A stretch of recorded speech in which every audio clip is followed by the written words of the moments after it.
Traitor. The thing I, Xiao Jianjia, regret most in my life is having a daughter with you. That is my shame, a shame that I will never be able to wash away in my lifetime. Everyone present was so frightened that they dared not breathe. Xiao Jianjia's words also hurt Li Yuan. She completely denied herself and the child. My 5 years of perseverance are a fucking joke. He laughed bitterly. Okay, you Xiao Jianjia are amazing. You Xiao Jianjia are a loyal child of Daqian. Only I Li Yuan is a traitor. Do you really think that just because your surname is Xiao, this world belongs to your Xiao family? Let me tell you, this world has never belonged to one family or one surname. There was no one with the surname Xiao who became emperor, but there were people with the surname Li in Qian. The people don't give a damn about who the emperor is. What they care about is who can keep them well fed and clothed and protect them from being bullied. Think about why Daqian was established in the first place. You will understand why Daqian is now in such a state of irreversible deterioration and why it is beyond salvation. If the empress was really the savior, she wouldn't do so many stupid things. People all have a common problem, which is not listening to advice. It's like I'm telling you the truth, but you just think I'm cowardly. Biaoyang County's current status has never been dependent on the imperial court. You want to go back and die. And I can't stop you, but my daughter is still young, and she hasn't seen the beauty of this world yet, so let her stay with me. You think she is a disgrace, but in my heart, she is my Lu Yuan's treasure. If you don't love me, I will love you. I owe you, but that doesn't mean that you, Xiao Jianjia, could trample on my personal dignity at will. Being a human being, everyone has their first time. You, take care of yourself. Li Yuan sighed with great disappointment. He did owe Xiao Jianjia something, but that didn't mean he had to be a bootlicker without any bottom line. She has her persistence, and she also has her own mission and responsibility. He carried the trembling Huan into the carriage, and said to the soldiers guarding the gate, "Open the door, let them go, I will take them away." Chapter 35. Changes in Biaoyang Pass. Also leaving was the Daqian caravan. Biaoyang County is 100 miles away from Biaoyang Pass. The road is a widened cement road, and it only takes 3 or 4 hours to reach the pass. Inside the carriage, Li Yuan kept comforting Huan. "Will you be with Daddy from now on? I don't want to leave Daddy, nor do I want to leave Mom." Huan buried her face in Li Yuan's arms and sobbed, "If I leave Mom, those bad guys will bully Mom. Mom only has Huan Ashunith and said she would protect Mom." Li Yuan felt bad. 5 years ago, he didn't have the ability to keep Xiao Jianjia. 5 years later he became capable. But Xiao Jianjia remained loyal to Daqian. In the end, they are still to parallel lines. "Don't worry. Daddy will send someone to protect your mother." Li Yuan gently wiped away her tears. "Dad, why can't you come with us to Beijing?" Huan asked tearfully. "Because Daddy has many important people to protect," Li Yuan explained softly. "However, Daddy promised you that he would protect you, and he will definitely not break his promise. I believe in Daddy. But Daddy, don't be angry with Mom. Mom feels so wrong sometimes. She secretly cries when Huan falls asleep." Li Yuan nodded silently, and for a moment he didn't know what to do with Xiao Jianjia. This woman is too strong and opinionated. However, if it weren't for this, there would probably be no Huan. On the other side of the carriage, Ma Sanbao advised, "Miss, you must not provoke this bastard. If he changes his mind and doesn't let us leave, it will be a big trouble." Xiao Jianjia sneered, "He doesn't dare. He is also afraid that I'll stab him in the middle of the night." Ma Sanbao smiled bitterly. "Even if you are angry, you can't go against the silver, right? Why did we come all the way here? The thief's money would be wasted if it were not used. We are robbing the rich to help the poor, so it would be best if we could take all of it away." I think it's dirty," Xiao Jianjia said arrogantly. "Miss, why don't you just pretend that you don't know what he did?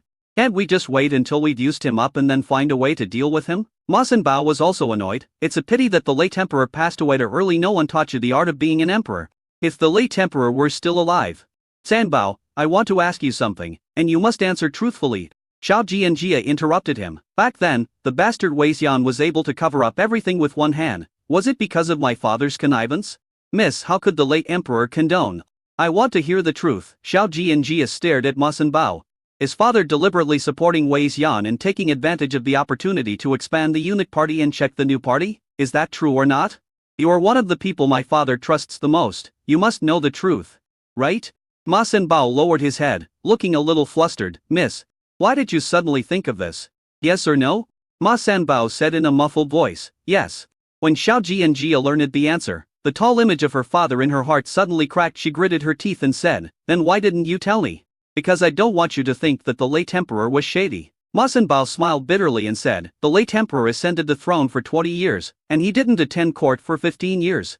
It's not because the late emperor was unwell and didn't want to attend court. But it can't. Those people did not allow the late emperor to govern. The late emperor's decrees could not even leave the palace. During that period, the late emperor gave up on himself and became obsessed with becoming an immortal. Firstly, he was truly disheartened. And secondly, he also wanted to confuse those people. Later, when Wei Xian became powerful, people gradually began to listen to your majesty's words. Zhao Jianjia's ears echoed with Liu Yuan's words, and she was suddenly confused. So, the eunuch party is really supported by my father. Sanbao, why are you telling me now? Why didn't you stop me when I was killing the eunuchs? Ma Sanbao said with tears in his eyes. If we can't stop it, something bad will happen. Those people are so cruel and crazy. If the young lady continues to use eunuchs, then the young lady will also. You will follow in your father's footsteps, right? Zhao Jianjia's mouth was full of bitterness. So the so-called eternal sage king, the so-called wise and mighty king, are all fake, right? It's just to coax me, to make me behave, right?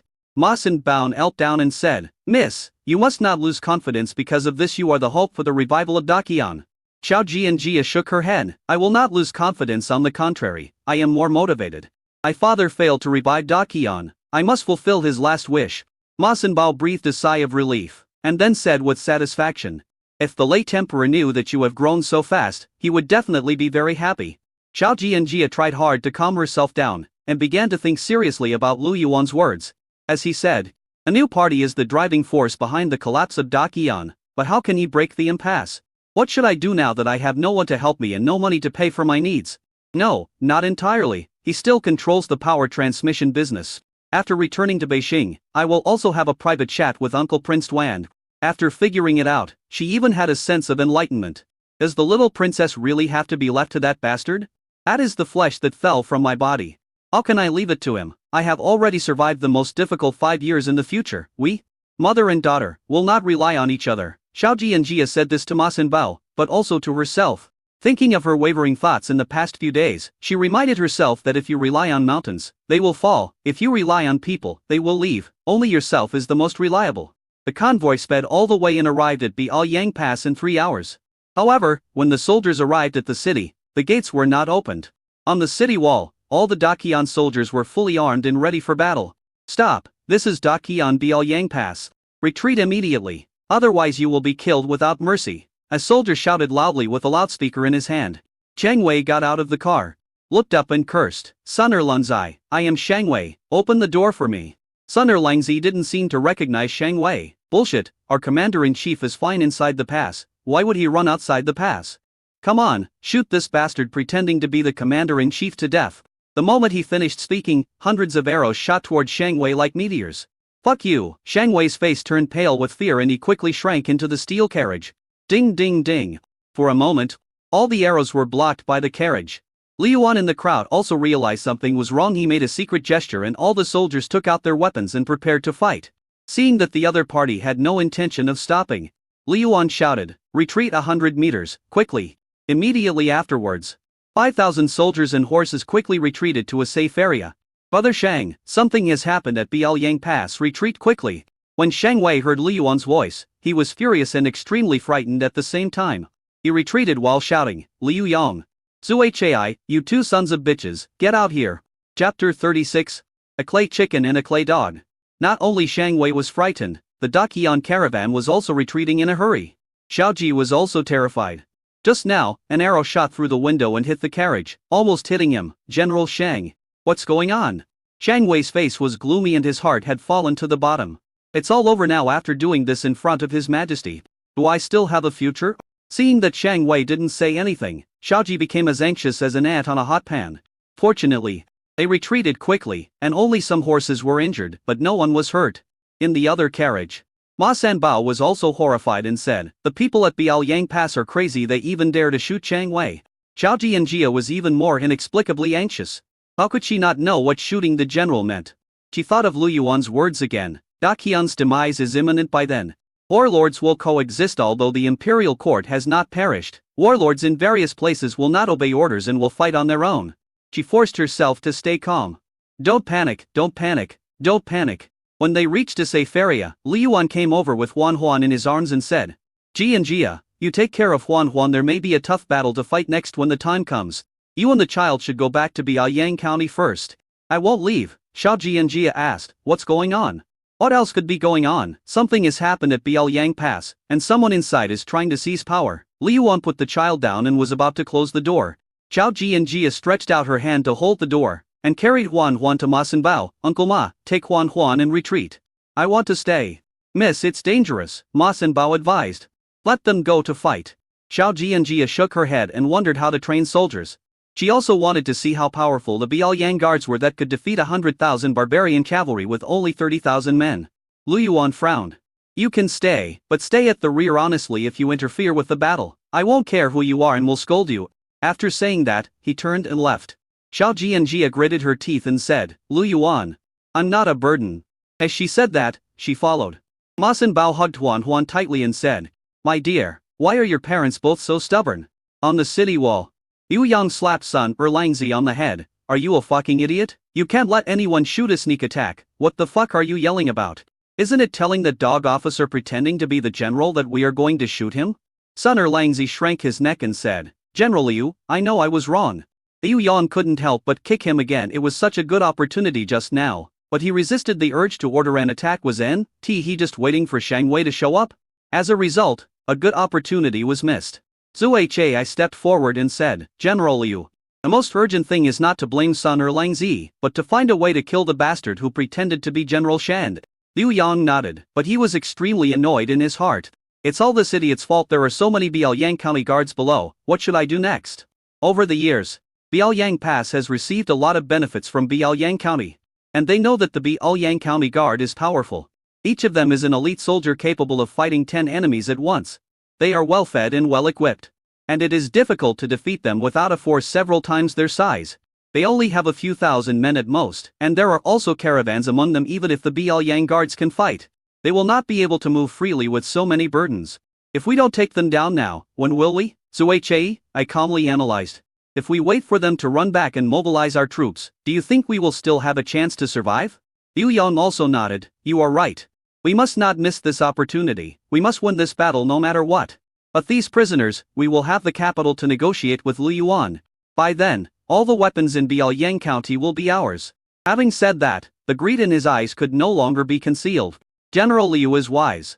I quickly flattered him. Pass on my military order. Kill the invading enemy forces and show no leniency. Liu Yang said loudly. Under the city, Shang Wei shouted again. Liu Yang, you bastard, what do you want to do? You let the brothers attack? Do you want to kill them? Don't you see that the Biaoyang County guards are here? Don't cut off your own path. The sound immediately spread in all directions. Liu Yang sneered after hearing this. You bastard, Biaoyang County is just a small county on the border of Daqian, with a population of only 2,000. Where did these thousands of troops come from? Since you have the courage to come, you must be prepared to die. All the troops, listen to my command, shoot arrows. Collapse. Collapse. Collapse. Ends of thousands of arrows shot up into the sky, drew countless arcs in the air, and then broke through the air with powerful kinetic energy. Ready the 1,000-bull crossbow. Tray buckle ready. Golden juice, rolling logs. Rolling stones, bring them all to this general. On the city wall, everyone was busy. An arrow more than 10 feet long, like a javelin, was hung on the bowstring. Several soldiers worked together to stir the wheel, and the bowstring made of thick cow tendon was pulled into a full moon shape. But the arrow turned into a black shadow and rushed out, crashing right into the caravan, piercing through the fleeing people directly. Then, with its remaining force, it pierced through 3 more people before barely stopping. Hearing the screams, Shang Wei was furious. Liu Yang, you bastard, I'm going to kill your entire family. Retreat, keep retreating. Liu Yuan shouted, retreat another 300 meters. A Qian Niu crossbow has a very long range. The longest distance can even reach 500 meters, which is very terrifying. But this thing is inconvenient to carry. Requires a huge crossbow bed, and requires the cooperation of multiple people. The most important thing is that it is expensive. The bowstring is not durable and breaks very easily. However, even with many limitations, it is still one of the most lethal weapons of this era. Without Liu Yuan's instruction, they also ran back desperately. While Liu Yuan had people escort these people away, he also had the infantry hold up shields and stand in front to buy them time. Xiao Jianjia did not stand there in a daze, but stood up to protect the team. Don't panic, retreat in an orderly manner. Liu Yuan glanced at her and then looked away. Brother Shang, is it okay for me to kill Liu Yang? This bastard deserves to be killed, Shang Wei said with a guilty look on his face. Brother, I've caused you trouble again. We are brothers, so let's not talk nonsense. I will help you kill Liu Yang and take back the military power of Biaoyang Pass, but I hope you can follow the clues and find out the person behind Liu Yang. Liu Yuan said, Liu Yang and Zhu He are just chickens and pottery dogs. They don't have the courage to seize power. There must be someone behind the scenes. Qian Wei nodded. Don't worry. Brother, leave this matter to me. Liu Yuan smiled, then made a gesture and said to Hawkeye, send this signal to kill Liu Yang and Zhu He. Chapter 37, Liu Yuan, you are such an egomaniac. However, Brother Lu, the wall of Biaoyang Pass is 10 feet high and 2 feet wide. It is impossible to break through without 100,000 troops. Shang Wei hesitated and said, it's not that I don't trust you, but we only have 5,000 troops and no siege equipment. It may not be easy to kill these two traitors. Liu Yuan smiled faintly. We can kill these two without attacking the city. Shang Wei frowned. But being smart, he did not continue to ask how to hunt him down, because he knew that Liu Yuan was not the kind of person who talked big. Thinking of this, he clasped his fists and said, brother, I'll leave it to you then. Liu Yuan patted his shoulder and glanced at the nervous Xiao Ji. If you are scared, hide behind and don't hang around here. Xiao Ji shook his head. No, I want to follow you. Whatever. Liu Yuan said this and then retreated, then sent people to pretend to attack to confuse the enemy. Xiao Jianjia's voice was hoarse. Seeing that everyone had retreated to a safe area, she ran to Liu Yuan without stopping. Let's retreat to Biaoyang County first. It will be dark in more than an hour, and it will be very dangerous then. We can't retreat. These people won't give us a chance to retreat. Liu Yuan said, before, Brother Shang was arrested when he came out of seclusion. It was these people who took advantage of the opportunity to kill someone with a borrowed knife and seize power. I defeated the barbarians, and the news that Brother Shang was not dead must have spread back, so they held back and did not take action. They waited until Brother Shang arrived at the city before shooting arrows at him. To put it bluntly, their target has always been Brother Shang. Otherwise, they would have shot arrows as soon as we approached. So why would we have wasted so much time and effort? And what are your plans? Xiao Jianjia said, it's impossible to break through Biaoyang Pass with just these people. Not to mention that there are so many caravans behind them. Catch the leader first, kill Liu Yang and Zhu He, and the crisis will be resolved. To capture a thief, you must first capture the leader. What a joke, unless you can fly up to the city wall. What can you use to kill him? Xiao Jianjia said coldly, Liu Yuan, why can Biaoyang County stand firm? A mountain-like city wall accounts for most of the credit. There are 150,000 troops inside Biaoyang Pass if the enemy rushes out. Can we win? The Biaoyang army is one of the most powerful armies in Daqian. Therefore, we should send 2,000 men here to delay them first. Buying them time to escape, this will minimize casualties. We have not rested for 3 hours. Both the man and the horse are very tired. Traveling at night is dangerous. The barbarians are making moves today. Who knows if they will ambush us halfway? It would be fine if it were just us. But what about those caravans? Have you ever thought about this question? Therefore, only by going through the customs can we ensure safety. You are too stubborn. You are wasting your time here. Once it gets dark, it will be really difficult for us to move forward. Xiao Jianjia said, let me tell you, defending a city and fighting in the field are two different things. Don T think that the guards are so brave. If I don't trust them, who should I trust? If even I don't dare to turn my back to them, it would be a joke. Liu Yuan said coldly, Xiao Jianjia, fighting is a man's job. You better step aside now. I don't have time to debate with you here. In the past 5 years, I have experienced situations more dangerous than today countless times. Don't make your presence felt here. Liu Yuan grabbed her collar and said, if anyone else had been causing trouble in front of the formation, I would have killed them with a single blow, no matter if they were men or women. After saying that, he let go of her hand and ignored it. Liu Yuan's contempt made Xiao Jianjia tremble with anger. You arrogant guy. If it weren't for Huan, I wouldn't care whether you live or die. Your kindness is taken for granted. Once it gets dark, it will be too late to say anything. Madam, believe in the master. Honggu, who was following behind Xiao Jianjia, said, the master never does anything that he is not sure of. Over the years, Biaoyang County has experienced so many crises of the city being breached, and it was the master who led us through the difficulties. Besides, no one was more nervous than the master. Because you and the young lady are here, the master will not take any risks. Xiao Jianjia was stunned, then laughed at herself. His bad attitude shows that he doesn't care about me and the child at all. He is just being hypocritical and acting according to circumstances. But the power of the master, what kind of woman can he not want? Which woman of marriageable age in Biaoyang County doesn't want to warm the master's bed? Even when Princess Changning and Princess Yonglai offered themselves for the master's bed, the master did not look at them any differently. I have never seen him be so humble and submissive to any woman except you. Honggu sighed. He is the commander-in-chief of the army. Who are you, standing up and denying him? Isn't this challenging his authority? Even if you are a lady, it is not possible. Not to mention, everyone can see your attitude towards the master. Do you know how much everyone loves the master? Each of us is ready to sacrifice our lives for the master. But because you are the master's man, we respect you. Troubled times are coming, and human life will be worthless. Even if you are as beautiful as a fairy, sooner or later you will turn into dry bones in the grave. A master has restrained himself to the extreme. Anyone has the right to say he is hypocritical, but you don't.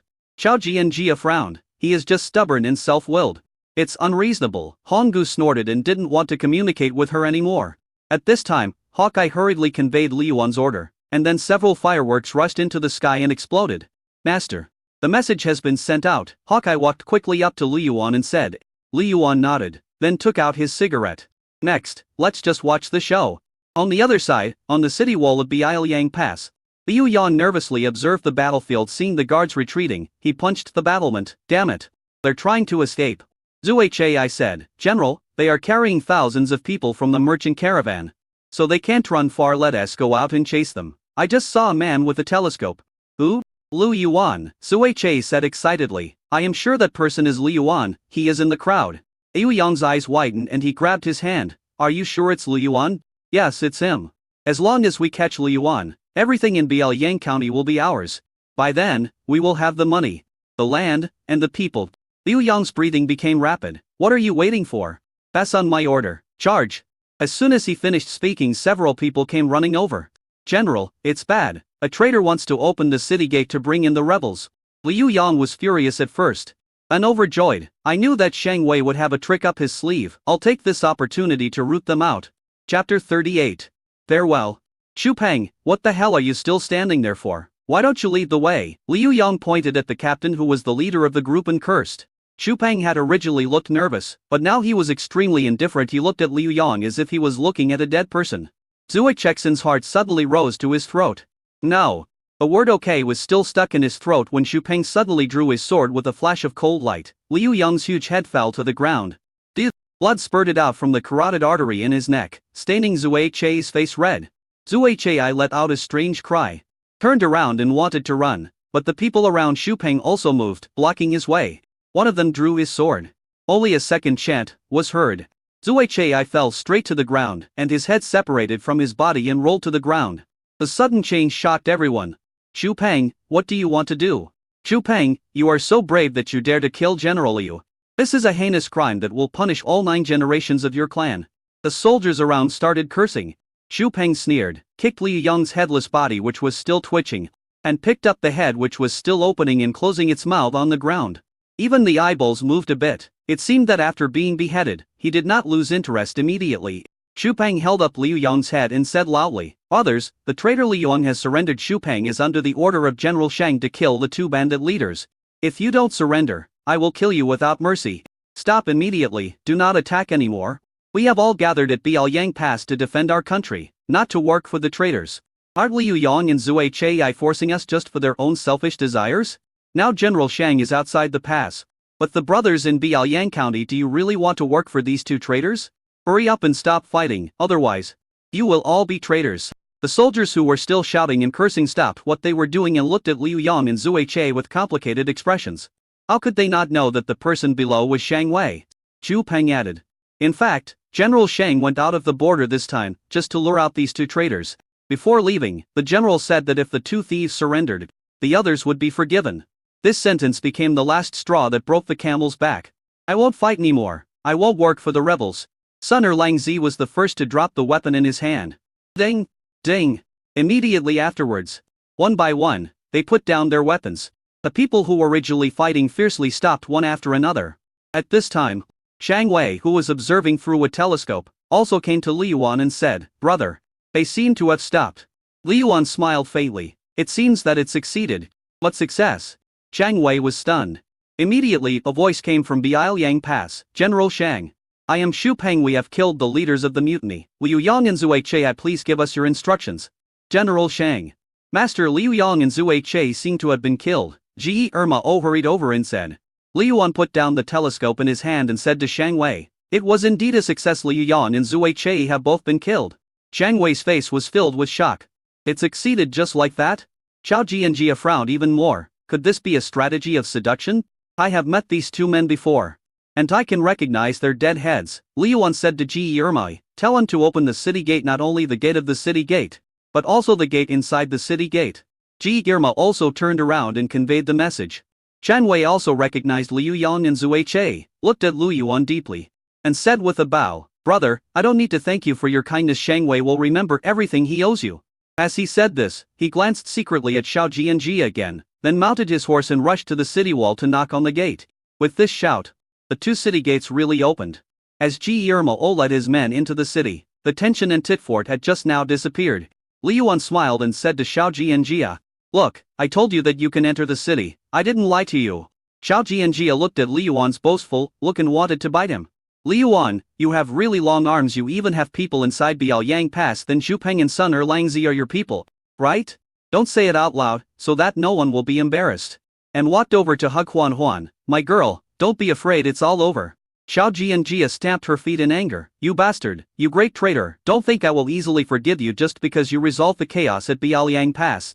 In her opinion, if Lu Yuan dared to interfere in Biaoyang Pass, he would dare to interfere in Bau Jingji in the future. This bastard will definitely be a big enemy in the future. It's a pity that we can't let him turn to the good. Otherwise, it would definitely be a great help to me. When they entered Biaoyang Pass, Lu Yuan said to Shang Wei, Other Shang, I'll leave these people in your care, I have to go back to Biaoyang County first. Xiao Ji and Jia was also shocked when he heard this. It's almost dark now, if you return now, what if you run into barbarians? Are you concerned about me? Lu Yuan said with a smile. Xiao Ji and Jia said coldly, I am not concerned about you, I am worried that those soldiers will be sacrificed because of your wrong decision. Brother Lu, rest for a night before leaving, Shang Wei also hurriedly advised. Master Lu, one night is not a big deal, Xiao Ji frowned. It's better to be safe than sorry, it's better to stay here for the sake of safety. Huan Huan also hugged Li Yuan's neck and refused to let go. Daddy, stay? Li Yuan pinched Huan Huan's chubby face lovingly. Daddy wants to stay, but Daddy has to go back. Cai Ning and Li Wu are still there, and who knows what tricks they will play. Although Biaoyang County has a sound response mechanism, he is still worried. If it wasn't for this mother and daughter, he would not have left the city without permission this time. Lu Yuan, this departure may be a farewell forever. How about you stay with Huan Huan for one last time and give the child a good memory? Are you keeping me here? Xiao Ji and Jia felt that everyone was looking at her, which made her feel a little embarrassed. She was the great emperor of Daqian, and if she was so humble, how would Shang Wei and others see her? But she surprisingly did not deny it. Seeing her acquiesce, Li Yuan suddenly felt that his efforts these days were not completely in vain. So he said, this separation is for a better reunion next time. This definitely won't be the last time we meet. Ji and Jia, you have your persistence and I have my responsibility. Time will prove everything I say. When that day comes, I will come to pick you up.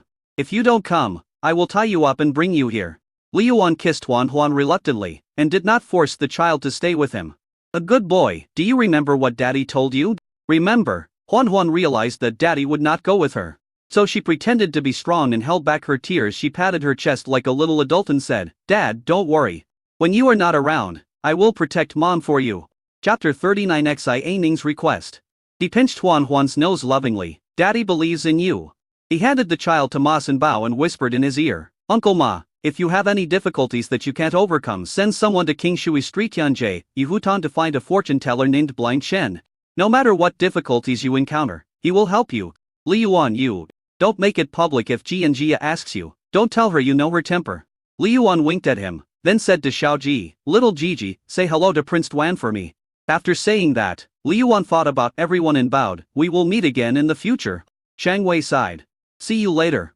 Teacher Lu, take care. Xiao Ji solemnly saluted Li Yuan as a student. Let's go. Li Yuan glanced at Xiao Ji and Jia, then mounted his horse and rushed out of Biaoyang Pass with everyone without looking back. Xiao Ji and Jia came to her senses only after the group of people ran away. For some reason, her heart suddenly felt empty. Thinking back on her experiences over the past few days, she felt a sense of unreality. Silly girl, what did your father say to you? Xiao Ji and Jia asked. I can't tell you. This is a secret between me and Daddy.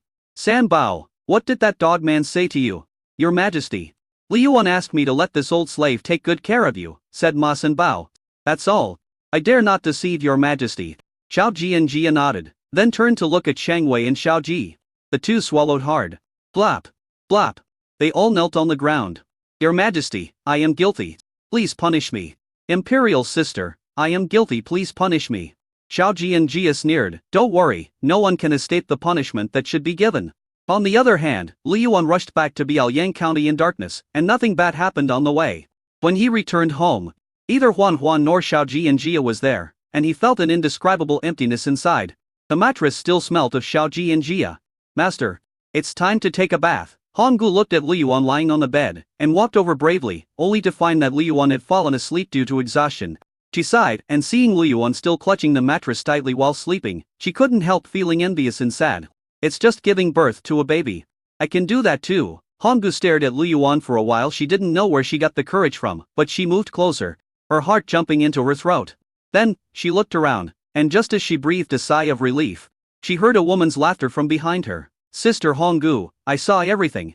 Honggu blushed with embarrassment. She glanced at the sleeping Li Yuan, quickly walked out of the room and closed the door. Liu Su, have you done everything the master asked you to do? I just came here to say goodbye to the master, but I didn't expect to see such an exciting scene as soon as I arrived. Liu Su's click of tongue was heard in the darkness. So what? I just want to warm the master's bed and have children for him. Do you dare to say you don't want to? Honggu puffed out her chest. She hadn't done anything shameful, so there was nothing to be afraid of. Isu made no rebuttal and immediately changed the subject. Take good care of the master when I'm not around. If I come back and the master suffers any loss, we sisters will have nothing to do. If you want me to say it. Honggu threw a hidden weapon into the dark with a little embarrassment. I missed. Liu Su laughed. Let's go, tell the master for me. Be careful on the road, Honggu murmured. That night, Li Yuan slept very soundly. But unfortunately, the beauty was gone. Master, Liu Su came over last night. Honggu brought the new clothes made for Wo Bing. What did you say? Nothing, just saying that she's gone and asking you to take care of yourself. Honggu said as she helped Li Yuan get dressed, as if she had returned to the days before Xiao Jianjia came. Li Yuan nodded this time. Liu Su not only had to secretly protect Xiao Jianjia and her daughter, but also had to bring his family from the capital over. The predecessor naturally did not jump out of a crack in a rock. It also had a father and a mother, and also had a younger brother and sister. During the 200 years of peace in the Daqian period, the classes had become solidified, and most importantly, there was no imperial examination system at that time. To become an official, one must be recommended, or be filial and honest. Li Yuan is the former. His father, Lu Qiushan, was originally a doctor in the Ministry of Revenue, a 5th-rank official, and he recommended Li Yuan. Originally, Li Yuan was going to be the county magistrate of Fu County. But when a traitor came to his side and his father spoke up for him, he was demoted to a clerk guarding the warehouse of the Ministry of Revenue. Why not demote Li Yuan to a commoner? How many people who come to Biaoyang County to be the county magistrate can survive? This is even more abominable than demoting Li Yuan to a commoner. He still remembers vividly how many dangers he encountered on his way to taking office. Over the years, he has been thinking about bringing his family over. But considering the long journey and the dangers lurking in Biaoyang County, he is unwilling to take the risk. Now, Biaoyang County has the capital to be proud of itself in the world, and he can bring his family over to enjoy a good life. By then, no matter what happens, their family will live well in this troubled time. Master, Princess Chang Ning wants to see you. Hawkeye came over to report. Got it. Let her wait. Li Yuan withdrew his thoughts and didn't know why this woman came here so early in the morning. Soon, he came to the hall and saw A Ning sitting there, wearing a JK skirt unique to Biaoyang County. The slender waist and the long white legs wrapped in black stockings made Li Yuan swallow his saliva secretly. Damn, you little slut. You know how to dress. Do you have something to talk to me about? Li Yuan asked seriously. Brother Li Yuan, do you think I look beautiful today? Xi Ning moved closer to Li Yuan, put her arms around his neck, and sat on his lap. Li Yuan was already very angry early in the morning, and he was about to explode after being provoked like this. Get off. No, brother Li Yuan. I've made up my mind. Since you don't want to accept the imperial edict, can I stay here and be your little follower? No, Li Yuan refused without thinking. Go to your Dajing and don't bother me. Except for Xiao Jianjia. Other women would only affect his sword drawing speed. Brother Li Yuan, this time you rejected me in front of so many people and made me lose face. Can't you give me some compensation? Xi Ning bit her tempting red lips, took Li Yuan's hand, and placed it on her thigh wrapped in black stockings. A touch at that moment made Li Yuan's heart flutter. If you want to surf, go outside and don't surf here. Li Yuan suppressed the excitement in his heart. Tell me what's going on, or I'll leave. Xi Ning said with a sad face. Are you a stone? People are like this. Can't you be gentle? Seeing Li Yuan's face gradually getting impatient, Xi Ning gritted his teeth and said, don't be angry. Isn't it okay for me to say so? Brother Liyuan, can you please give me some face and not attack the barbarians? Chapter 40.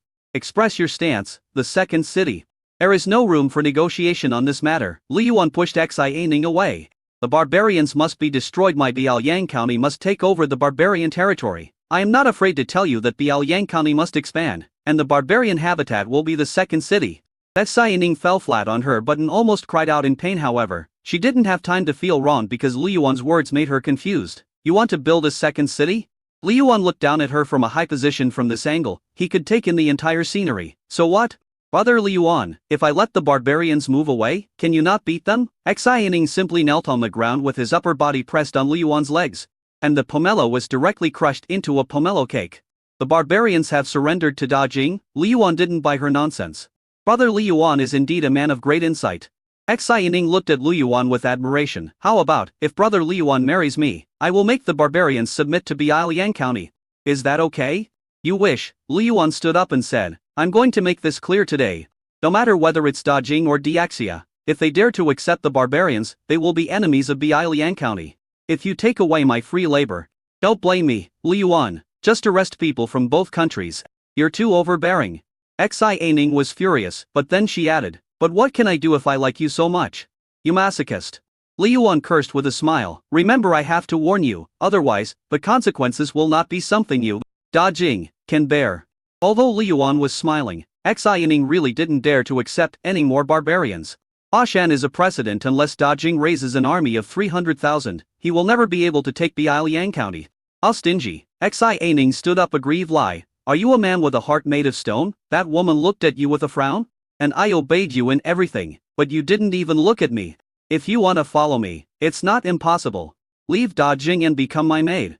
Ew. Xianing was so angry that she glared at Liyuan. If you marry me, I will be your woman, and I will be away from Da Jing, not to mention being your maid. You can do whatever you want to me. I'm afraid you'll eat me. Liyuan waved his hand and said to Hawkeye, send me out. Xianing stamped her feet in anger. Okay, Xianing. Still don't believe it. I will make you marry me willingly. After saying these harsh words, she left angrily. However, as soon as this woman left, Li Wuyu came, and this woman was still wearing sexy clothes. It is the latest bunny costume. However, her purpose of coming was the same as Xianing's, which was to plead for the barbarians. After being warned by Liyuan, he left unwillingly. Liyuan was about to eat breakfast when Honggu reminded him, Master Cao and the others are kneeling outside. Why are you pretending? Let them come in. Liyuan got angry when he mentioned them. Soon, Master Cao and the others came in. When they saw Liyuan, they all knelt on the ground and said, greetings to the master. Don't give me that shit. Explain to me what happened yesterday. Master Cao gritted his teeth and said, Master, I am responsible for my own actions. I was the one who instigated everyone. It has nothing to do with others. If you want to punish someone, just punish me. Master, it's my fault. Wang Dadiao. Master, Irma, am also wrong. For a moment, everyone took the responsibility on themselves. Shut up, everyone. Liyuan cursed, and everyone was afraid to breathe and looked at him. A grieved lie. Liyuan drank a sip of tea in anger, then slammed the table. I know you are doing this for my own good, but the timing is wrong. Understand? There are signs of chaos now, but it has not yet become a complete mess. Once I become emperor, what will Shang Wei think? What will the 150,000 northern Liang troops think? At that time, a news from Biaoyang County could no longer be suppressed, and the imperial court would know it sooner or later. That would greatly curb the development of Biaoyang County. That's not something we can bear. Biaoyang County has made some achievements and gained some strength, but it is still far from being able to sweep the world. Unless one day, Biaoyang County can crush the three kingdoms to the ground. At that time, not only will I not punish you, I will also accept it with pleasure. Master Cao heard the hidden meaning in Liyuan's words. Master, you are not blaming us for pushing you to be emperor, but blaming us for not choosing the right time. Liyuan nodded. We are all family. I won't say anything false. Biaoyang County has been in treason since its development. If one day, the world is in chaos and the imperial court recruits you, I will ask you to work for Daqian. Are you willing? I'm not willing to do that. Wang Dabiao said without thinking. The emperor of Daqian is tyrannical and lawless. The people are starving and living in misery. In Zongshu, people even eat their own children. The treacherous ministers are in power, persecuting the people at will. I, Wang Dabiao, would rather surrender to the enemy than work for such a court. That's right, it's better to work for ourselves than for Daqian. Master, we don't recognize anyone else except you. Almost at the same time, everyone said in unison. Master Cao even said, since I met you, Kaoyi and Hu has vowed to help you dominate the world. If you disobey, you will die a miserable death. Li Yuan smiled. These talents were his capital, and support for surviving in the troubled times. Each of them was personally selected and promoted by him. And they were loyal to him. And let me tell you, I Lu Yuan am not Song Jian, and I will never betray my brothers. Li Yuan also gave everyone a reassurance. Everyone breathed a sigh of relief.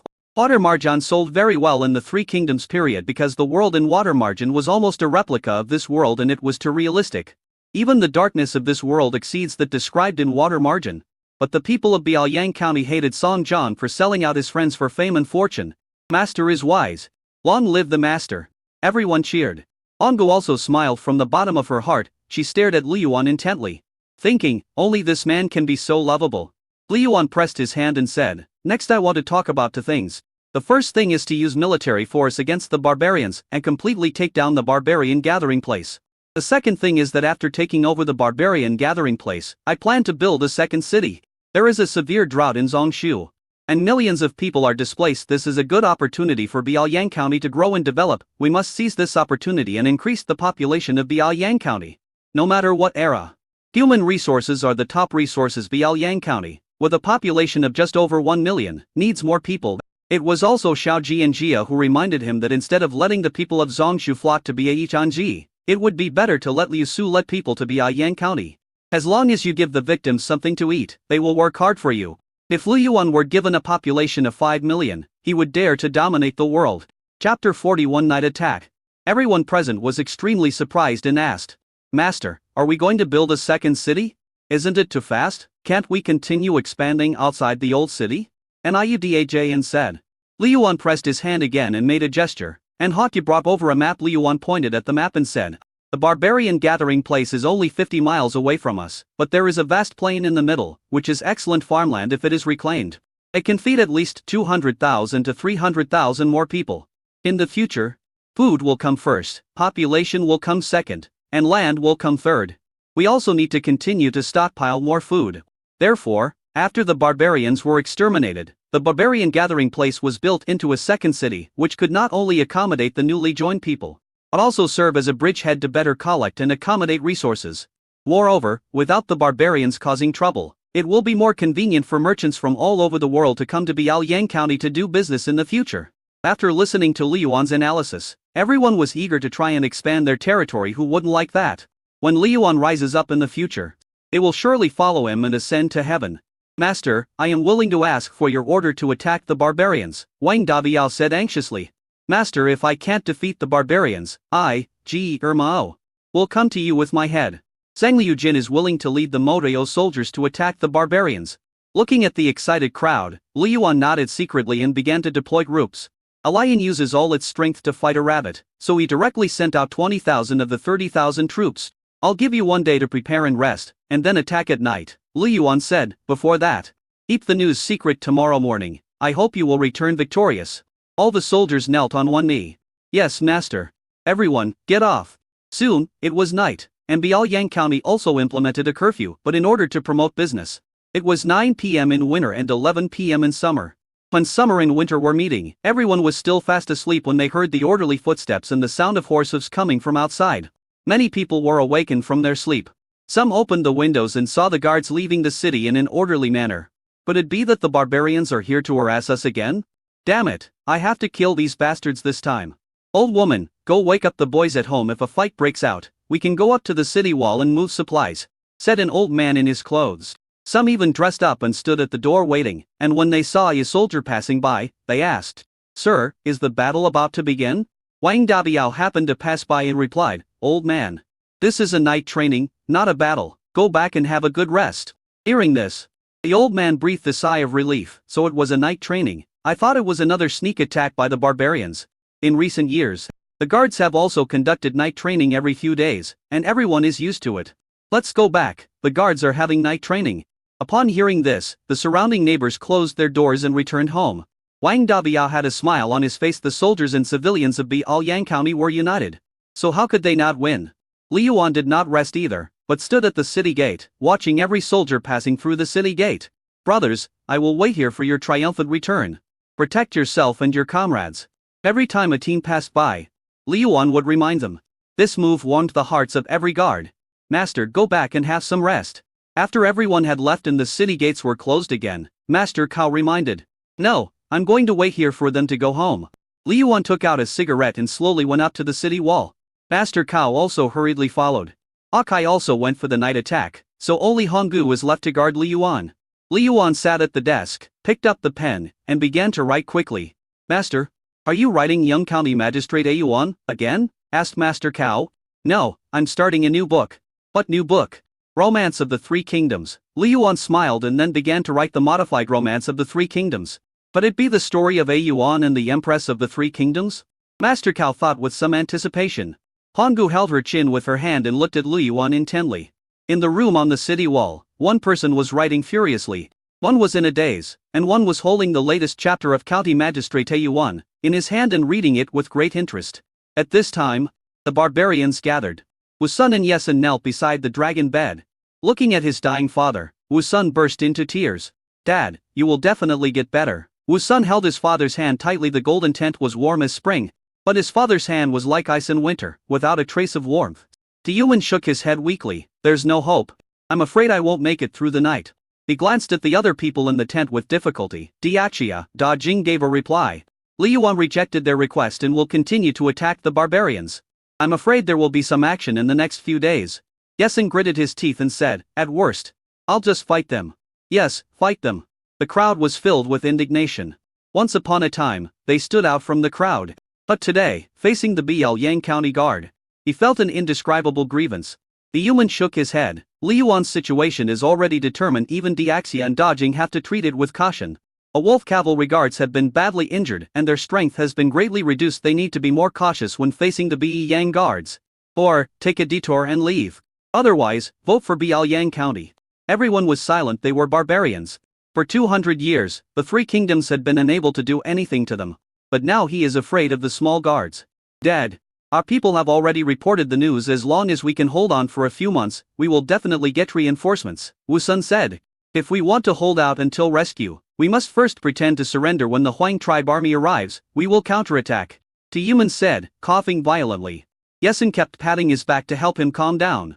After a while, the human recovered and seemed to be in better spirit. She held Wu Sun's hand tightly and said, I can't do it anymore. But the barbarians need a leader to lead everyone out of the predicament. Hearing this, everyone was shocked and looked at Tiyuman nervously. Yesun also stared at his father. Dad, don't worry, I will definitely lead the barbarians to the peak. But Tiyuman seemed to be indifferent and just said to Wu Sun, my son Wu Sun, you can definitely lead the whole tribe out of trouble, right? Wu Sun said with tears in his eyes. Dad, don't worry, even if I die, I will carry my people to a safe place before I die. Tiyuman smiled with relief. Okay, everyone listen from this moment on. Wu Sun is. Before he could finish his words, hysterical shouts came from outside. Oh no, the enemy is attacking. This sharp cry cut through the long night. What followed was the deafening sound of horse hooves and gunfire. Chapter 42, one escapes faster than the other. The sudden change made everyone like a frightened bird, and their expressions changed drastically. The human held Wu Sun's hand tightly and said, Wu Sun is the new leader of the barbarians. However, this sound was drowned out by the loud explosion outside. But Yesun, who was standing by, heard it all clearly. The expression on his face changed from aggrieved to dissatisfied and then full of murderous intent. In his heart, he was roaring, I am the left-wise king. Why should Wu Sun be the leader? However, Tiyuman ran out of breath after saying this and died on the spot without closing his eyes. Wu Sun cried even louder, Dad, don't cry, the enemy has hit you in the face. How long are you going to cry? Yesun drew out the scimitar from his waist, raised it to the sky and said, I am the left-wise king of the barbarians. Before my father died, he made me the leader of the barbarians. My sons, follow me to kill the enemy. Having said that, he did not give Wu Sun a chance to refute and strode out of the tent. Seeing this, the others hurriedly followed. And in the tent, half of the people who were loyal to Wu Sun remained. Wu Sun gnashed his teeth in anger. You bastard, you tampered with my father's will, you deserve to be killed. But the enemy is attacking, now is not the time to discuss this. Since he is anxious to make a contribution, let him take the lead and we will reap the benefits from behind. Come, follow me to kill the enemies, and use your blood to pay tribute to the spirit of my father in heaven. After saying that, he also drew his sword and followed him out. The golden tent, which was once bustling with activity, now only had Tiyuman's corpse left with his eyes wide open. When Wusun walked out of the tent, he saw several flames rising in the sky. The fire almost lit up the entire sky. Rockets came in like a flood, piercing the tents and instantly turning the barbarian gathering place into a sea of fire. From time to time, people covered in flames rushed out of the tents and rolled on the ground frantically. Wusun could tell at a glance that the people coming were the northern Liang guards. He was almost heartbroken. Haven't we suffered enough losses in these years at the hands of the Liang guard? Almost being beaten. Now, I don't even notice when someone touches my face. He got on his horse in a panic. Quick, retreat. In such a panic, they didn't even form a battle formation. How could they fight? Both the heavy cavalry and light cavalry of Biaoyang County are powerful armies in the world that are no weaker than the wolf cavalry guards. They are even better equipped and have higher physical fitness. Not to mention the Modio soldiers, they can cut people and horses in half, which is very scary. He thought Yixian would rush forward, but when he turned around, he saw that the dog ran faster than him. Wusun's eyes were red with anger. Yesun, why did you run away? Unfortunately, Yesun had already run far away and I couldn't hear what he said. Yesun, who was being protected by many people, knew that the situation was hopeless when he came out of the tent and saw the aggressive Biaoyang guards. If we find the guards' traces in advance, we can still fight them. But they have already entered the camp. How can we fight? What else can you do besides running away? It's not that he is a coward, they all grow up quickly. Who doesn't understand the importance of a night attack at close range? Hurry up. Let's borrow a road from Diaxia and escape to Diaxia, then we will be safe. Seeing the pursuers behind him, Yesun wished his horse had 4 more legs. Everyone thought Lu Yuan would launch a surprise attack, but no one expected that he would choose today and to attack at night. It just so happened that his father had passed away. And everyone was busy fighting for the position of leader. Who could have thought of this? All I can say is that Lu Yuan grasped the timing too accurately and used his troops too ruthlessly. I thought the princesses of the 2 countries could mediate. But it turned out that these 2 princesses are useless. On the other hand, Wusun also tried to gather as many remnants as possible. However, the guards were too powerful with their guns. They could kill a person with just 1 shot. Coupled with the east wind, the fire spread all over the camp in an instant, and many people were roasted to death. Hurry, wolf guards. Assemble quickly. My king, we have only gathered a few thousand people. The others have been taken away by Yesun. What did you say? Wusun gnashed his teeth in anger. Let's go quickly, they will kill us soon. It will be too late if we don't run now, one of them advised. Although Wusun was reluctant, he could only grit his teeth and swallow his anger. Let's go to Daj in gas. Long as we enter Dajing, we will be safe. As he spoke, he waved the whip desperately and galloped towards the Dajing border. At this time, Hake was wearing special armor, and the whole man was like a towering mountain. He swung the mace in his hand with great force and smashed an enemy's head in one blow. The black armor is covered with red and white things. Readily, Hake howled with excitement and dove head first into the crowd. Guillermo led the heavy cavalry and charged at the front, directly killing through the entire barbarian gathering area. Sen Yujin's Modio regiment even cut in from the side of the enemy cavalry. The formation formed by the other side in a panic was broken up in an instant. The sharp Modao chopped down fiercely, instantly separating the flesh and bones. The barbarian, with only half of his body left, crawled on the ground in pain. His intestines spilled all over the floor, and he was still shouting, "Save me! Save me!" The next moment, his head was crushed by the warhorse, and his flesh and blood were trampled into the mud. The barbarians, both men and women, young and old, all fled madly. But no matter how fast they are, how can they be faster than cavalry, faster than bullets? Wang Dabiao rushed into the golden tent. Only to find Tiyuman's cold body. He was immediately furious and cursed. What bad luck! As he said this, he cut off Tiyuman's head with a knife, then walked out of the camp with Tiyuman's head, saying loudly, "Tiyuman has been beheaded. Kneel down and surrender your weapons. I won't kill you. Tiyuman is dead. Kneel down and surrender your weapons. I won't kill you." The Biaoyang guards roared in unison. The moment Wang Dabiao lifted Tiyuman's head high with the barbarian wolf god flag from the golden camp, the barbarian soldiers who were still resisting collapsed to the ground like a deflated bomb. The ordinary soldiers did not know that Tiyuman had died of illness, because Wusun and Yesun were only concerned with escaping and did not care about their lives at all. When these 2 escaped, they took away the few elite troops of the barbarians, destroying the already low morale of the barbarians. They knelt on the ground like dogs that had lost their homes, and the fleeing barbarians were driven together like cattle and horses. They huddled together, terrified. They knew that the barbarians were finished. Wang Dabiao stopped Hawkeye, who was furious, and said, "Stop killing them. They will be free laborers in the future if you kill them all. Who will do the hard labor for us in the future?"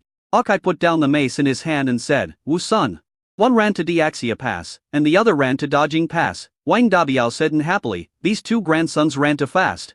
Damn it, Diaxia and Dajing still dare to accept them and dare not take the master's words to heart. I'm going to smash them to death right now. Hawkeye carried a mace and ran out angrily on his horse.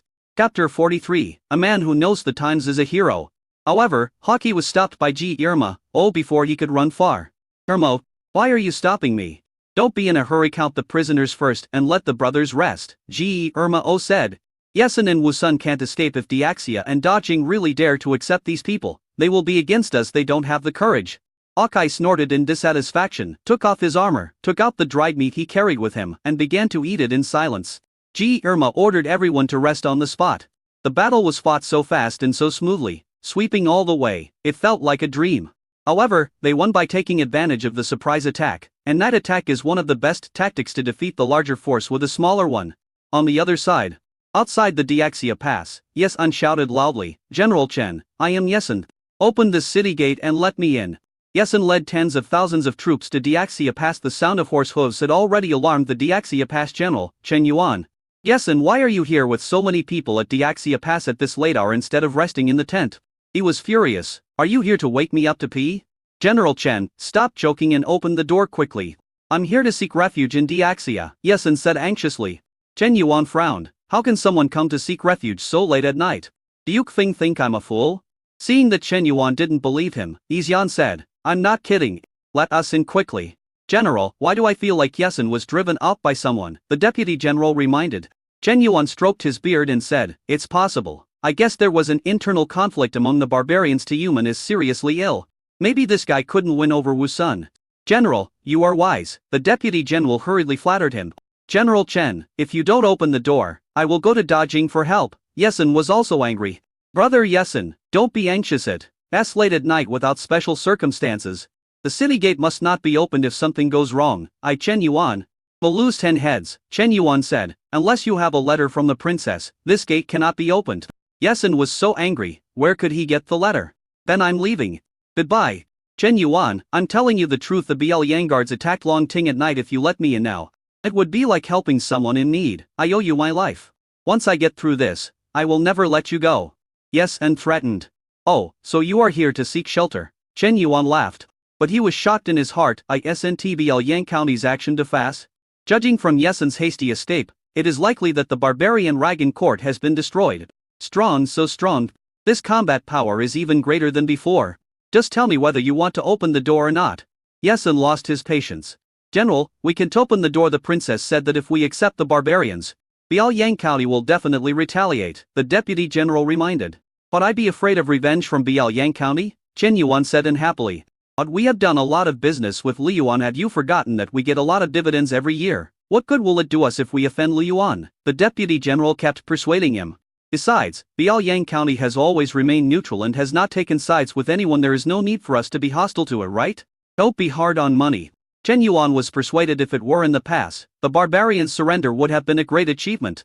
But now, it has become a hot potato that cannot be touched at all. Brother Yesun, Chen, can't help you. Better go to Dajing and try your luck, Chen Yuan sighed. Yesun was so angry that he almost vomited blood. You better think about it. If I leave, I will be an enemy, not a friend. Chen Yuan also got angry. Since you are the enemy, why would I waste my time talking to you? Shoot me. As soon as the words fell, the archers drew their bows and shot arrows. Countless arrows merged into the darkness and pierced into the bodies of the barbarian cavalry. For a moment, screams were heard one after another. Yesun was so frightened that he ran away with his head in his hands. Chen Yuan, you bastard, just wait for me. One day, we'll cut off your head and use it as a chamber pot. Chen Yuan laughed. Don't go, I'm waiting for you to kill me now. General, do you want to catch up? It's not worth wasting energy for BL Yang County. Let them fight to the death. On the other hand, the situation of Wusun was the same as Yesun's, and they were refused entry by the people of Dajing Pass. Wusun said all the good things he could, but it was of no avail. The group of people looked like dogs that had lost their homes. As daybreak approaches, they will have nowhere to hide and will surely be found. My king, what should I do? How about we go to Diaxia Pass and try our luck? No need, I guess Yesun is in the same situation as me. These two countries are afraid of BL Yang County and will never dare to accept us. Wusun was very clear-headed. He thought of his father's words, surrender to Liyuan. At least we can survive, even as free laborers. It doesn't matter as long as the people from the main vein come. We will be saved. Everyone fell silent. They dominated Biaoyang for 200 years and killed countless Biaoyang county magistrates. Now, the whole clan has fallen into Lu Yuan's hands. The successive failures have completely frightened them, and they no longer have the arrogance they once had. Since you are silent, I will take it as your consent. The Wusun knew very well that if it weren't for the Huang tribe, they would fight to the death, but now that they know they still have a way out, no one is willing to die. That's human nature. Just when Wusun was preparing to turn back to Biaoyang County, they happened to meet Yesin, who was rushing to Dajingwan on the road. The two sides stared at each other and the atmosphere was very weird. But was it that Yesin opened his mouth first and taunted, "What, Dajing won't accept you?" Wusun also sneered and said, "Weren't you also kicked out by Diaxia?" After saying that, both of them fell silent. After a while, Yesin spoke up, "What are you going to do? Are you going to fight your way out? Or, how can we kill the enemies who are surrounded on all sides?" People in these two countries were frightened by Lu Yuan. They accepted my things, but went back on their word. I will remember this grudge for the rest of my life. Yesin's heart bled when he thought of the flintlock rifles, bombs and other items he had given away. There is a saying in Biaoyang County, "He who knows the times is a hero." Listen to my father, keep yourself useful, and wait for reinforcements to arrive. Then you can repay blood with blood and tooth for tooth. He thought Yesin would mock him, but he was surprisingly silent. More than 20,000 cavalrymen are a force that cannot be ignored by any country. But here, we can only surrender. Everyone felt extremely depressed. Otherwise, if we pretend to surrender, we won't be able to capture Biaoyang County from the outside, but it may not be possible from the inside, Yesin whispered. Wusun's eyes lit up. That makes sense. If we can't win by force, then let's try the soft approach. Chapter 44. Stop talking nonsense and start fighting. On the city wall of Biaoyang Pass, Lu Yuan had already received the news of the great victory and was extremely excited. Good. Very good. This battle showed the power of my guard army. Lu Yuan clenched his fists excitedly. Once upon a time, the barbarians were an insurmountable mountain standing in front of Lu Yuan. But today, he finally flattened the mountain. Master Cao was also very happy, and he hurriedly asked the scout, "Tell me again, how many prisoners did we capture?" "My lord, our army arrived at the barbarian gathering place at about 2 am and had a smooth journey. We used roundabout tactics and rushed into the barbarian camp with unstoppable force, killing the barbarians and making them cry for their parents. Captain Wang beheaded 2 human to intimidate the barbarian soldiers in this battle. More than 14,000 barbarian soldiers were beheaded, 30,000 barbarian soldiers were captured, and about 390,000 barbarian civilians were captured. Yesin the Wusun fled to Diaxia Pass and Dajing Pass with more than 20,000 people. Captain Ji has already led the team to pursue them, and there should be news soon," the scout replied. Ongu was also overjoyed. "Congratulations, master, for destroying the barbarians." Lu Yuan laughed loudly. "From today on, this 300 li of land will all belong to Biaoyang County." After the scout left, Master Cao asked, "Master, should we announce this victory to the whole city so that all the people can be happy?" Lu Yuan nodded and said, "Let's report it." Master Cao left happily. Lu Yuan did not think that Dajing and Diaxia dared to accept Wusun and Yesin. At most, Biaoyang County would deal with them again. If they dare to close the border, we will blow it up and force them to do business with Biaoyang County. Soon, the news of the great victory in Biaoyang County spread throughout the city. "Princess, something happened." Shang Song Nian ran to Xi Aning in a hurry. "Barbarians! Barbarians! What's wrong with the barbarians?" Xi Aning frowned. "The barbarians were wiped out by Lu Yuan." Shang Song Nian slapped his thigh anxiously. "All the support we gave to Dajing over the years has been in vain." "What did you say?" Xi Aning exclaimed. "When did it happen?" "Last night." Lu Yuan sent 20,000 people out of the city in the name of night training, but they were actually heading straight for the barbarians. As a result, they completely wiped out the barbarians. In one battle, 2 human was beheaded, and Wusun and Yesin disappeared with 20,000 people. The barbarians are gone. Xi Yining also stamped her feet in anger. "This man is too ruthless. He doesn't even give me the slightest bit of face. The destruction of the barbarians is not in the interests of Dajing now that the barbarians are done to stir up trouble. Who can stop Biaoyang County from growing bigger? I'll go find him and ask for an explanation." Xi Yining lifted her skirt and walked out. As a result, as soon as he walked out the door, he saw Li Wuyu, who was also angry. The 2 women looked at each other and snorted coldly, but surprisingly they did not start arguing. "The barbarians have been destroyed," Li Wuyu said coldly. "Biaoyang County has grown to this point. We must join forces to contain Biaoyang County." Xi Yining is indeed deeply in love with Lu Yuan, but that doesn't mean she won't target Biaoyang County. Putting things into context, pressure? Yesin is one of the 4 generals of Diaxia. Liu Yuan is slapping Diaxia in the face by doing this. Liu Yu had lost all his previous coquettousness and was now extremely solemn and serious. What a coincidence. Wu Sun is also the barbarian king appointed by Da Jing. He must give us an explanation, Xi Yining said. The 2 girls walked out of the guest house together and saw the streets of Biaoyang County. All the people had spontaneously walked out of their homes, telling each other the news and celebrating it was even more lively than the Chinese New Year. Soon, the 2 found Lu Yuan. What are you 2 doing here? I don't have time to flirt with you right now. Lu Lang. Yesin was appointed as the general of Zenbi. Diaxia. Biaoyang County launched an unprovoked attack, and Diaxia should give an explanation. Brother Lu Yuan. Although an Inger belongs to you physically and mentally, Wu Sun is also the northern barbarian king appointed by Da Jing. The barbarian fiefdom is Da Jing's land. You invaded Da Jing without reason. Don't you take Da Jing seriously? Li Yuan turned the pen in his hand, without even the intention of getting up, and said calmly. What do you want to say? Release those barbarians. Li Wu said, let me take the lead and sign an unwar agreement. I can guarantee that the barbarians will never go against Biaoyang County in the future. That's what I meant, Brother Li Yuan. That is our Da Jing's territory. If you attack us without reason like this, it will be hard for an Inger to explain it when the news gets back. Otherwise, how about you release them and pay them a few 100,000 taels as compensation? Li Yuan put down his pen and lit a cigarette. In your eyes, the barbarians bully me, but I can't fight back. Right? Have you ever thought that protecting the barbarians is tantamount to going against my Biaoyang County? Are Da Jing and Diaxia really ready to fight Biaoyang County? If you are ready, and we will see for ourselves on the battlefield if I don't flatten a Jing Pass and Diaxia Pass, I Li Yuan am incompetent. Li Yuan's voice was calm, but extremely firm. Chang Song Nian said coldly. No matter how strong Biaoyang County is, it only has a population of 1 million. I Da Jing have 1 million soldiers and 300,000 soldiers. It's not that Da Jing is afraid of your Biaoyang County, but I don't want to bully the weak. Lu Lingjun, please don't be so ungrateful and destroy our friendship. Lu Lingjun, we are the easiest to talk to. It's fine that you refuse to accept the imperial edict, but now you even beat up the general of my great XIA. It would be difficult for us to go back and explain, right? By then, His Majesty will be furious and cause the heavily soldiers to descend. Even if Biaoyang County is powerful, it will probably be difficult to resist an army of hundreds of thousands, right? If you accept the imperial edict, then it will be easy to talk about it. Wang Di flicked his whisk and said with a smile. When you become the emperor's son-in-law, let alone deal with Yesin, it is not impossible that the whole barbarian gathering place will be given to you as a fiefdom if His Majesty is happy. You can handle this matter any way you want. If someone dares to bully the weak, Your Majesty will not sit idly by.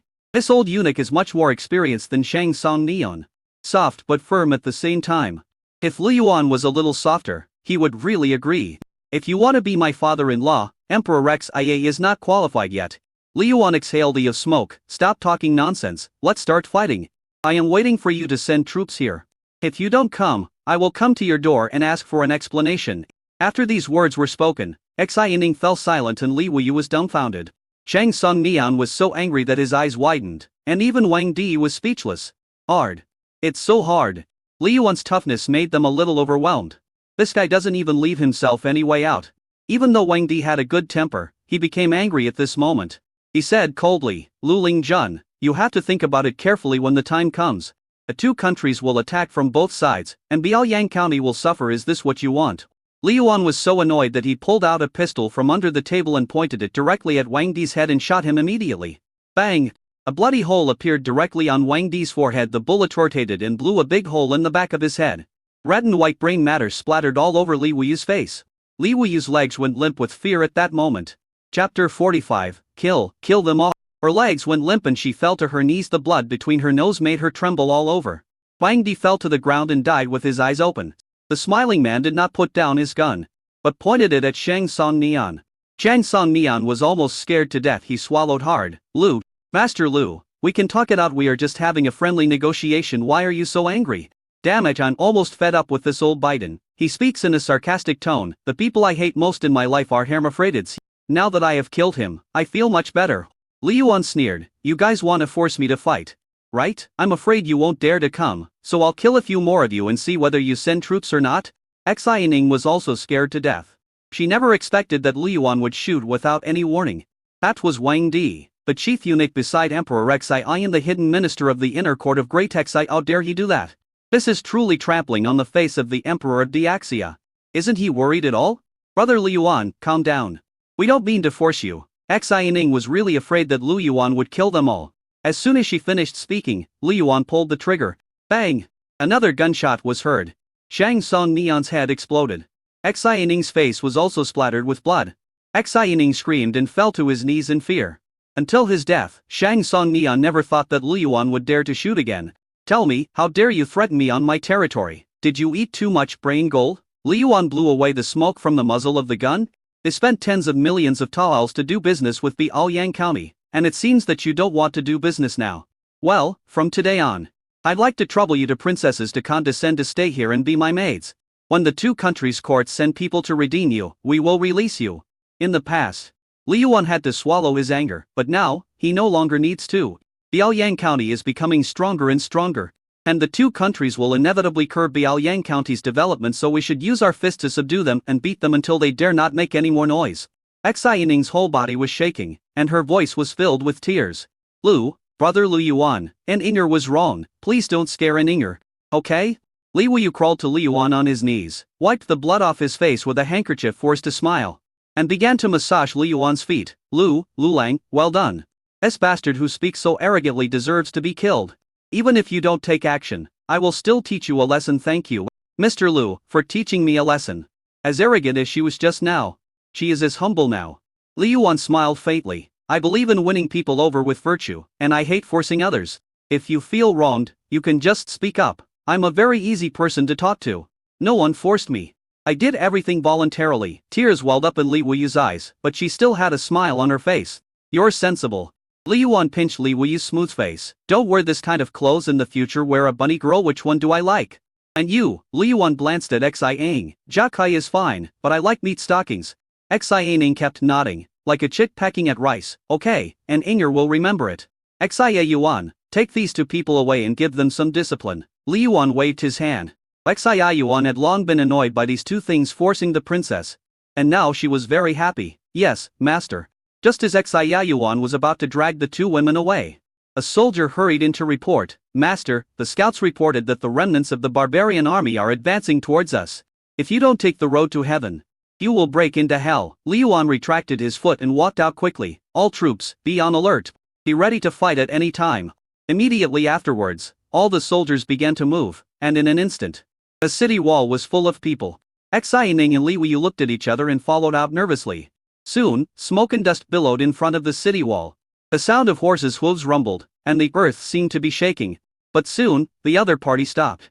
And when the smoke and dust cleared, a man was seen holding a loudspeaker and shouting loudly, Lu Lingjun, I am Yesin, the left-wise king of the barbarians. I led the elite barbarians to surrender to Biaoyang County. Please come out and see me, Lu Lingjun. Hearing this, the Biaoyang guards were stunned. What's going on? Didn't Captain Ji and his men already wipe out the barbarians' ancestral land? If these people don't want revenge, why would they come here to surrender? Xi Yining and Liu Yu looked at each other and saw shock in each other's eyes. If they had known this would happen, why would they do this? After going through so much trouble to go around in circles, I ended up making Liu Yuan angry. And he's the kind that's hard to appease. Lu Lingjun, I am Wu Sun and I have come here specially to surrender. We had many misunderstandings before. Please give us a chance to reconcile. I am willing to lead the barbarians to fight for you forever. Seeing that Liu Yuan didn't speak, Wu Sun became anxious. Do you think these two guys are pretending to surrender? Liu Yuan said with a smile. Honggu held the saber and said, it should be. And play with them. After all, these are the best laborers. Liu Yuan smiled and said, if you want to talk, everyone take off your clothes and come over. I will give you a chance to negotiate. After these words were spoken, Honggu, Xi Yining and other female relatives blushed with shame. Yesin glanced at Wu Sun and said uncertainly, did you hear that? Liu Yuan said that we should take off all our clothes and walk over. Wu Sun gritted his teeth and said, that's what he said, bastard, he's too cautious. Yesin's expression was particularly grim. I've known for a long time that this thief Lu was cunning and treacherous, but I didn't expect him to be so difficult to deal with. We have come this far. There is no way back. Wu Sun took a deep breath and replied loudly, Lu Lingjun, we are here to surrender. You asked us to take off all our clothes. Isn't that too humiliating? Oh, you think it's embarrassing? And don't talk about it. Let us fight, then we can build to Jingwan. One is placed in front of Deaxia Pass, and the other is placed in front of Dajing Pass. I will beat anyone who dares to push them down, Liu Yuan replied. Aksai Ning and Li Wuyu both smiled bitterly. They didn't think Li Yuan was joking at all. This man really had this idea. I shouldn't have provoked him, I'm too petty. Yesin and the other two were so angry that they were shaking all over. What should we do? He won't be fooled at all if we take off our clothes. A bomb will not be hidden at all, Yesin said. Wu Sun frowned. Got it.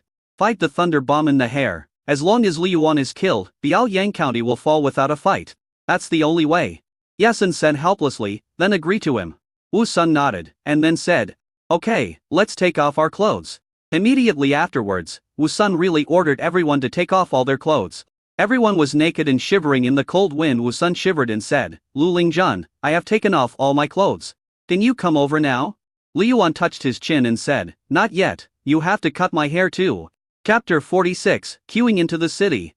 People of this era have extremely thick hair, it's hard to find a bald one. The barbarians don't like to wash their hair or take baths. So their hair becomes even denser. Who knows what they hide in their hair?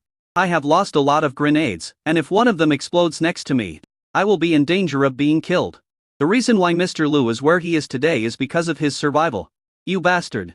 You're going too far. Not only do you want us to take off our clothes, you also want us to shave our heads and become bald men. Yesin howled in anger. Wu Sun was also furious. Lu Zhe is too cautious. Let's just fight these bastards. Yesin picked up the weapon on the ground. I would rather die in battle than suffer such humiliation. People in the three kingdoms believe that one's body and hair were given by one's parents, but we barbarians don't believe in this. We can only say that the bandits on land are too difficult to deal with. Right now, we have powerful enemies in front of us and pursuers behind us. We are in a dilemma. If it really doesn't work, just do what he says. I don't believe that he can kill hundreds of thousands of people. By then, we will accumulate strength in secret, waiting for the main branch to come. Are you afraid that there will be no chance for revenge? Wu Sun was not blinded by anger. He picked up a dagger and cut his hair short. He picked up a whip and shouted at Li Yuan, Lu Lingjun, we are cutting our hair. Shave all your hair off. Then line up and come here. Everyone should be at least 3 meters apart. Li Yuan made the request again. In the eyes of Aksai Ning and Li Wuyu, taking off clothes was outrageous enough, and they would definitely not be willing to cut their hair. But not only did they agree, they also cut it very quickly. Soon, a bunch of shiny bald heads appeared in front of us. All of them were naked, which was extremely eye-catching. Lu Lingjun, we've all finished shaving. Wu Sun's face was already blue from the cold, and he really wanted to huddle together with everyone for warmth. But Lu Zhe wouldn't allow it and asked them to stay 3 meters apart. When the cold wind blew, countless people sneezed. Li Yuan replied, come over here in a line now, don't hide anything. If you make any unusual movements, I'll kill you. After saying that, Wu Sun and Yesin took the lead, and the two of them walked naked towards the city of Biaoyang, one in front and the other behind. Li Yuan put down the telescope. It's so small, not even 1/3 of my size. Then he ordered people to open the city gates, not afraid that they would dare to do anything wrong. Go, get the labor camp uniforms, handcuff them, and shackle them. Anyone who dares to resist will be killed on the spot. Li Yuan gave the order, and then lay on the city wall. Watching Wu Sun and Yesin walk into the city wall, detain them both separately. Lord Lu, we sincerely surrender. Give us a chance. Wu Sun forced a smile. Although the barbarians are not as good as the guards, they are also one of the strongest armies in the world, and we can serve as your vanguard. Don't worry, there will be a chance, Li Yuan said with a smile. But when they saw Li Yuan smiling so happily, they felt inexplicably cold in their hearts. We don't need the handcuffs and leg irons anymore, right? Yesin said with an unpleasant expression. We are both the left and right wise kings of the barbarian tribe. Lu Lingjun, are you not going to give us any preferential treatment at all? Not killing you is the best I can do for you. If it weren't for the bad luck of killing the surrendered, I would have killed you all. Are you qualified to negotiate with me? Li Yuan looked down at the two of them. If you want to live, you must make a down-to-earth contribution to the construction of Biaoyang County, and there will be a day for you to make a breakthrough. Otherwise, you will die. You. Yesin was so angry. Wu Sun held him back and shook his head slightly. The two brothers have been fighting since they were young. At this moment, he doesn't want to anger Li Yuan first. The conflict between the two can be resolved privately, but they must be united in front of the outside world. Yesin suppressed the anger in his heart and said, yes, I understand. Only then did Lu Yuan nodded with satisfaction. However, 20 people were too many, so they could only enter the city in batches. Then these people were handcuffed and shackled and entered the Biaoyang County. Is this what Biaoyang County really looks like? Yesin looked at the bustling city in front of him, and felt that his eyes were not enough. Wu Sun sighed. I always thought that even if Longting couldn't compare to the capitals of the three kingdoms, it was not far behind. I didn't expect that it couldn't even compare to Biaoyang County. Compared to this place, I feel that Dragon Court is like a toilet. What are you mumbling about? Go! The officer guarding them waved the long whip in his hand in an instant. The two men were whipped several times, and they grimaced in pain. Besides the pain, they were more angry. But after the anger, they couldn't help but feel confused. Is it worth it? But after entering Biaoyang County, some people even thought, if I could live in a place like this, being a labor camp prisoner would actually be pretty good. On the street, people were already standing on both sides watching and pointing at them. At this moment, the haze hanging over the heads of the people of Biaoyang County completely disappeared. Everyone feels proud. Especially the local natives, who have suffered so much oppression at the hands of the barbarians. You savage dog, give me back my grandfather's life. A young two-ethnic group boy looked at Yesin and others angrily. You damned dogs, now you have come to this day wife. You saw it, they were punished by the master. A middle-aged man knelt down and cried bitterly. Dad. Mom, did you see that? The master is taking care of you, don't worry about us. A young girl hugged a 3 or 4-year-old girl and cried, we will be fine. The cries, scolding and celebrations gathered together and finally condensed into one sentence. Long live the master. Without Lu Lingjun, there would be no Biaoyang County. Without Lu Lingjun, there would be no happy life. Someone in the crowd started singing a song praising Liu Yuan. This is a song that almost every person in Biaoyang County can sing. Soon after, the song spread from one person to another, and resounded throughout the entire city. At this moment, the cohesion of everyone in Biaoyang County reached a new level. And Liu Yuan is their god. Yesin and Wusun lowered their heads and dared not look at them, because the looks of these people were too scary. Fortunately, after circling the main road, the officer leading the way asked them to stop and said, You two, follow me to a place. Can we take a break for a while? Yesin said, venting. Take a break, you dogs, do you deserve to take a break? The officer whipped Yesin with the whip several more times, making him cry out in pain. Stop fighting, General. Let's go. Wusun smiled hastily. Soon, the two followed the officer to a gloomy courtyard. A skinny old man came out from the inner room with a smile. Hey, General, are you here again? The master specifically instructed you to be quick and don't kill him. Don't worry, everyone knows that I am Feng Laosan, who can cut off all the roots with one blow. I guarantee that I can cut them off with one blow. Chapter 47. Let's not talk about becoming king. General, why did you bring us here? Wusun felt something was wrong. Why was this old man staring at his crotch? Don't ask so many questions. Just go in and lie down. The officer waved his whip, and the other officers kicked him directly. After being kicked several times, the two brothers dared not ask any more questions and could only lie on the strange stool with their arms and legs spread out. Hey, we are already in shackles. Why are you still tying us up? Yesin felt more and more that something was wrong. We have all surrendered, are you still going to torture us? I want to see Lu Lingjun. Wusun also struggled. However, at this moment they are like fish on the chopping board and can only be slaughtered at will. At this time, Feng Laosan came over with a box. He opened the box and found all kinds of knives inside. I'm Feng Laosan, a famous knife cutter in the pig farm. I castrate nearly 80 of the boars, just give me your guarantee. Upon hearing this, Yesin and Wusun's eyes were red with anger. They never imagined that Liu Yuan actually wanted to castrate them. Lu Zhe, I will never forgive you. Yesin's eyes widened. All his muscles tensed, and accompanied by a sharp pain. He felt that he had lost the most important thing. Wusun was terribly scared. Don't hit me, I'll be Lu Lingjun's dog. Don't. When the severe pain came, Wusun fainted from the pain. I told you to stop struggling. Now you're bleeding so much, Feng Laosan said dissatisfied. Lie, I'll have to sew you up with stitches. What a trouble. Just when the two lost the bell, Wang Dabiao and others also escorted the barbarian captives back to the city. Upon learning that Yesin and Wusun had surrendered, everyone couldn't help but sigh. These two cowards actually surrendered directly, causing me to lose to head. So despicable. Wang Dabiao was extremely dissatisfied. Wang Mazi, you just be happy that you have beheaded Team and others are greedy and want to swallow an elephant. Zheng Yujin was very jealous. This time, Wang Mazi must have made the main contribution. Wang Dabiao's mouth was almost grinning. Lucky luck. Liu Yuan looked at the densely packed captives and felt happy with these people. The time to build the new city would be greatly reduced. All barbarian males over the age of 5 will be stripped naked, shaved bald, and shackled. 50 people will be divided into groups. If one person causes trouble, the whole group will be buried with him.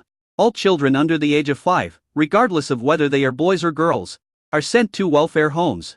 Women go to the south gate and follow this process to be examined by the female soldiers guarding the city. Those without physical diseases and who are young and strong will be given priority as rewards to unmarried soldiers. Let the soldiers choose the women they want based on their merits. The remaining ones can be bought by the common people as maids, or sent to textile factories to work on sewing machines. If men are the labor force, then women are the productivity. Although Biaoyang County is a good place, there are still more men than women. It is true that women in troubled times are like grass. But this group of barbarian women, the gender ratio in Biaoyang County can be balanced. As for whether they will rebel, Li Yuan was not worried at all. In this era, women are men's property. Marry a chicken and follow the chicken, marry a dog and follow the dog. This is true whether it is the Three Kingdoms or the barbarians. Master, where can so many people live? Master Cao said. The welfare home can't accommodate so many children. Food supply is easy to deal with. The male slaves can have one meal a day for now. As long as they don't starve to death, they can be allowed to stay in the shelter temporarily, but with so many people gathered together, it will be a hassle to recycle the food. The orphanage can be expanded. If it can't accommodate all the children, we can put them up for adoption. They are so young that they don't remember much and can be brought up. Don't worry about the women, they will be divided up in a few days. As for these restless male barbarians, we will send them to repair the city tomorrow and promote some well-behaved and fierce barbarians to fight barbarians with barbarians. This will have unexpected results. Master, that's a good idea. After recording the order, Master Cao hurried down to make the arrangements. At this moment, Biaoyang County was like a precision instrument, running at high speed. Everyone in the city was tired but happy. In the evening, Li Yuan specially hosted a banquet for the meritorious officials at Tianxing Tai. He sat in the main seat, his face flushed and in a good mood. He raised his glass and said, 5 years ago, I came to Biaoyang County alone. Biaoyang County at that time was dilapidated and desolate, with a population of less than 2,000. The people were hungry and lived in fear of their future. The barbarians came to plunder every now and then. The soldiers sent by the imperial court to guard the city hid in Biaoyang Pass and dared not come out. At that time, I vowed to turn Biaoyang County into a paradise and exterminate the barbarians. Now, I did it. This is my, Li Yuan's, success, and even more so your success. I, Li Yuan, toast to Yuan. It is my lifelong honor to follow the master. Master, you are too kind to me. I was just a horse breeder back then. If you hadn't valued me, how could I be where I am today? Ji Ermo also had tears in his eyes. We all know the hardships of the past 5 years. Without you, there would be no Biaoyang County. And we wouldn't be where we are today. Everyone present nodded in agreement. Yes, they understand best the hardships and hard work Li Yuan has endured over years. If it weren't for this man, would they be where they are today? Niudajan. Swear to follow the master till death. If anyone disobeys, we will kill him together. We's Ang Liu Jin. Xia Hongmei. Xia Yuan will follow the master for the rest of our lives if we disobey you. I will kill you. Master Cao's face flushed with excitement. Master, the barbarians have been pacified. Biaoyang has been stabilized, and the second city is about to be built. It is no longer appropriate to call it a county. It cannot govern Biaoyang well. Please think twice, sir. Li Yuan put down his wine glass and glanced at everyone, all of whom had expectant looks on their faces. He chuckled. It's time to lift it up. After these words were spoken, everyone became excited. Master Cao also breathed a sigh of relief, as he was afraid that Li Yuan would not agree. Li Yuan knew very well that the contribution of this battle was to great. The ranks of these regiment leaders were only slightly lower than his, and they were on the same level as him if they were higher up. We can't let them be on equal footing with us, can we? A way to employ people is to clearly distinguish between rewards and punishments. Moreover, Biaoyang County is building a city, so its administrative authority is indeed a bit small. Master, let us be king, Wang Dabiao said excitedly. I don't need to tell you about becoming a king, do you understand? Li Yuan glared at Wang Dabiao, then said, since everyone is so enthusiastic, I will reward myself and raise my rank to become a prefect. In terms of military rank, he was promoted from brigade commander to division commander. In this way, there is room for improvement while also keeping a low profile. It can reward everyone and enhance cohesion without being too prominent. At that time, he would just need to write a letter to Prince Duan and ask him to get him a position as a prefect anyway. The empress trusted him the most and would definitely not care about the promotion of a small county magistrate. Thinking of this, Li Yuan couldn't help but praise himself in his heart. I am such a genius. Chapter 48, The Disaster in Zongshu. You've only just been promoted to prefect? Wang Dabiao said with a look of disappointment. At the very least you should be called a magistrate. Xia Hongmei slapped Wang Dabiao on the head. If you keep talking nonsense, I'll beat you to death. Apart from Li Yuan, Wang Dabiao was most afraid of the big sister Xia Hongmei, so he quickly shut his mouth. Although Master Cao was somewhat disappointed, he also understood that what the master wanted was stability. If I am promoted to prefect today, how far is it from becoming a king? Master Cao winked at everyone and said, Master, you are wise. Others also reacted, "Master is wise." Li Yuan nodded complacently. "Since I've been promoted, I can tell you guys anything, Wang Daodiao. You made the first contribution in this battle, so you'll be promoted directly to the brigade level. All food, clothing and other necessities are supplied according to the brigade level. Ji Irmao, you have made an invaluable contribution by leading the heavy cavalry to infiltrate the barbarian gathering areas, and you have been promoted to the rank of full brigade. Zheng Liu Jin. The Moda all soldiers in circle from both wings, second level combat merit, promoted to deputy brigade commander. Hearing this, everyone was delighted.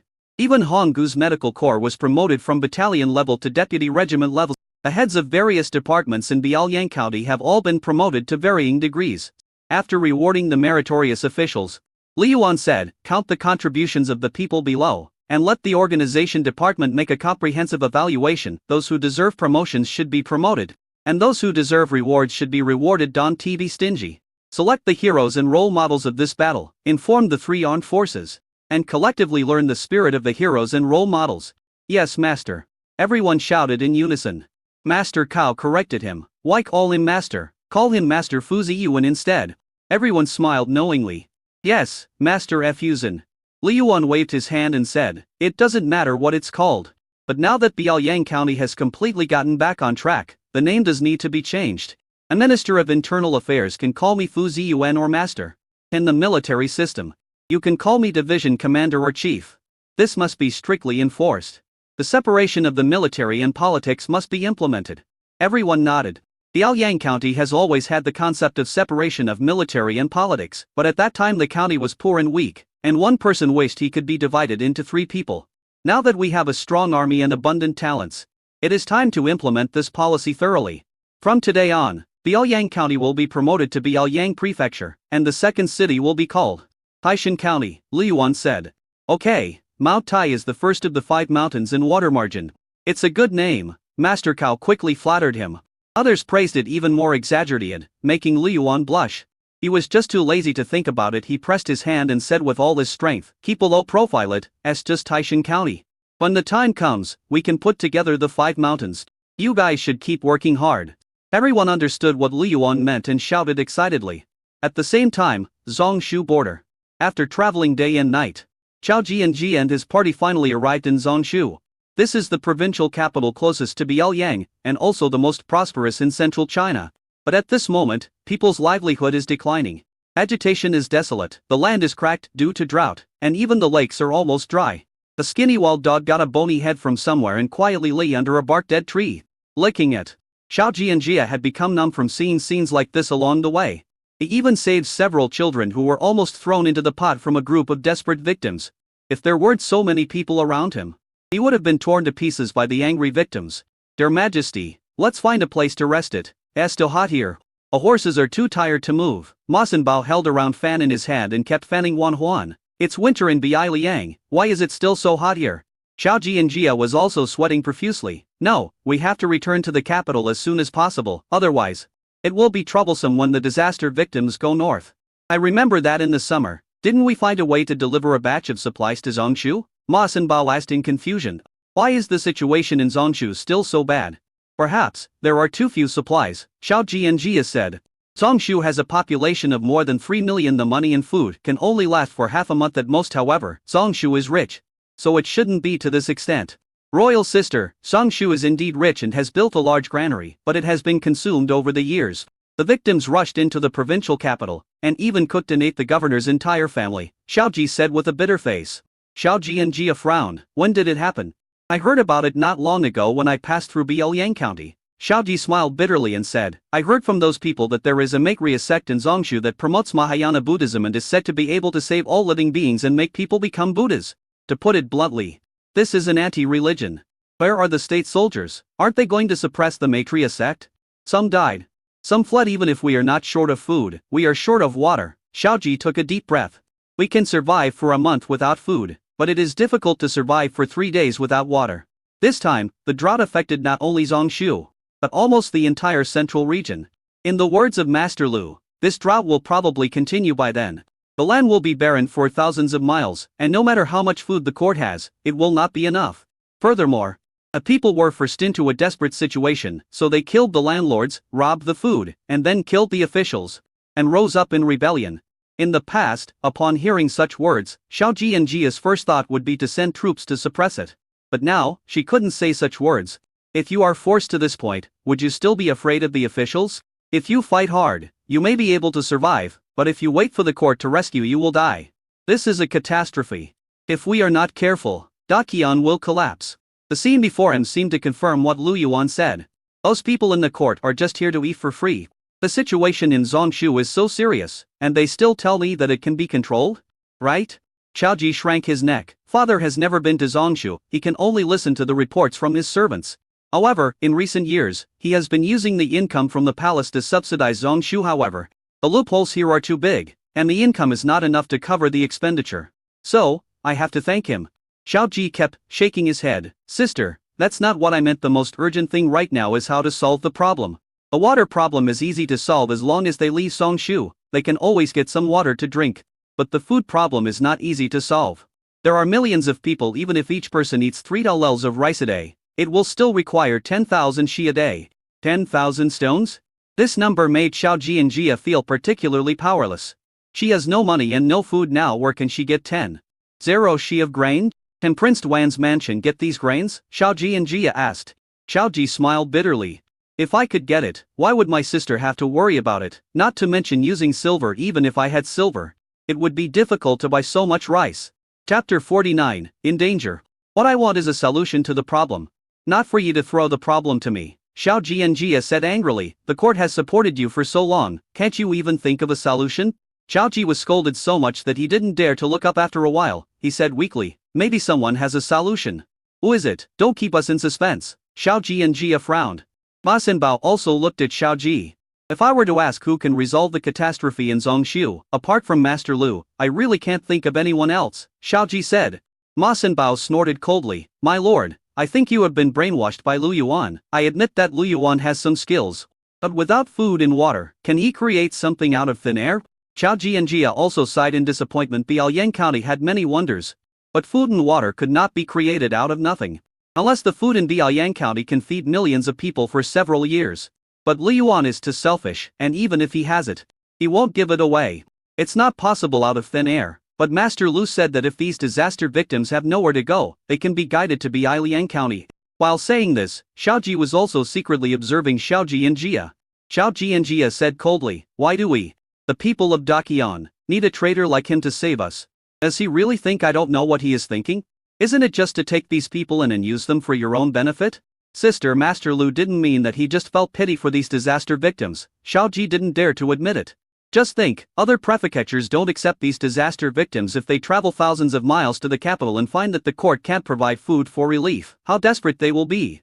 By then, the officials will force the people to rebel. And not only Zongshu, but even the capital will be in chaos. The soldiers can suppress it temporarily, but not forever. What do you think?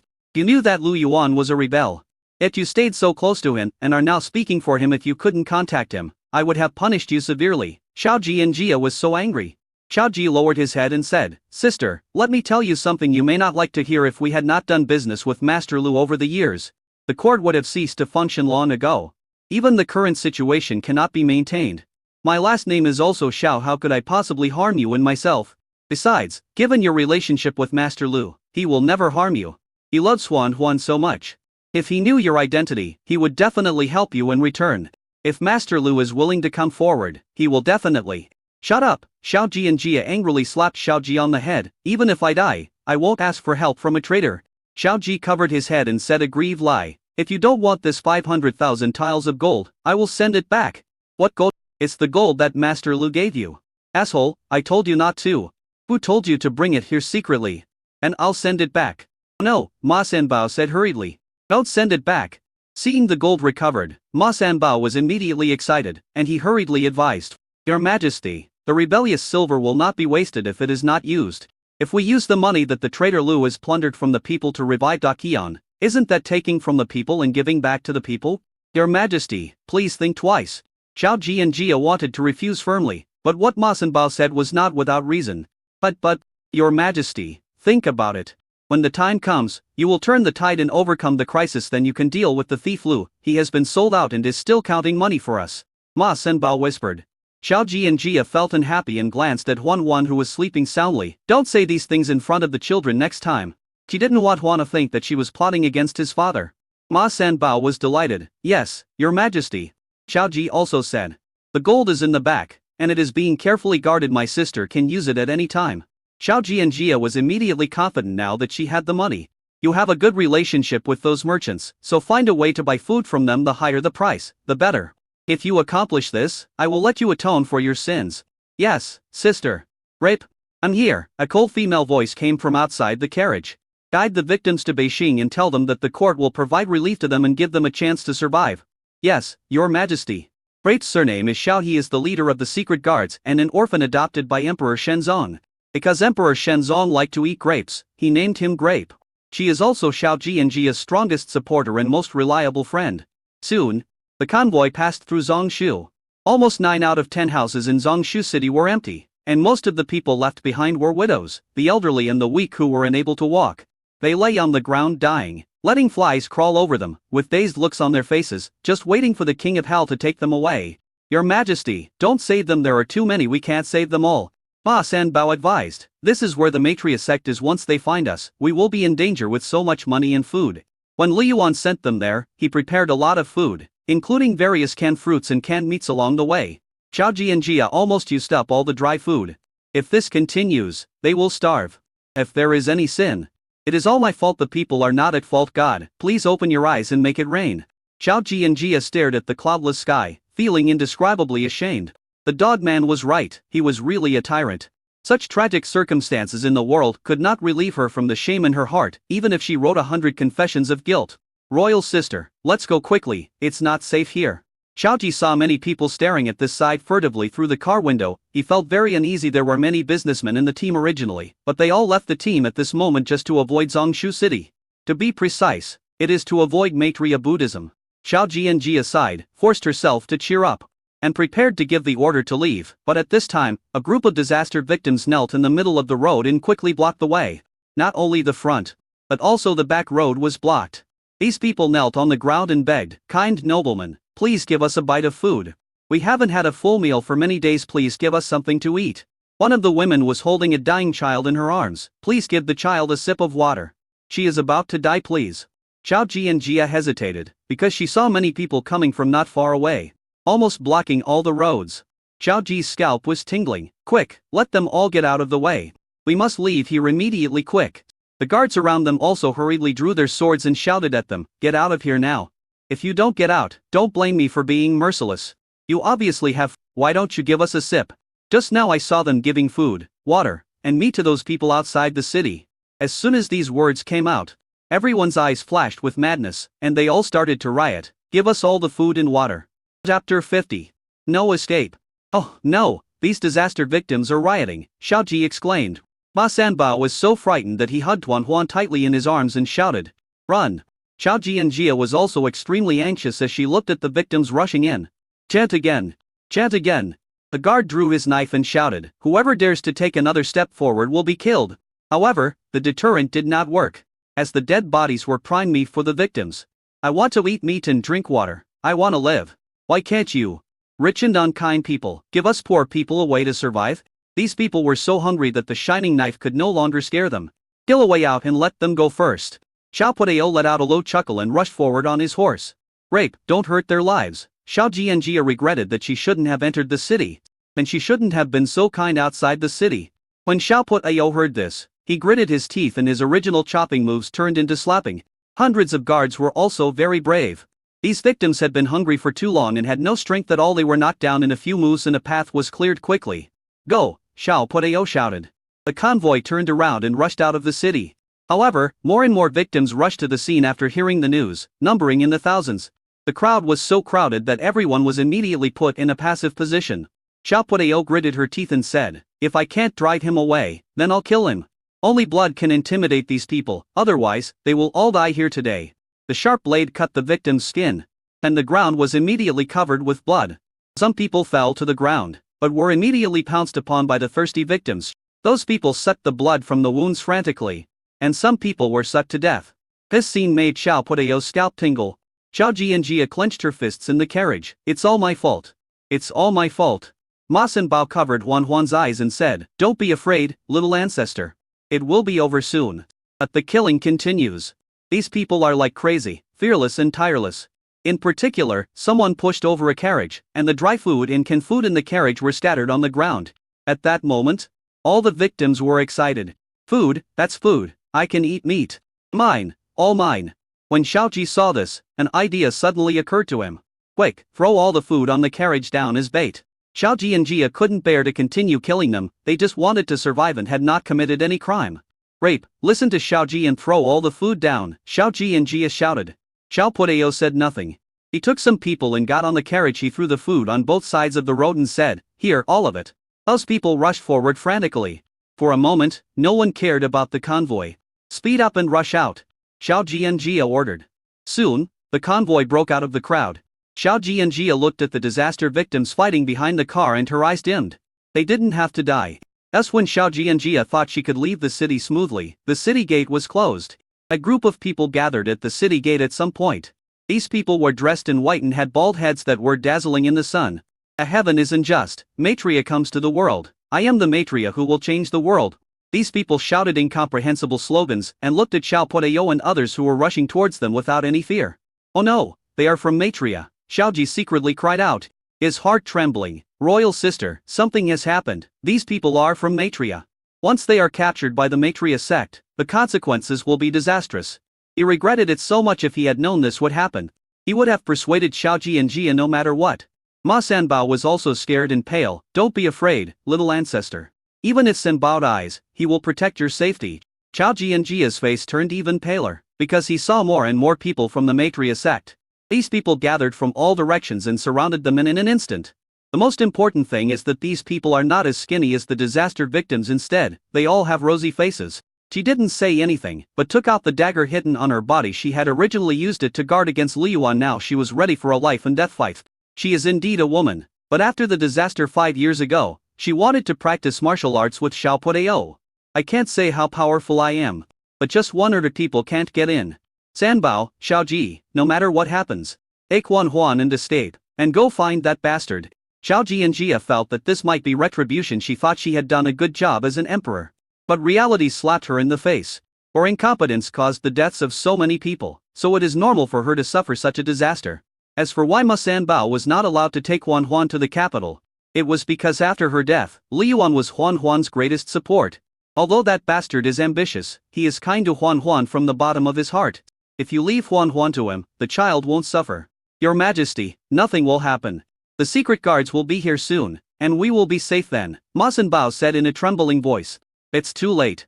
Xiao Ji and Jia shook his head, because he had already seen the Maitreya believers in the front already drawing their bows. "Amitabha, lost soul. Put down your butcher knife and become a Buddha right now," a deep voice came from the front. Immediately afterwards, the Maitreya believers around him said, "Put down your butcher knife and become a Buddha right now. Let go of your mother's head, you fake bald donkey, and die right here." Xiao Puteo killed a Maitreya believer who rushed over with a knife. Blood splashed all over her face, and even the thin scar at the corner of her eye became hideous. "Kill them all. Chief, they have bows and arrows," one of them said anxiously. "Quick, take out the crossbows. As a secret guard, a repeating crossbow is a must." Xiao Puteo ordered the members on the periphery to kill the Maitreya believers who were rushing over to buy them some time. After the crossbow was strung, the group worked in tacit cooperation and used it to deal tons of damage. However, Maitreya followers were everywhere, and they had less than 50 crossbows, and each quiver had only 10 arrows. "You can't kill them all, you can't kill them all." At the same time as the crossbows attacked, the deep no voice came again. "If you are stubborn, shoot. Collapse." These Maitreya followers pulled their bows into a full moon shape, and their skilled postures showed that they were veterans who had practiced for many years. The believers who had been attacking frantically retreated like the tide. The convoy was also within the attack range of the arrows. For a moment, everyone was exposed to the arrows. And they can't escape. Chapter 51. I'll kill you first. "Quick, Vari umbrella," Xiao Puteo shouted and took out a Vari umbrella from behind. This is a unique weapon of the Dakian secret guards. When it is opened, it is a defensive weapon. When it is folded, it becomes an angular four-sided mace. The tip is so sharp that it can even pierce armor. However, this weapon is too expensive. And the secret guards only have a few hundred of them. Ding ding ding. The arrows in the sky were blocked, but some people were unable to avoid them and were shot through. "Let it go again." the archer's three-stage attack gave Xiao Podeo and others no chance to breathe. Moreover, the Maitreya believers around were not indifferent. Some of them shot cold arrows and blew poisonous nails in the back. Lao Huang, Lao Wang, Lao Wang. Seeing his brothers who had gone through life and death together falling to the ground, Xiao Podeo wished he could kill them all. At this moment, the man who was surrounded by Maitreya believers picked up an iron bow, and the arrow made of fine steel was shining with a cold light. The longbow that was difficult for the three people to pull was actually pulled into a full moon by this man. Collapse. The bowstring made a dull sound.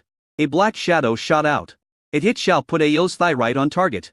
A powerful penetrating force directly pierced through the specially made bullpup armor on Xiao Podeo's leg. And then the remaining force pierced through her thigh. Xiao Podeo cried out in pain, lost his balance, and fell off his horse. Rape. Xiao Jianjia exclaimed. Miss, I'm fine. Xiao Podeo forced a smile and used all her strength to climb up. She held the Bari umbrella in one hand and a knife in the other, and limped forward to kill. Rape, come back. Xiao Jianjia's eyes reddened. I promised the master that I would protect you.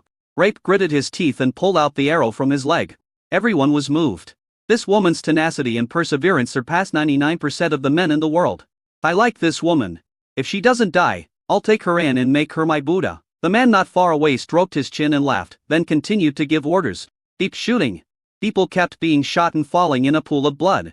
After so much killing, their swords had already become so blunt that they were unusable. They are too tired. Too tired to get up.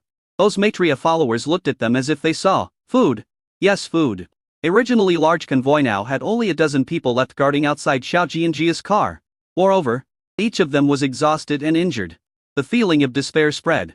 Xiao Jianjia was also ready for a fight to the death. Female donor.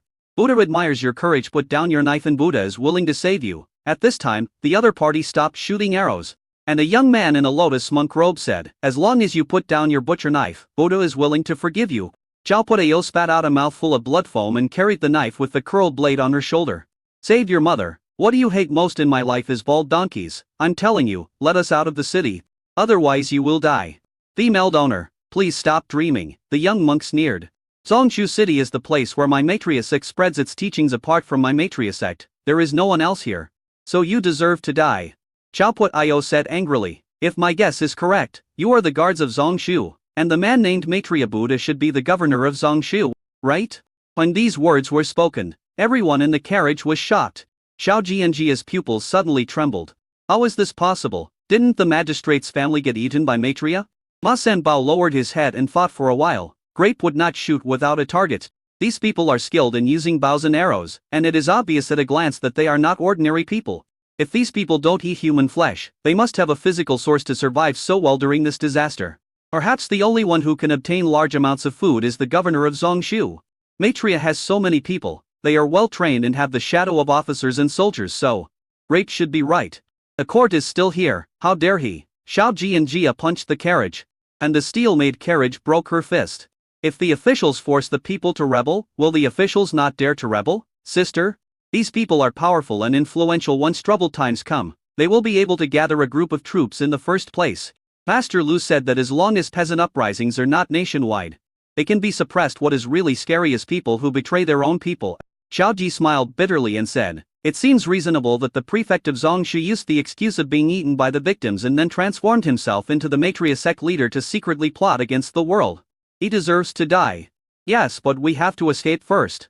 If only I hadn't refused Master Lu's escort. If Master Lu's people had escorted us, the Maitreya sect would not be worth mentioning at all. Xiao Jianjia glared at him fiercely.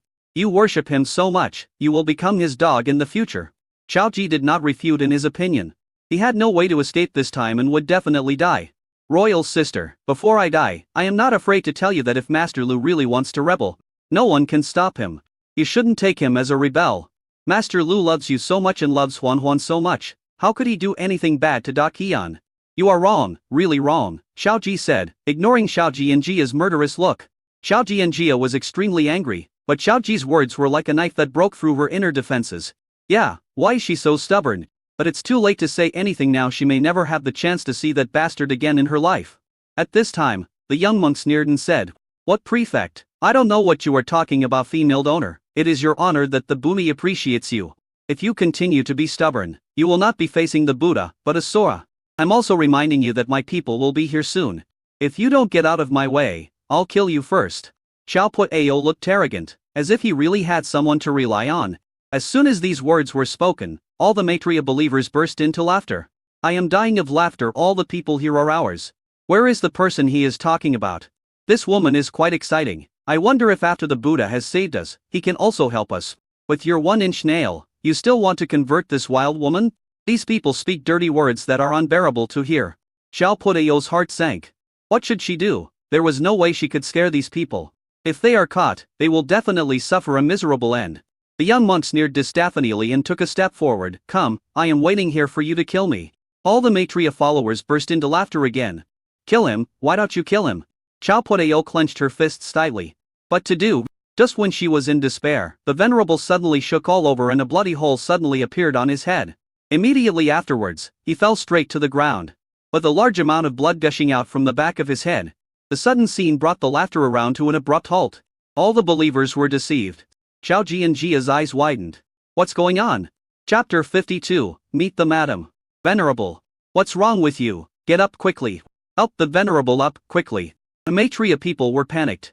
And then they saw the believers at the city gate being knocked down one after another. Every death was exactly the same as that of the venerable. The sudden change frightened these people. Oh no, they really have backup. Where are the people? Where are they? The people of Maitreya sect looked around, trying to find the support that Xiao Puao mentioned. Not to mention them, Xiao Puao was also confused. In an instant, her expression changed again and again, and she shouted loudly, Great, my people are here. You are dead. Your Majesty, have the other secret guards arrived? Ma Sanbao was overjoyed. Xiao Ji and Jia frowned. What about them? Are the secret guards' killing methods so strong? Xiao Ji stared at the Maitreya followers who were killed. With a hint of surprise in his eyes, I know who it is. I know he will definitely not leave us alone. Xiao Ji and Jia really wanted to ask who Xiao Ji was. But the situation on the battlefield changed rapidly at this moment and the Maitreya believers rioted. Among the crowd, the man sitting on the lotus platform was also a little panicked. He hurriedly got down from the lotus platform, fearing that he would be ambushed and assassinated. At this time, the people standing in front fell down one after another. Each one died in a similar manner. But now, he couldn't even find where the enemy was. What kind of weapon is this? The man was shocked and angry, and didn't dare to stay here any longer. Quick, capture all these people for me. After saying this, he withdrew surrounded by the core members of the church. The Buddha has issued an order to capture the demon. Each person will be rewarded with 100 kilograms of rice and 10 kilograms of meat. Originally, the believers were still very afraid, but after hearing this, they became completely crazy. Kill. That wild woman is seriously injured. Catch her. Maitreya followers rioted all around. At this moment, a violent explosion suddenly occurred not far away. Boom! Several loud bangs in succession directly killed countless members of the runaway Maitreya sect. The explosion was still going on. And in just a few minutes, a lot of people were lying on the ground. Where did the thunder come from in broad daylight? It's winter now. This is winter thunder. God is angry. God has sent down thunder to kill people. Run! Originally, they wanted to capture people in exchange for food, but now they only regretted that they didn't have 2 more legs. Especially after the divine thunder descended in front. It also brought endless divine fire. Once the divine fire touches you, it's like a maggot on the heel that can't be shaken off. Save me, I don't want to die. Oh my God, I was wrong. I will never eat human flesh again, please don't kill me. In an instant, hundreds of people were infected by the divine fire. The fire was so powerful that it burned through their clothes and attached to their flesh and blood, directly burning them. The fat of human flesh seems to be the best fuel. Just then a gust of wind blew by, and the smell of barbecue dissipated, and some people vomited as they walked. It seemed as if it wanted to vomit out all the human flesh they had eaten in the past 2 years. What on earth was that thing? Ma Xinbao looked at the people who were burned to death in horror. Xiao Ji and Jia also hurriedly urged the driver to move forward to avoid being contaminated by this strange fire. Xiao Ji covered his mouth and nose with a handkerchief. It stinks. I can't help but vomit. Run. These people are protected by heaven, and cannot be touched. I won't dare to do it again, please forgive me this time. However, the explosions continued. And every explosion meant that dozens of people were blown to the ground. The Buddha ran for his life. Who are these people? How the hell can they control the thunder and fire? He had lived for more than 30 years and had never seen such a strange scene. He even thought that if he could control this kind of power, it would be easy to conquer the world. But at this moment, he felt a pain between his eyebrows. In an instant, my body lost balance and I fell heavily to the ground, with my mind forever stuck in the moment just now. The Buddha was killed by God. The Buddha is dead. Those key members were even more frightened. At this moment, all the rumors about Huang Qian being dead were fake. If Huang Qian was dead, how could divine punishment be brought down? Xiao Jianji and his group retreated to the city gate and looked back at the street. No one was standing there. Everyone was breathing heavily, as if they had just fought a big battle. We're alive. Xiaoji leaned against the carriage and laughed. Royal sister, we're alive. Xiao Jianjia was still frightened, and the severity of the situation this time was even greater than the palace turmoil 5 years ago. They almost all fell here. She hurriedly hugged Huan Huan in her arms, feeling indescribable fear in her heart. Xiao Pudeo's face also turned pale, and then he could no longer hold on and fell off the horse again. Boss! Commander! The secret guards rushed over one after another. Xiao Jianjia hurriedly said, "Quick! Lift her into the car." Everyone hurriedly carried Xiao Pudeo to the carmas, and Bao quickly tore open Xiao Pudeo's trouser legs and looked at the serious puncture wound. He took a breath and said, "It's too serious. If the bleeding is not stopped, he can't be saved. Hurry! Sew up her wound." Xiao Jianjia was extremely anxious. "Your Majesty, all the supplies have been caught in fire, and we have no food left." One of them laughed bitterly. Your Majesty, rape is useless, and I'm sorry to have frightened you." Xiao Pudeo held Xiao Jianjia's hand tightly. "In the next life, grape will still protect you. Kazi, after I die, your Majesty's safety will be in your hands. Rape, you will be fine. I will definitely cure you." Xiao Jianjia grabbed her hand. "Get out of the city quickly." Just as Xiao Jianjia and others were preparing to leave the city, a group of men in black came over. "Oh, no, there are enemies!" Kazi shouted, and the people around him instantly assumed combat stances. Several people in the carriage were extremely desperate. This Songshu city is too terrifying, with waves of enemies coming one after another. The Maitreya sect was just killed. Who is coming this time? Don't do it. We have no ill intentions. At this time, the leading black-clad man said, "If it weren't for us, you would have been captured by Maitreya cult long ago." Haozi looked at the newcomers nervously. "Who are you?" The leading man in black made a gesture, and the people behind him stopped immediately. He walked to the front of the car alone, then took off his hat and mask, revealing an extremely beautiful face. Then she returned to her original voice and knelt on one knee. "Liu Su, on the orders of the master, bring the Special Forces Battalion to protect the lady. I am late in coming to your rescue. Please forgive me, madam." Immediately afterwards, the people behind Liu Su also knelt on one knee. "Greetings, madam. Miss." All the secret guards were dumbfounded. They protected His Majesty all the way and didn't even notice that someone was following them in secret. Xiaoji slapped his thigh excitedly. "I knew it was Master Lu's man." Ma Sanbao's eyes were filled with complicated expressions. Xiao Jianjia looked at the heroic woman in front of her, dressed in tight clothes, and was completely moved at this moment. "Are you from Biayang County?" Chapter 53 Arrival at Biayou Jinji. "Yes." Liu Su replied. "Did that bastard ask you to follow me?" Xiao Jianjia's face suddenly frowned. If she let them follow her all the way back to the capital, wouldn't her identity be completely exposed? Liu Su didn't think too highly of Xiao Jianjia, otherwise, she would have come out as soon as they were in danger. "I just gave her a lesson." After hearing these words, not only Liu Su, but everyone in the Special Forces camp looked gloomy. It would have been fine if they didn't get any thanks for their personal protection for 12 hours, but it was as if they owed her something. Correction, this is not tracking. It's protection. Does Madam want to rely on these people to return to the capital? Liu Su said with a mocking face. Zongshu is not only about Maitreya, but also about the mother of no birth, the heart-eating pagoda-bearing heavenly king, and all the 18 immortals are gathered here. Do you think you can cross Zongshu? Don't know how to write the word death? How dare you be rude to the young lady? Tao Zai shouted angrily. Xiao Jianjia was extremely embarrassed and realized that she was repaying kindness with enmity.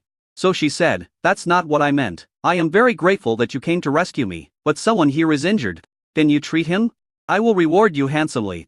Liu Su said nothing, but walked quickly to Xiao Pudeo, looking at the pierced thigh with a serious expression. "It's a serious injury. I don't know if the artery is injured. If the bleeding can't be stopped, we can only find a way to amputate to save his life. Hurry, carry her into the car and find a quiet place to treat her." When they heard that amputation was required, the secret guards became extremely anxious. Xiao Jianjia held Xiao Pudeo's hand tightly. Soon, the group left Songshu City and came to a secluded place. The carriage was temporarily converted into an operating room. Good news, the aorta is fine. Bad news, a leg bone is damaged and there is too much blood loss. An emergency blood transfusion is needed, otherwise he will not survive the surgery. The blood type test has come out. It's type 1. People with type 1 blood, come out and prepare for blood transfusion. Blood transfusion successful. Anesthetic ready to be pushed in. Start debridement and suturing. Inside the carriage, Xiao Jianji and Tao Zi were unable to help. Looking at the actions of Liu Su and the others, they were full of questions, but they did not dare to disturb them at this time. This operation lasted nearly 2 hours. Okay, the operation was successful. Liu Su's clothes were soaked with sweat. She took off her hat and said, "She has been given medicine. No, as long as she passes the infection period, she will be fine. But the wound is very large and deep. In the next half month, we will have to continue to use the medicine produced in Biaoliang County. Why can we only use your medicine? Isn't it available elsewhere?" Tao Zi asked, puzzled. "That's right, there's really no other place like this." Liu Su pointed to the IV drip and said, "This bottle of medicine is worth gold. It is only for use by people within Biaoliang County and is not available anywhere else. Even if you get it by chance, if you don't know how to use it, it can kill people if you use it incorrectly." Tao Zi wanted to continue asking questions, but was stopped by Xiao Ji and Jia looking at Xiao Pudeo, whose breathing was steady. She thanked him sincerely. "I owe you my life. You don't have to owe us anything. These are all orders from the master. We are just following his orders." Liu Su did not take any credit for herself. This woman knew what was good for her, and she didn't hate her as much as before. "Since you have such a magical medicine, why don't you release it to benefit the people?" Xiao Ji and Jia looked at the bottle hanging above her head and couldn't help asking. "Because the production is not high and the cost is high. They can't meet the demand internally." Liu Su pushed open the door of the carriage, then took out a cigarette, took out a kerosene lighter, and lit it with a click. "Besides, why should we benefit Daqian? Has Daqian ever contributed to Biaoliang County's current status? The emperor is incompetent and treacherous ministers are rampant. Into years, Daqian will be gone. These medicines are worth a fortune in troubled times, and if ordinary people get them, it will be a disaster. Who are you calling stupid and unjust?" Tao Zi was so angry that her teeth were itching. She didn't know how this unbelievably beautiful woman could say such harsh words. "I know you are Daqian's diehards before I came here. A master specifically told me not to provoke you, but I'm not happy about it." Liu Su dusted off the ash from her cigarette. "You can just stay away. Why do you want to provoke the master? Do you really think we have the time to protect you?" "You!" The secret guards gnashed their teeth in anger. But Liu Su didn't care at all. "Next, we will still protect you in secret, but remember, don't be merciful and do such stupid things. All of your subordinates died because of your saintly heart. Remember this lesson." Liu Su jumped out of the car, waved her hand, and disappeared from sight with the people from the Special Forces camp. "This woman is so abominable." Chao Zi clenched her fists. "Don't think that I won't hit her just because I'm pretty." Ma Sanbao also came over and said, "Your Majesty, please don't get angry with this man. The people of Biaoliang County are all uneducated." But Xiao Ji and Jia shook her head and said, "No, she is right. If I hadn't been so kind and stubborn, I wouldn't have killed so many people." This painful lesson also taught Xiao Ji and Jia that she should not be too naive, leaves Ongshu by a detour. Inform others, and guide the victims to the capital as much as possible. We must not lose to Biaoliang County. "Yes, Your Majesty." Soon, the secret guards were divided into two groups, one group secretly protecting Xiao Ji and Jia, and the other group leading the victims to the capital. However, since that day, Liu Su has never shown up again. But she would have someone deliver the medicine that Xiao Podeo needed every day. Although Xiao Podeo did not recover, she was no longer in danger of death and her complexion gradually recovered. Finally, after 10 days of traveling day and night, the group arrived at Baujingji. Baujingji was still bustling with people, but there were many more beggars begging under the city walls. Some kind-hearted people set up tents to distribute porridge, but it was just a drop in the bucket. Especially in Baujingji, the air is always filled with a foul smell. This is completely different from in Biaoliang County. The streets of Biaoliang County are flat and wide, with blooming flowers and standing street lights on both sides, and the streets are always clean.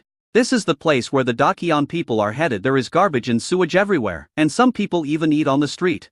As a large city with a population of 1 million, Baujingji's population is even smaller than Biaoliang County's. But why is the gap so big? The carriage entered the palace from the back door. Her departure did not attract much attention. In fact, since last year, she had already followed in her father's footsteps. Those people had completely sidelined her. Even if she did not have to attend court, it would not affect the court. After returning to the palace, she changed into the dragon robe and could not wait to have someone dig out all the files related to Lu Yuan from the archives of the Ministry of Personnel. Lu Yuan, born in the first year of Shenlong, his father, Lu Qiushan, was a former doctor in the Ministry of Revenue. Chapter 54, The Father-in-Law I Have Never Met. Putting down the file, Xiao Ji and Jia frowned. This Lu Qiushan is definitely a loyal minister of Daqian, but how could he give birth to such a rebellious traitor? No, those who were demoted by the treacherous prime minister back then all had their cases overturned afterwards. Why didn't Lu Qiushan have his case overturned? Still guarding the warehouse, she thought of Prince when this matter must be related to him. Sanbao, go to the Ministry of Revenue, Xiao Jianjia said. Your Majesty. Why are you going to the Ministry of Revenue now? To meet someone. Who is it? Can't you just ask him to come over? Lu Qiushan, the bastard's father, Xiao Jianjia said. He still has relatives in Beijing. Ma Sanbao was stunned. I thought he was an orphan. I also thought he was an orphan.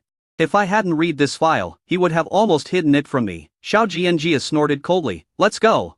But your Majesty, you haven't left the palace for many days. If you go out rashly, will those people? Sanbao, from today on, you will be my Wei Xian, Xiao Jianjia said lightly. Ma Sanbao rumbled all over. Your Majesty, I dare not. We have to do it even if we don't dare, Xiao Jianjia said in a deep voice. The world is in danger, and maybe tomorrow, people in various places will rise up. If I don't have any say, I can only watch the world collapse. I will never be a king who destroys my country. Ma Sanbao was in a state of confusion. After this, Xiao Jianjia said again, Sanbao, you are the person I'd trust the most. If even you don't help me, who else can I rely on? Ma Sanbao gritted his teeth and knelt on the ground. This old slave is willing to go through fire and water for your Majesty. Soon, Xiao Jianjia left the palace and went to inspect the Ministry of Revenue's granary on the pretext of disaster relief. This shocked many officials in the Ministry of Revenue. Chang Tailei, the Minister of Finance, could not help but curse. Why does the Emperor go to the Ministry of Finance when he is not staying in the palace to read books or paint? He has nothing better to do. Sir Shang, His Majesty is urging us to open the treasury for inspection, Vice Minister Cui once said with a bitter face.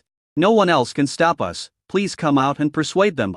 Chang Tailei put down the teacup unhappily and walked out of the room reluctantly. When he reached the door of the warehouse, he saw a group of officials kneeling there and not letting the Empress pass. Your Majesty, why didn't you inform me before you came to the Ministry of Revenue? Chang Tailei pretended to be surprised and quickly stepped forward and knelt down to pay his respects.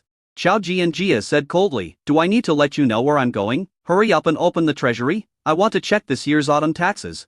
This year, tens of thousands of beggars gathered at the foot of the imperial city. Why didn't the Ministry of Revenue provide relief? Aren't those beggars the subjects of Da Qian? Chang Tailei frowned and said, Your Majesty, this year's harvest is not good. The autumn grain is only 30 of previous years. Not even enough to pay salaries. The imperial court has been in arrears of salaries for several years. If this continues, the ministers' families will have difficulty making ends meet. Where is the surplus food to provide relief to those lazy and untouchable people? How dare you? His Majesty asked you to open a warehouse. Why are you talking so much nonsense? Ma Sanbao shouted angrily and kicked Chang Tailei to the ground. Are you more important or the people of the world more important? Sanbao, that's enough. Xiao Jianjia waved her hand and said to Shang Tai, I understand that you owe me wages, but the court also has its own difficulties. No matter how difficult it is for you, it's not as difficult as it is for the people. After 2 years, when the harvest season gets better, it will naturally make up for it. She originally wanted to find Lu Qiushan, but since all these people were gathered here, Xiao Jianjia temporarily gave up the idea. Chang Tailei was so stunned by the sleep that he fell to the ground, staring blankly at the Empress and Ma Sanbao. The officials of the Ministry of Revenue were also dumbfounded. Ma Sanbao gestured, if they won't open it, then we'll open it ourselves. Come on, break open the treasury. The secret guards also strode forward. Chang Tailei was so frightened, Your Majesty, you can't open it. Other officials from the Ministry of Revenue kept persuading him, but Xiao Jianjia remained indifferent. Taozi walked forward and chopped open the door of the treasury with a knife, revealing it was full of sacks. Xiao Jianjia walked over to take a look and said, spot check to see if there is any food in there. Taozi used a knife to cut open a few of the sacks, and the orange rice flowed out. Chang Tailei took a look and said with great sorrow, those are the people's hard-earned money, how could you waste them like this? After saying this, he actually stood up angrily and said to Xiao Jianjia, Your Majesty, do you think that I would embezzle money? In that case, then you should ask the cabinet to dismiss the old minister. The civil servants of Da Qian were particularly strong-willed and would make death-defying protests every now and then. Since the reign of Emperor Shenzong, these people had made the emperor lose his temper. In the past, Xiao Jianjia thought that those who died for their advice were loyal ministers. But now, she understood. Continue the random checks, Xiao Jianjia said while resisting the pressure. Taozi then opened dozens of sacks, all of which were filled with the best quality rice. All the officials in the Ministry of Revenue were excited at this moment, and they rushed to the treasury one by one, saying, Don't draw the line. If you want to draw the line, you'll have to wait over me. Cut me with your knife, don't hurt the crops. The scene of them cherishing food made Xiao Jianjia doubt herself. Ma Sanbao's face was not looking good either. Your Majesty, do you want to continue rowing? Zhao Jianjia sighed and shook her head.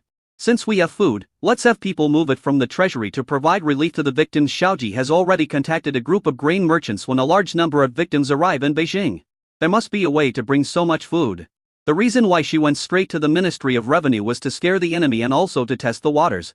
Moreover, those treacherous officials cannot blame me for stealing grain from the Ministry of Revenue to help the disaster victims. After all, the victims are the biggest. Just as Xiao Jianjia was about to have people grab the grain, a clerk in the crowd reminded him. Your Majesty, why not pull the grain outside apart and check the layer inside? Xiao Jianjia looked in the direction of the sound and saw a righteous clerk kneeling there. Lu Qiushan, you are just a small clerk, do you have the right to speak? Lu Qiushan, you are in cahoots with the treacherous Prime Minister. His Majesty has shown mercy by not beheading you. How dare you instigate His Majesty to waste food? A sharp light flashed in Zhang Tailei's eyes. And he made a secret gesture, and several clerks prepared to drag Lu Qiushan away.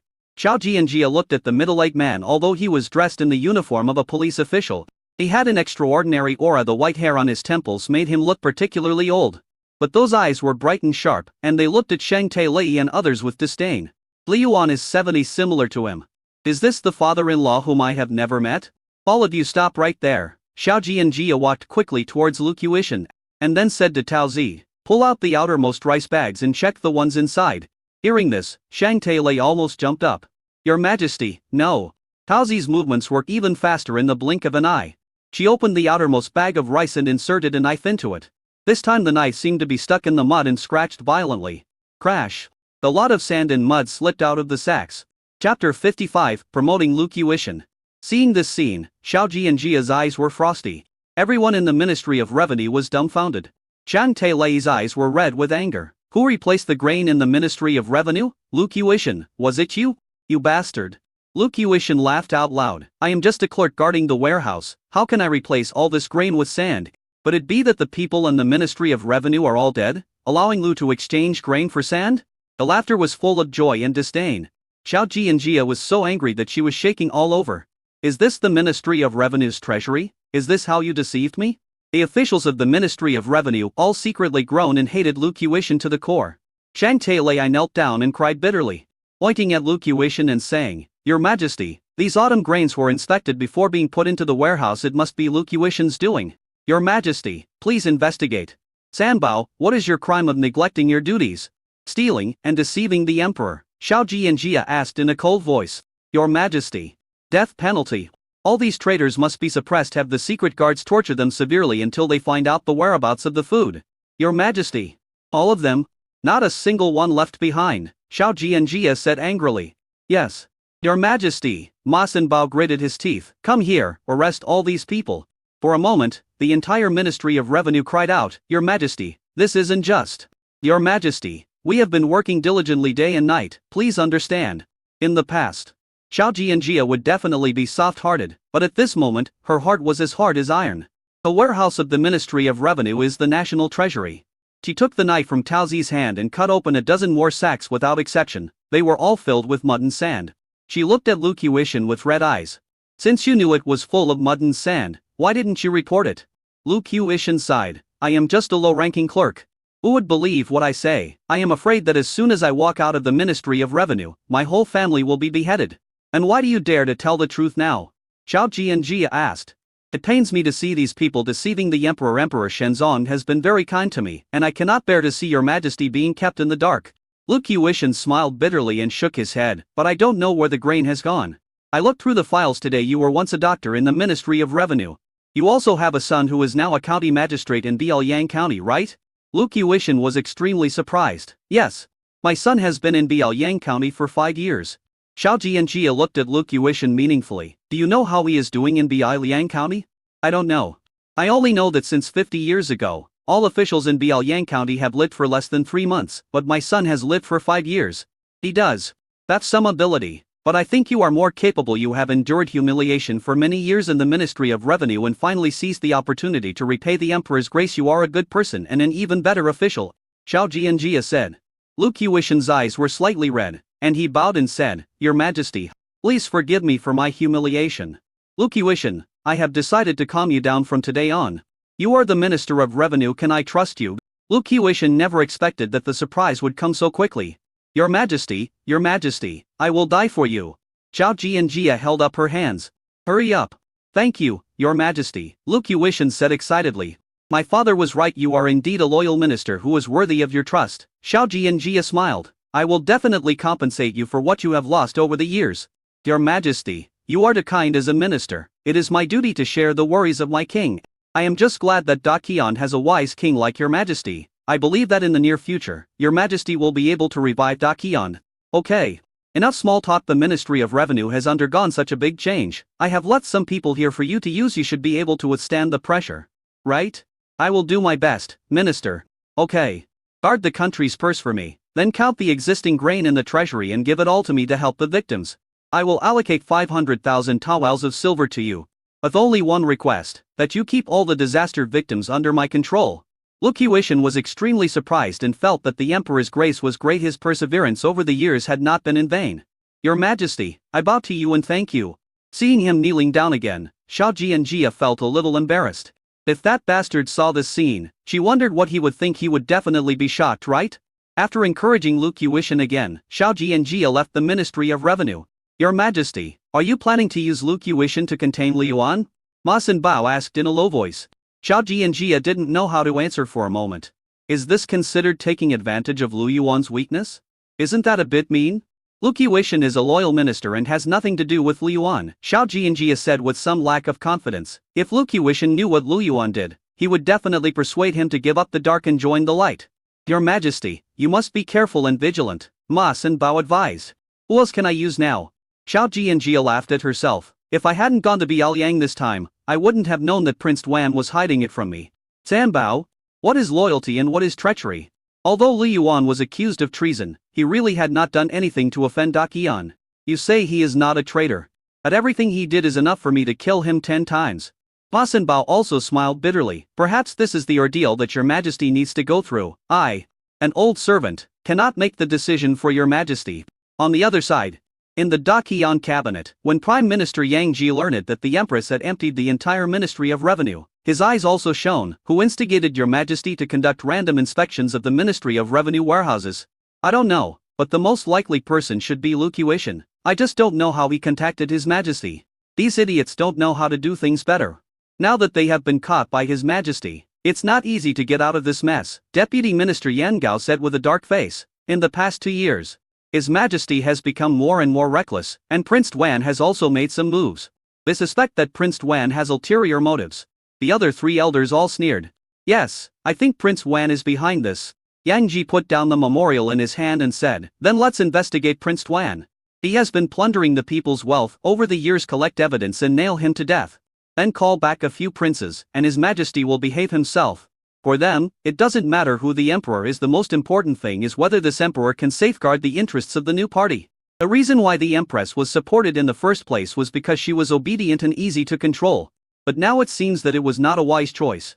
But it would not be a good idea to change the emperor rashly. Yang Ji thought for a while and said, Your Majesty has been alone for so many years. And it's time for the harem to have a new member. We, as ministers, must always consider His Majesty. If Your Majesty is unwilling, then we will start the selection of beautiful men from each family to enter the palace. Chapter 56, The Fire. The officials of the Ministry of Revenue were all dismissed, which frightened Prince Wan. Your Majesty, is he crazy? Xiao Ji looked at his father and wanted to tell him what had happened in the past few days. But Zhao Jianjia's warning was still echoing in his ears, so he didn't dare to speak. Dad, the Emperor's sister made such a big fuss. I'm afraid those people will quarrel again, and then collectively bang their heads against the pillars and retire. Prince Wan is only 40 years old. He has devoted all his energy to Da Qian and his niece over the years. His hair is full of white hair and he looks like he is in his 50s. This is not my biggest headache, but why did she go to check the Ministry of Revenue's granary for no reason? She also remopoid Lu Qiushan. Father Lu has repeatedly warned us not to let his father be reused. How can I explain this to him? Prince Wan was in a terrible headache. Dad, it's okay, Master Lu will understand in the future, Xiao Ji said. You know nothing. Prince Wan was too lazy to talk nonsense with his son. He hurried into the palace and saw Zhao Jianjia. Your Majesty, I pay my respects to you. Zhao Jianjia seemed to be reading a memorial when she heard Prince Wan's voice. She did not look up, nor did she show any intention of asking him to stand up. Prince Wan did not dare to stand up. After a while, he finally said, Your Majesty.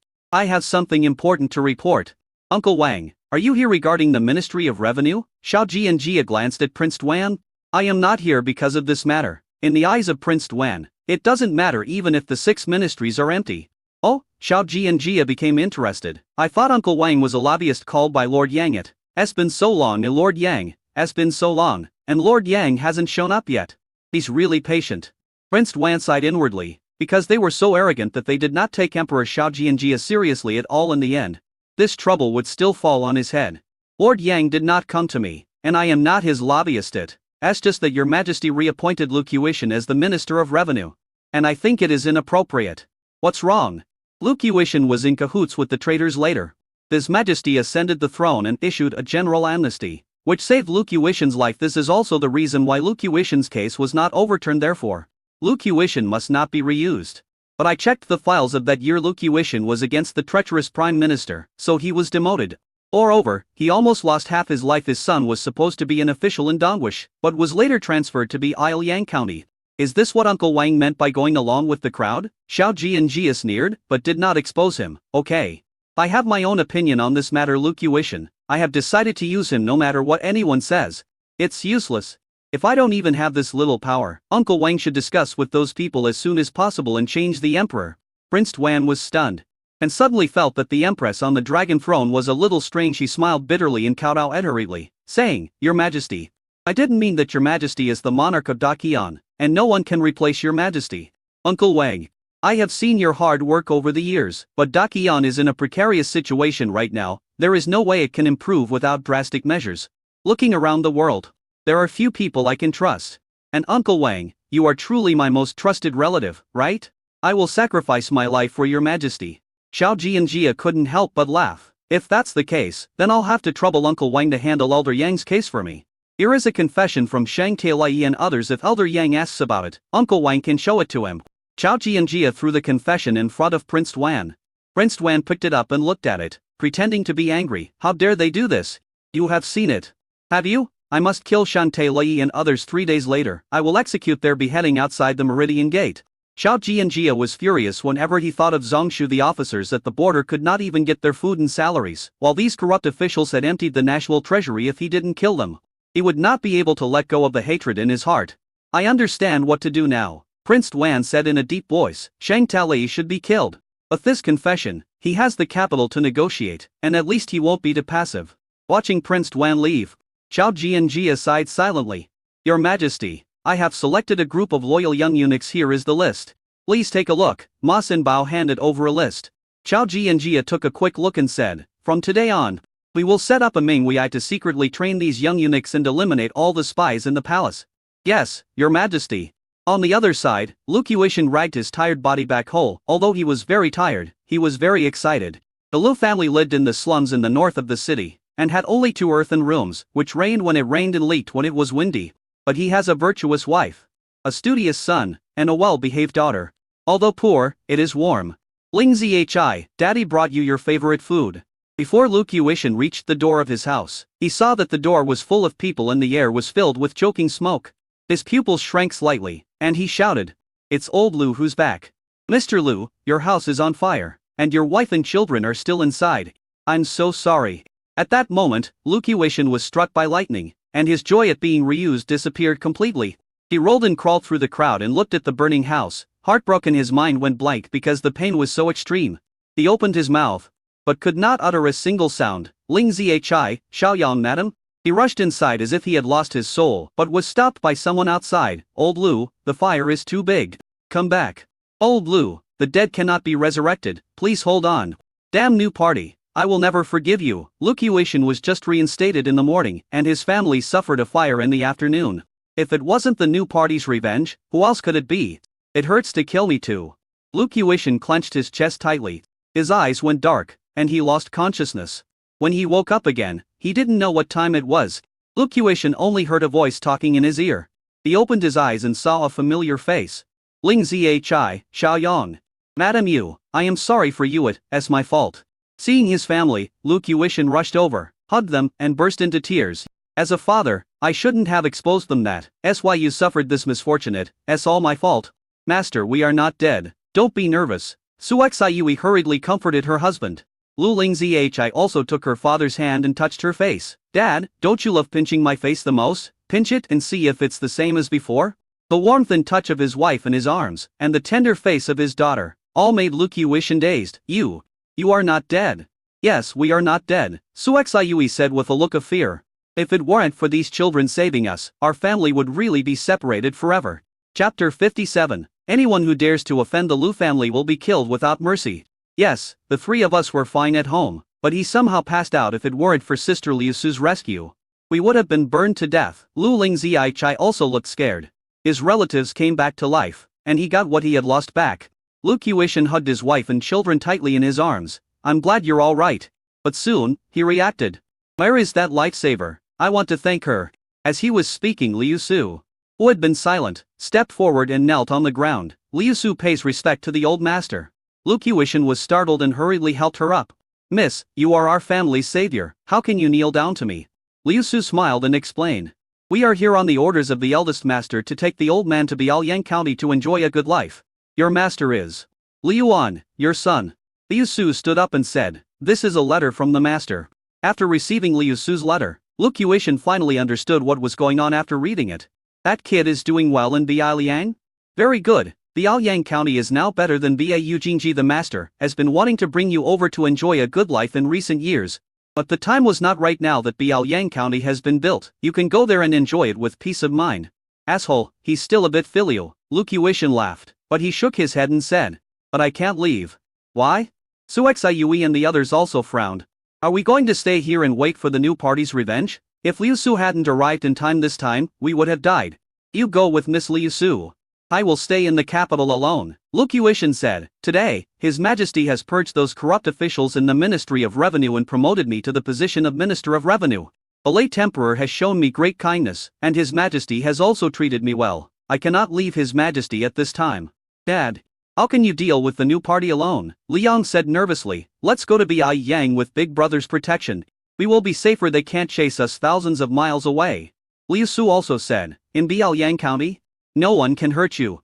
Lu Qiuishan shook his head and said, the treacherous prime minister is just a scapegoat pushed by the new party. The real threat to the country is precisely the new party. If I don't let go of this anger, my thoughts will not be clear. How can I be a human being if I don't repay the two emperors for their kindness? If you go to Biaoliang County, I will have no worries. The new party and I must die together. Why are you so stubborn? Even the emperor can't do anything about them. So why do you have to pick on the new party? Su Xiui was very angry. That's exactly why I have to stay in Bau Jingji and do my best to protect His Majesty. And bowed to Liu Su. Whether you are my son's person or not, I want to thank you from the bottom of my heart. I'll leave my wife and son in your care.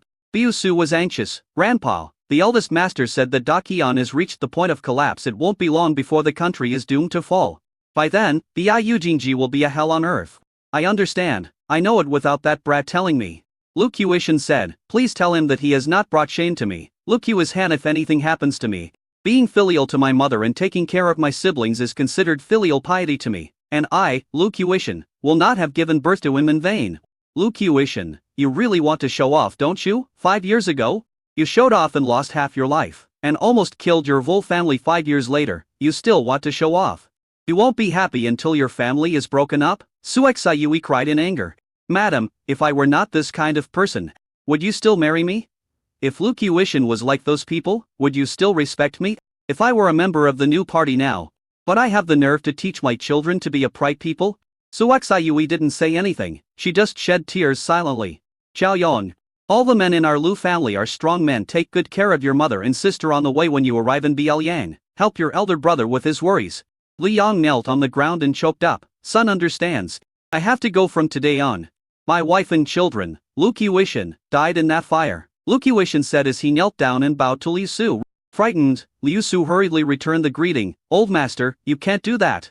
But Lu Qiuishan kowtowed 3 times unwarvingly. I cannot repay your kindness. If there is an afterlife, I will serve you like a slave. After saying this, he looked deeply at his wife and children, then left without looking back. After Lu Qiuishan left, Liu Su gave an order with murderous intent on her face. Kill any member of the new party that you see. Anyone who dares to offend the Lu family will be killed without mercy. Yes. The people from the Special Forces camp scattered and disappeared into the darkness. Liu Su walked into the room again and looked at the worried old lady. Don't worry, our people will protect the old man closely and will never let him get hurt.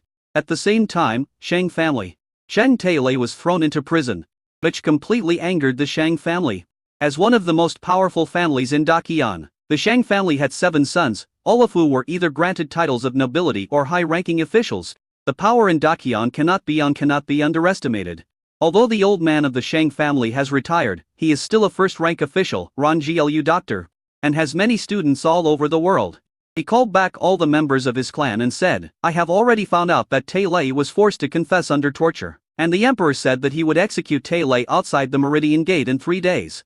Prince Wan took the confession and went to negotiate with Prime Minister Yang, demanding that our Shang family make up for all the grain that was short in the Ministry of Revenue's warehouse. What do you think? Has the emperor become stupid from nursing his child in the palace? Shang Taiwan, a doctor in the Ministry of Personnel, asked angrily.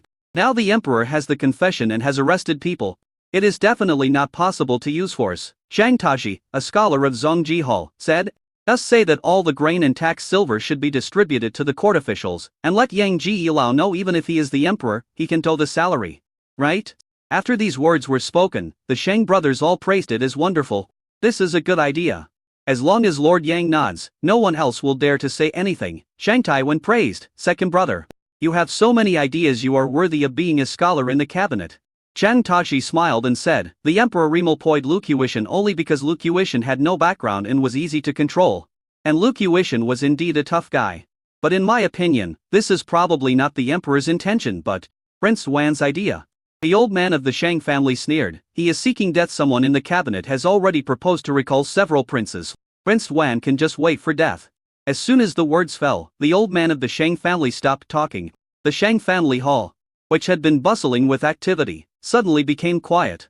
The brothers looked towards the hall and saw their old father with his head tilted back as if he was asleep. Dad? Shang Taiwan took a step forward and saw a huge bloody hole on his father's forehead. The back of his head was blown into pieces, and his brain mixed with blood dripped onto the carpet. He was so frightened that he trembled all over. Dad, he's dead. Chapter 58. Chaos is about to begin. The entire Shang family was suddenly in chaos. Several brothers rushed forward, and looking at their old father who died with his eyes open, they were trembling with fear. It's too weird. My father was still talking 1 second, and the next second his head exploded and he died. What is going on? There's an assassin. Shang Tashi reacted and screamed in fear, hurry, someone, there's an assassin. However, his cry did not summon any servants. Where are the people? Where did they go? The Shang brothers were completely confused. At this moment, Shang Taiwan felt a sudden sharp pain in his heart, and then a flower of blood exploded in front of him. He looked down in disbelief, and all the strength in his body was drained away in an instant. Don't kill me. I don't want to die. Brother. Seeing Shang Taiwan lying in a pool of blood, the Shang brothers and son-in-law were scared to death. They wanted to escape. But blood holes appeared on their bodies one after another, until no one in the hall moved. The Shang family was successfully destroyed. The next one. The Lu family caught fire. Xiao Ji and Jia didn't sleep all night. She sat in the imperial study, looking at the sleeping Huan Huan, feeling very upset. She regretted re-employing Lu Qiushan in such a high-profile manner, which brought disaster upon the Lu family. Li Yuan's mother, brother, and sister were all burned to death. She didn't know if Li Yuan would go crazy after knowing this. But if it were her, she would take revenge at all costs. At this moment, she suddenly understood why Li Yuan didn't let Lu Qiushan make a comeback. The new party's rampantness was beyond her imagination. It's all my fault. Xiao Ji and Jia felt uneasy. She didn't know how to face Li Yuan. If he knew, he would definitely hate her to death, right? Sanbao? Is it dawn yet? Xiao Ji and Jia was so anxious that blisters appeared in her mouth and her voice became extremely hoarse. Your Majesty, there is still an hour until dawn. And the secret guards have not found Lu Qiushan yet. Ma Sanbao knew very well that once Li Yuan knew about this, the consequences would be disastrous. Think of a way to catch the arsonist and give Lu Qiushan an explanation. Xiao Ji and Jia said. Your Majesty, please take a rest before the weather gets colder, Ma Sanbao said with concern. Xiao Ji and Jia shook her head and said, Li Yuan is right, I am indeed a bad emperor, acting rashly, impulsively, and without regard for the consequences. When he was in Zongshu, he almost harmed everyone. And now he has directly caused the Lu family to be destroyed. Even if Li Yuan really wants to rebel against Daqian, I can't blame him, it's all his own fault. At this moment, Taozi hurried into the imperial study, glanced at Huan Huan on the bed, and said in a low voice, Your Majesty, Lu Qiushan has been found. Where is he? Xiao Ji and Jia was delighted. He took the ashes of his wife and children to a mass grave and buried them there yesterday. He cried all night and fainted several times during the process. Taozi felt bad because she knew the relationship between Lu Qiushan and Xiao Jianjia. Xiao Jianjia's eyes were red. I am sorry for him. Besides that, there is one more thing, Taozi said. Last night, the Shang family was wiped out. In addition, the Hu family, the Liu family, the Wang family were all wiped out, and the number of people killed reached more than 2-0. Which Shang family? Which Hu family? Ma Sinbad exclaimed and almost jumped up. It was those people from the imperial court. The scene was horrific. All of them were killed in the mansion. Almost no one was left alive. Taozi lowered her head and said, it must have been done by Liu Su's people. How do you know? Xiao Jianjia frowned. Taozi took out a blood-stained note that read, anyone who violates Lu will be killed. This is really the style of the people of Biaoyang. Xiao Jianjia breathed a sigh of relief, but was secretly angry at the same time. But then she thought, why should she be angry? The person's mother, father, and sister are all gone. It's an irreconcilable hatred, and you don't allow others to take revenge? Your Majesty, so many people died overnight. The entire Bau capital is in chaos. Ma Sinbao was also terrified.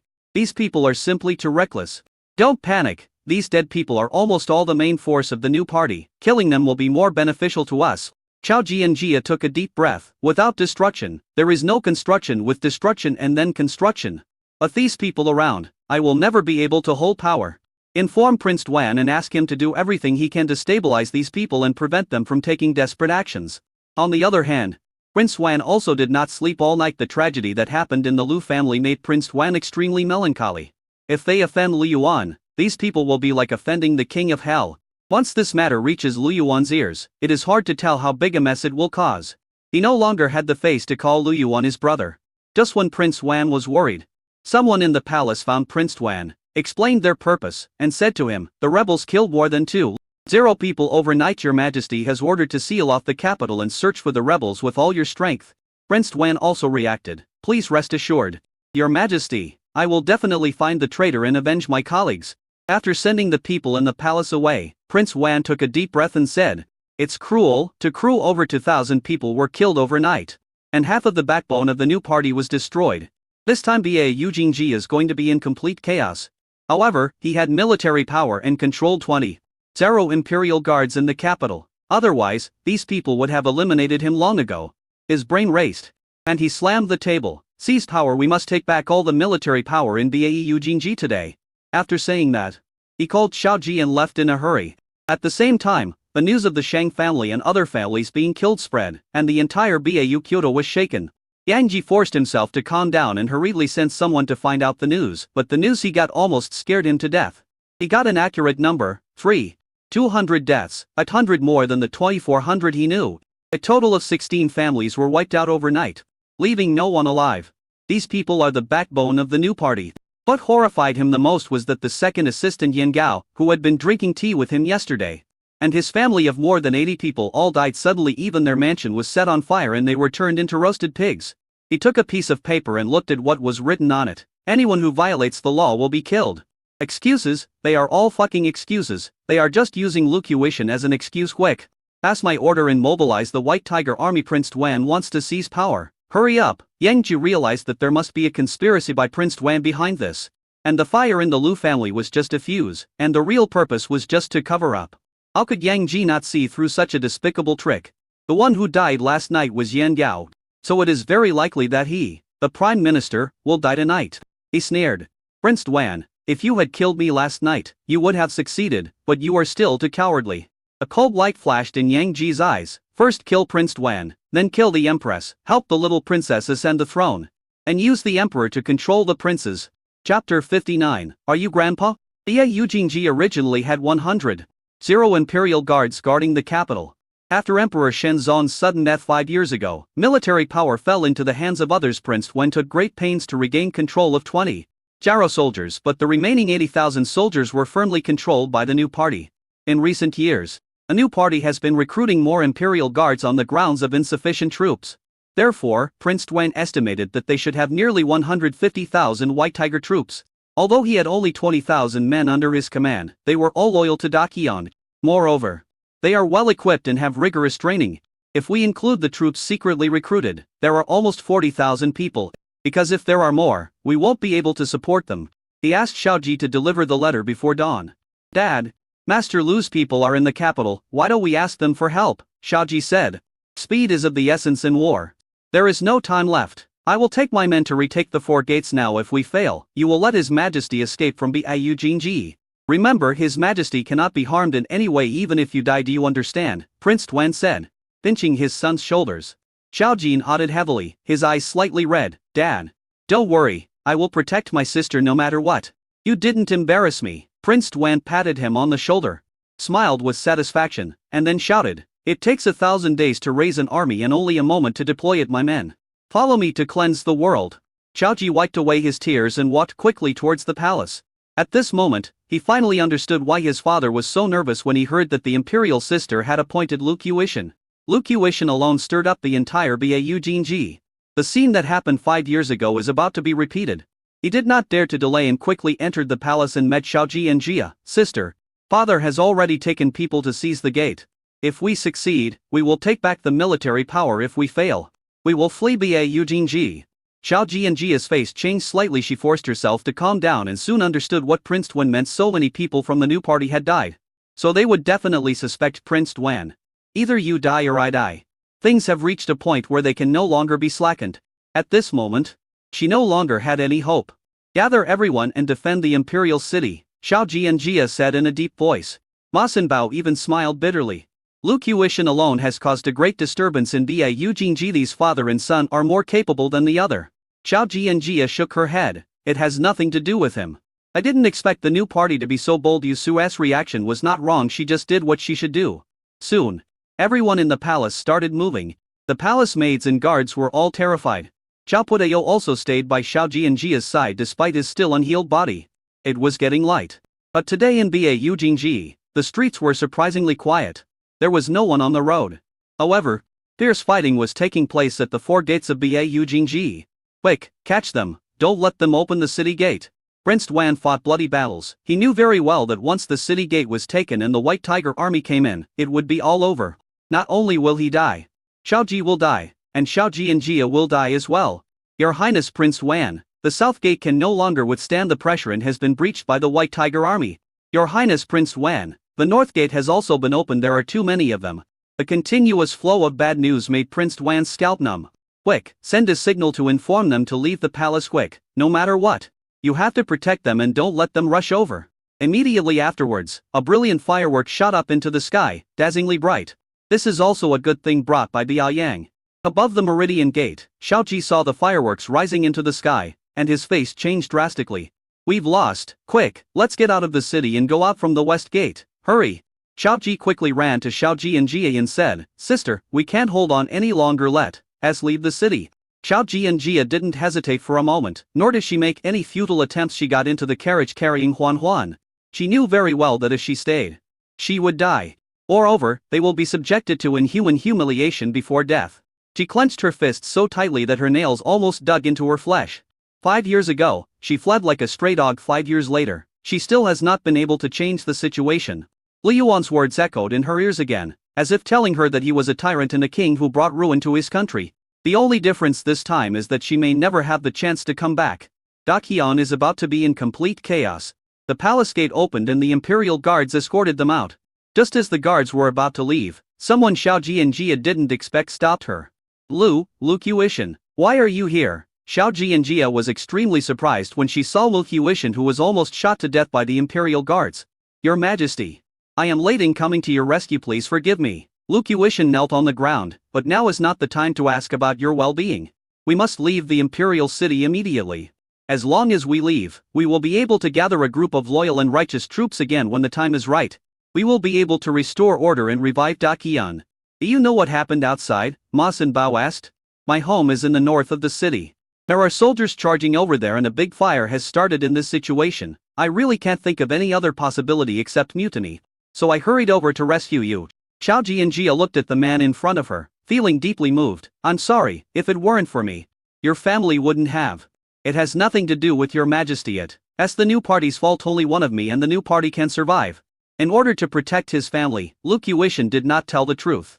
Ma Sinbao was also in awe when he heard this. Although Li Yuan was a rebel, Lu Qiushan was worthy of the title of loyal minister. Come up quickly, said Xiao Ji and Jia. Thank you.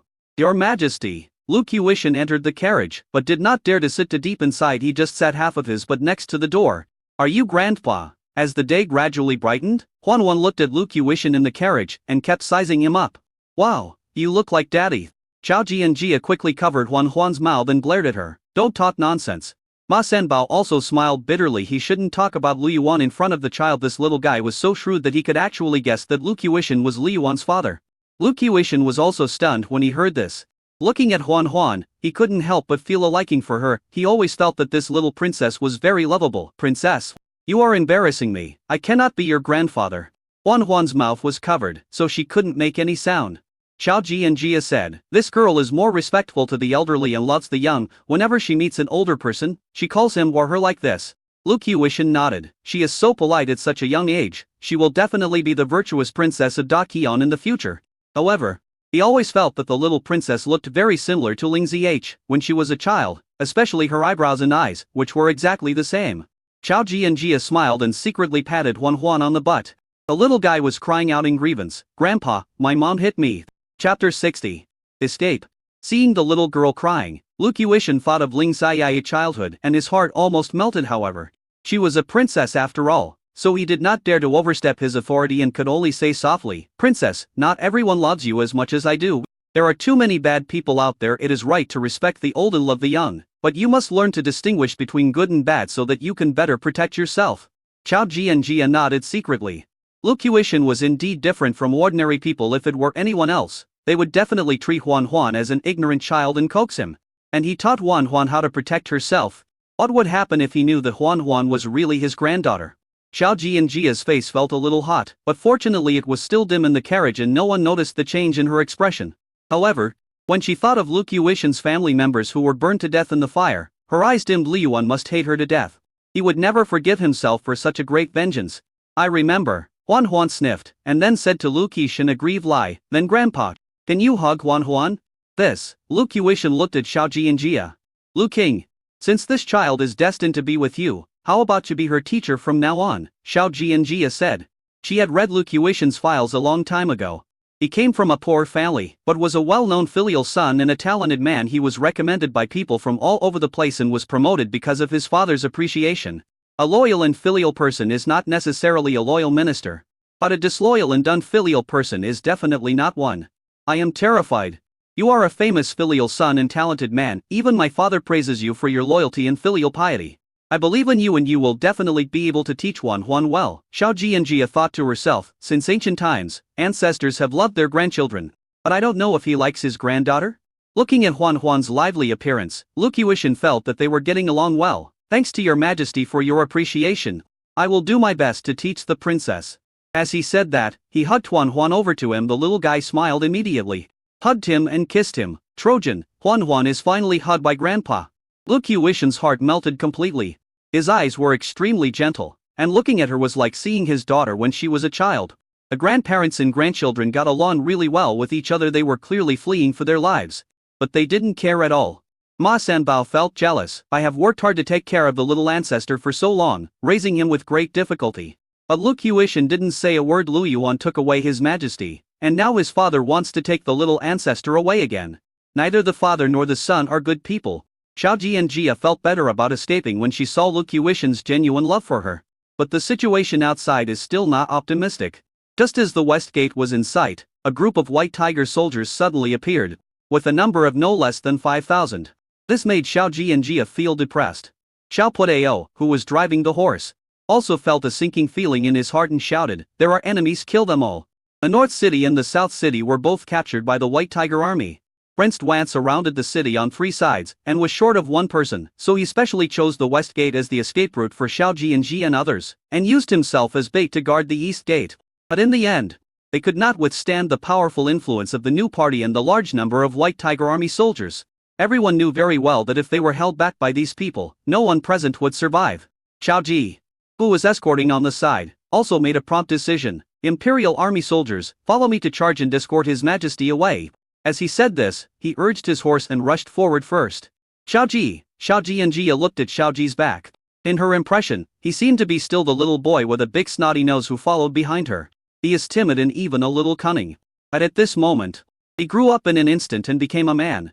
Xiao Ji seemed to have heard her cry, turned around and gave Xiao Jianji a smile, then rushed into the enemy camp without hesitation. Uncle, Huan burst into tears when she saw this scene. Yao, Tao Zi, wearing armor, led the secret guards and imperial guards and plunged into the crowd. But the enemy was obviously prepared, and the shield soldiers withstood the most violent first wave of attacks. Xiao Pudayo said angrily, Your Majesty, someone has leaked our whereabouts. Xiao Jianjia's heart sank completely. Before she could speak, Xiao Pudayo said, There is a risky way now. You take off your dragon robe and hide in another carriage. I will attract their attention. No, it's too dangerous. Xiao Jianjia denied it without thinking. I'll die. Xiao Pudayo smiled and said, I am not afraid as long as your majesty is healthy. It is worth it for me to die. Xiao Jianjia bit her lip, tears welled up in her eyes, but she forced herself to calm down. Don't die, let's get out of here alive. I can obey you in everything, but this time, I will disobey your order. Xiao Pudayo pulled out a dragon robe from a box beside him like a magic trick, and put it on himself. If I can still live, I will definitely find you. After saying that, he jumped onto the carriage nearby and stood there giving orders. Soldiers, listen up, charge. At that moment, countless arrows pierced her. Grape. Xiao Jianjia broke down in tears. Ma Senbao endured the pain and pulled Xiao Jianjia into the carriage, and told another person. Doctor, quickly. The carriage gradually changed direction. Xiao Pudayo ordered someone to drive the carriage to the other side. There are still pursuers behind us. But it is enough to deal with them. From time to time, pursuers rushed out of the alley, but it seemed that someone was targeting them and they were knocked down in an instant. It seemed as if there was another force protecting them. It was not until an explosion was heard that Xiao Jianjia realized that it was Li Yuan's men. Your Majesty, it's them. Ma Senbao also reacted and said excitedly, We are saved this time. Then, he said with some complaint. Why didn't you take action earlier? Yes, they are not protecting me, but Lu Qiushan. But if they knew I was the emperor, would they bring me to Li Yuan? Xiao Jianjia was upset at this moment. She was not afraid of death, but she was afraid of Lu Yuan's disgust and resentment after he knew her identity. Besides, what obligation do they have to protect themselves? You despise them for being traitors, but you want to accept their protection? Isn't that ridiculous? Ma Sanbao was still chattering. That's enough, Sanbao, stop talking, Xiao Jianjia said. Ma Sanbao quickly shut his mouth. The explosion was still ringing, and the rest of the journey was extremely smooth. Soon, the car rushed out of the North City. We finally escaped, Ma Sanbao said happily. Your Majesty, we are safe. Xiao Jianjia stared at the city gate, but it was not enough for them to escape, because Xiao Ji, Grape, Taozi, Uncle Wan Wang and others were still inside. Shi Ji Yue, slow down and wait for them. Xiao Jianjia knocked on the car door, but Shi Ji Yue turned a deaf ear and instead drove faster. Shi Ji Yue, I asked you to slow down. Your Majesty, we are not out of danger yet. Let us go to a dark spot first. The commander will bring them here when the time comes. Chapter 61. Water in despair becomes scenery. People in despair are reborn. After running for an unknown amount of time, the group finally arrived at the secret guard's secret spot, which was a hollowed-out cave in a secluded valley. The guards fell to the ground exhausted and rested. Lu Qiushan took the initiative to get out of the car and count the number of people. Your Majesty, there are a total of 700 people here. Xiao Jianjia nodded silently. There were only less than 100 people who escaped that year. The situation now seems to be better than before. She laughed at herself. Ma Sanbao pulled her into the cave. Everyone was starving, but luckily there were a lot of supplies in the dark spot. However, they didn't dare to make a fire, so they could only eat dry food with cold water. Your Majesty, where are we going next? Bianjing, said Xiao Jianjia. Lu Qiushan's face changed. We must not go to Bianjing, although it is the secondary capital of Daqian. The new party has the most power in the world. Your Majesty knows who are not members of the new party? Wouldn't it be a trap if I went there? Xiao Jianjia's expression also became serious. Then in your opinion, where is the most suitable place to go? Lu Qiushan pondered for a while and said, in theory, it is best to go to the border because there are soldiers there, but the risk is great. The best way is to start over again, just like starting a business. Xiao Jianjia was surprised. I am destined to be the emperor. I only need to show my banner to gather talented people. Aren't you putting the cart before the horse? No, Lu Qiushan moved Huan, who was sleeping in his arms, to a more comfortable position, and explained in a low voice, Prince Wan's attempt to seize power has failed. If the new party wants to seize power, there are two ways. Under the pretext of clearing the court of evil officials, Prince Wan was executed and His Majesty was captured by some means. However, this variable is too big, and the world is in turmoil, which may lead to more changes. Therefore they will certainly announce it to the world. criticizing your majesty for his immorality and being an unwise leader. Then the other one is a puppet. By then, there will be two rulers in one country. No matter where we fled to, they would suppress us. Therefore, the best way is to learn from the peasant uprisings, raise the slogans of no tax, exemption from corvée labor, and equal distribution of land, and quickly gather a large number of troops. Even if Ba Eugene does not acknowledge it, your majesty is still the co-leader of Dakian. And there will always be people who surrender. While they are supporting the puppets, we should find a place where we can attack or defend as our base camp, and we will surely be able to revive Dakian. By then, we can clean up the world from top to bottom. Ma Sanbao was stunned, pointing at Lu Qiushan and said, You actually let His Majesty learn to rebel, Lu Qiushan? What on earth are you thinking? Does Ma Gong have a better solution? Lu Qiushan said calmly, Isn't it the same for any dynasty change? If you want to defeat one force, then support another force. A new party is composed of scholars, so your majesty should inherit the late emperor's will and make important contributions to people from humble backgrounds. No matter how many scholars there will never be as many poor people as there are peasants who face the earth and work hard as long as they recognize your majesty. Defeating the new party is only a matter of time. Ma Sanbao was stunned. Xiao Jianjia took a deep breath. Secretly, it turned out that the Lu family's ability to rebel was passed down from generation to generation. Who would have thought that the righteous Lu Qiushan would have so many tricks when it comes to rebellion? No wonder that bastard Lu Yuan is so capable. So this is the root of the problem. Lu King, do you know what Lu Yuan did in Biaoyang County? Xiao Jianjia couldn't help but ask. Lu Qiushan was stunned. He is the county magistrate of Biaoyang County. Doesn't His Majesty already know about this? Seeing Lu Qiushan's strange expression, Xiao Jianjia felt relieved. That bastard probably hasn't told him yet, otherwise he would have taken the whole family over long ago. Well, it's okay, just continue talking, Xiao Jianjia said. Lu Qiushan was confused. But he didn't think much about it. You can't go to the south as the new party's world. The weather there is good and the people won't go against the court as long as they have something to eat. The north is in chaos and natural disasters are frequent. Only when we go there will people believe our slogans. Moreover, every dynasty has been from north to south. I have analyzed that the reason why Dakian has declined till now is closely related to the establishment of the capital in the south. Lu Qiushan, that was decided by the first emperor. How dare you interfere? Ma Sanbao scolded. The ancestor emperor is also a human being, so he won't make mistakes, Lu Qiushan said. The capital was originally established in Ba Eugene in order to stay away from the grassland. But it is not suitable now. If your majesty wants to revive Dakian, you must take an unusual path. Mr. Lu, I understand the idea of dividing the land equally, but do you know how big of an impact it will have if the idea of not paying taxes and exempting corvée labor is announced? How can the government function without paying taxes? Without corvée labor, who would build those fortifications? These are not what we should consider now. Lu Qiushan said, the louder the slogan, the better. It would be best if the people believe it. As long as we stand firm, there will always be a way to solve it. I thought you were a loyal minister, but now it seems that you are the biggest traitor. Ma Sanbao was so angry that his nose was crooked. If the late emperor knew that you instigated His Majesty in this way, he would definitely not forgive you. Xiao Jianjia waved her hand and interrupted Ma Sanbao. In fact, Lu Qiushan's words made him think of Biaoyang County. Lu Yuan can support millions of people with its small Biaoyang County. Why couldn't she find another way to feed the people of Dakian? I understand your painstaking efforts. Xiao Jianjia felt that Lu Qiushan had pointed out a clear path for her, and the confusion about escaping disappeared in an instant. If you can revive the country, what's wrong with learning from traitors? She is willing to endure any hardship. Lu Qiushan smiled with relief. He was afraid that the emperor would not be able to let go of his pride.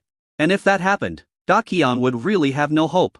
Hongshu is a large province that connects all directions. If we go there, they can attack or defend. Are you crazy? Tongshu is next to Zongshu. Do you know how dangerous Zongshu is? Ma Sanbao jumped up in fear. No matter what I say, it won't work. Besides, it's only 500 or 600 miles away from Biaoyang. Sanbao, shut up. Xiao Jianjia glared at him. But she didn't expect Lu Qiushan to choose Tongshu as the place for revival. However, it was indeed the most suitable place because Shangwei was half her.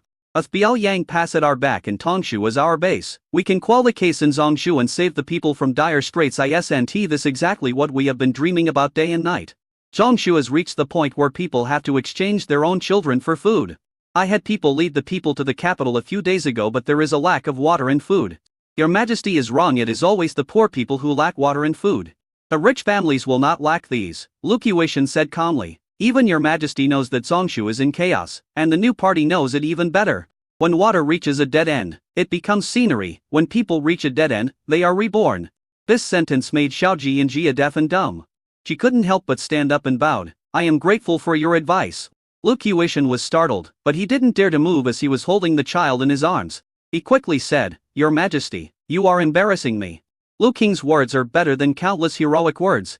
Xiao Jianjia said sincerely. That's not what I said. When he first went to Biaoyang County to take up his post, he said this to me before he left. Xiao Jianjia was stunned. Was this what Lu Yuan said? Yes, originally he was going to be a county magistrate in a prosperous place, but he was persecuted by the treacherous prime minister and sent to the most vicious Biaoyang County. He set out to take up his post alone. Not knowing whether he was alive or dead, he must have suffered a lot to build Biaoyang County into what it is today. Thinking of this, she felt distressed for no reason. Mr. Lu, can you tell me about Lu Yuan? Chapter 62. Lu Yuan, you are going too far.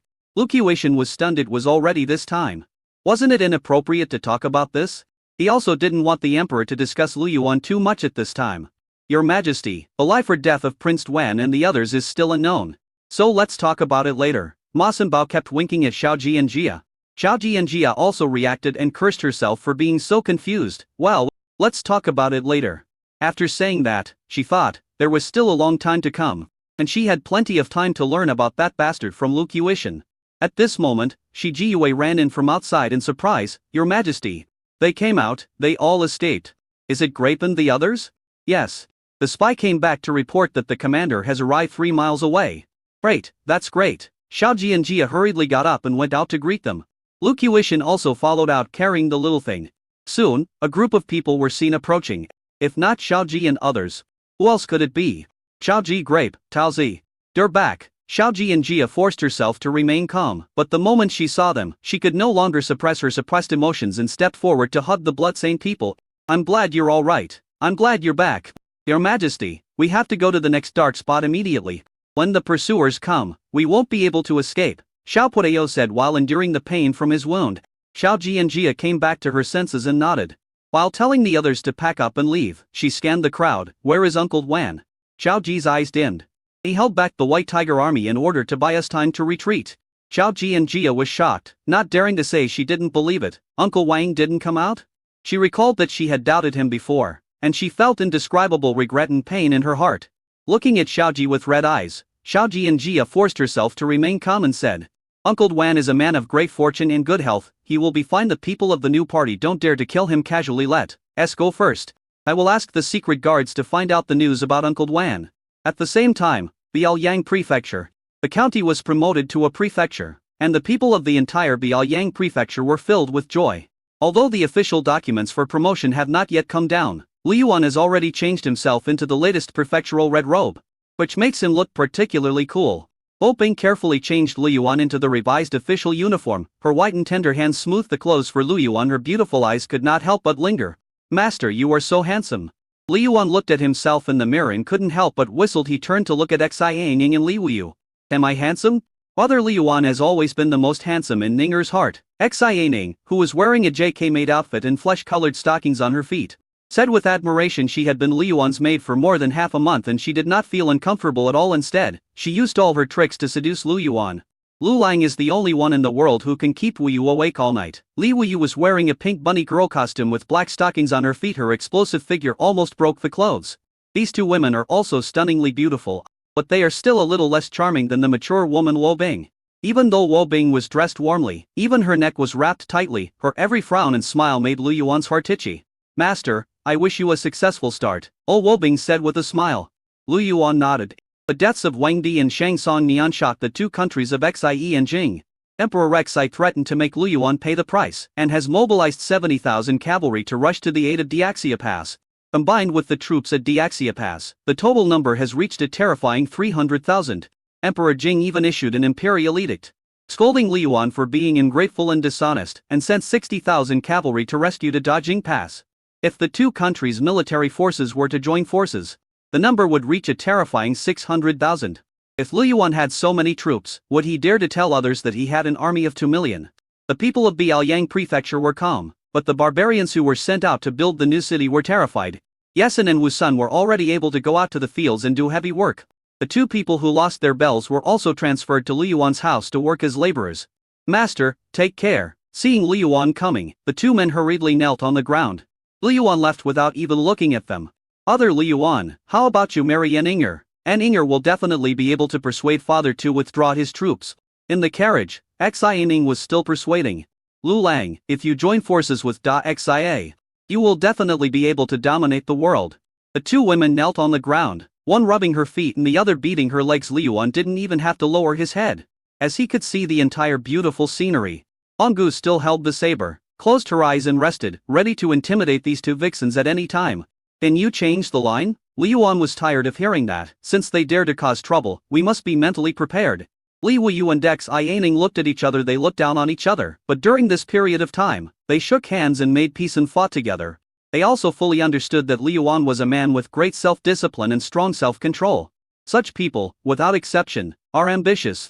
Lu Lang, I know you have the world in your heart and you are not weak. How about you marry both of us? Li Wuyu lay on Liu Yuan's legs and looked up at him. Well, this line is a bit original. Liu Yuan touched his chin. To be honest, these two women are both top beauties with noble status. It would be quite happy if he married them both. However, I know exactly what you are planning. Liu Yuan retracted his gaze. I, Liu Yuan, am a man with a wife and daughter. If you want to get me, just give up on that idea. Honggu burst out laughing, looking at the two humble women with mockery in her eyes. Princesses are so mean. You, Li Wuyu was so angry that his whole body was shaking. Xia Ning bit her lips tightly. If I can't be your wife, can't I be your concubine? Brother Liu Yuan, you are too cruel. Liu Yuan ignored them and soon arrived at the Tianxing Tower. The envoys from the two countries are already waiting here. Prime Minister Da Jing, Fang Zhenghe, Uncle King of Diaxia, Li Quniang. These two men, one is second to none and the other is extremely famous. Both are world-famous figures. Liu Yuan admired them just for daring to come here. Sorry, there was a traffic jam on the road, so I'm a little late. As soon as Liu Yuan entered the room, he smiled and bowed, then walked in a square step and sat in the main seat. Then one of them threw a pack of huazi, Prime Minister Fang, King Jiangxia, smoke. As he spoke, he took out a cigarette and Xia Ning took out a lighter to light it for him. Li Wuyu held the ashtray in his hand to make it easier for Liu Yuan to dust off the ashes. Seeing this scene, the envoys from both countries were furious. Princess, you are the princess of Dajing, how can you be a slave?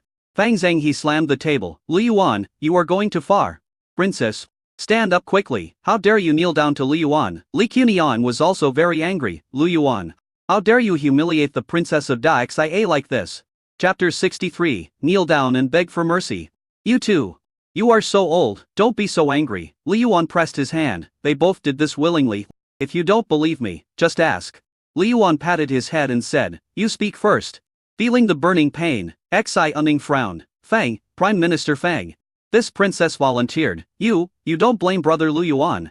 Fang Zhenghe was dumbfounded. This was not acceptable even if it was voluntary. How can you, the eldest princess of Dajing, be like a lowly brothel girl? Looking at Xia Ning's clothes again, it was even more eye-catching. Fang Zhenghe said angrily, Princess? Don't be afraid, I have brought 800,000 troops here. If Liu Yuan dares to bully you, I will flatten Biaoyang County. Prime Minister Fang, don't be so angry, I'll let Princess Diaxia light a cigarette for you.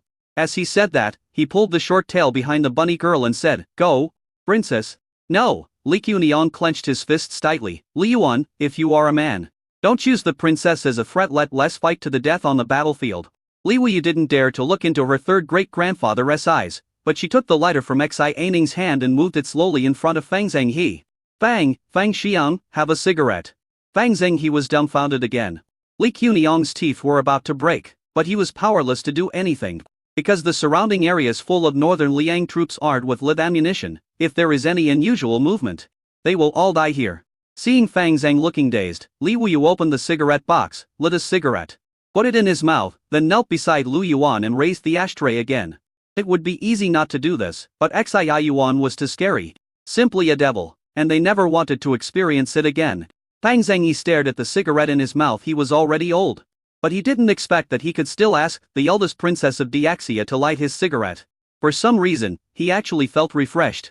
King Jiangxia, don't feel like you're at a disadvantage. Xia Ning, go light a cigarette for King Jiangxia, Liu Yuan said. Oh, Xia Ning walked over with a look of grievance, lit a cigarette for Li Quniang, then knelt beside him and carefully tapped Liu Yuan's legs, just like a bullied young wife. A diplomatic corps of both countries remained silent. I finally realized that the harsher they cursed, the more ruthlessly Liu Yuan would punish their princess. It would not be worth it. The cigarette in Fang Zhang's mouth no longer smelled fragrant. He realized that Liu Yuan's move directly disrupted the rhythm of their negotiations and took the initiative. Well, let's start the negotiation. I have asked my lawyer to prepare a compensation plan. You two can take a look. Liu Yuan made a gesture. Master Cao handed over to compensation agreements. This is the compensation we decided after many comprehensive considerations. I hope you two countries will not be ungrateful. Too arrogant. Envoy Da Jing couldn't stand it any longer. Prime Minister Fang, in my opinion, they have no sincerity in negotiating at all. Yes, they are playing tricks on us. Fang Zheng he didn't say anything. He looked at the compensation agreement in front of him and thought it was ridiculous at first. But when he walked into Biaoyang County, he suddenly understood where Liu Yuan's confidence came from. Da Jing and the barbarians have already tested the strength of Biaoyang County, and it is terribly strong. Biaoyang is no longer just a city, it represents a powerful force, and a force that can negotiate on the same level as Da Jing. If they did not have the confidence, how could they dare to disobey the imperial order and kill the ministers of the two countries? Lu Lingjun. Call in Master Fu, Master Cao corrected. Fang Zheng he was startled again, and his heart was filled with anger. What was a mansion master? He didn't even take the prince seriously, but at this moment, he had to bow his head. Lu Mansion Master. In the past 2 years, Da Jing has maintained good cooperation with Biaoyang. His Majesty even appreciates you and is willing to marry the princess to you. Doesn't this express my attitude of Da Jing? You disregarded our friendship and arbitrarily killed my Da Jing envoy, and even asked me to pay compensation. This is unacceptable no matter how hard you try. Liu Yuan dusted off his cigarette ash and said, friendship is built on equality between both parties, not on your charity. Biaoyang Prefecture can be what it is today because of the unity of the people. When Pashan attacked Biaoyang, I spared his life. I have already given you enough face. There are still thousands of captives being kept by Biaoyang Prefecture.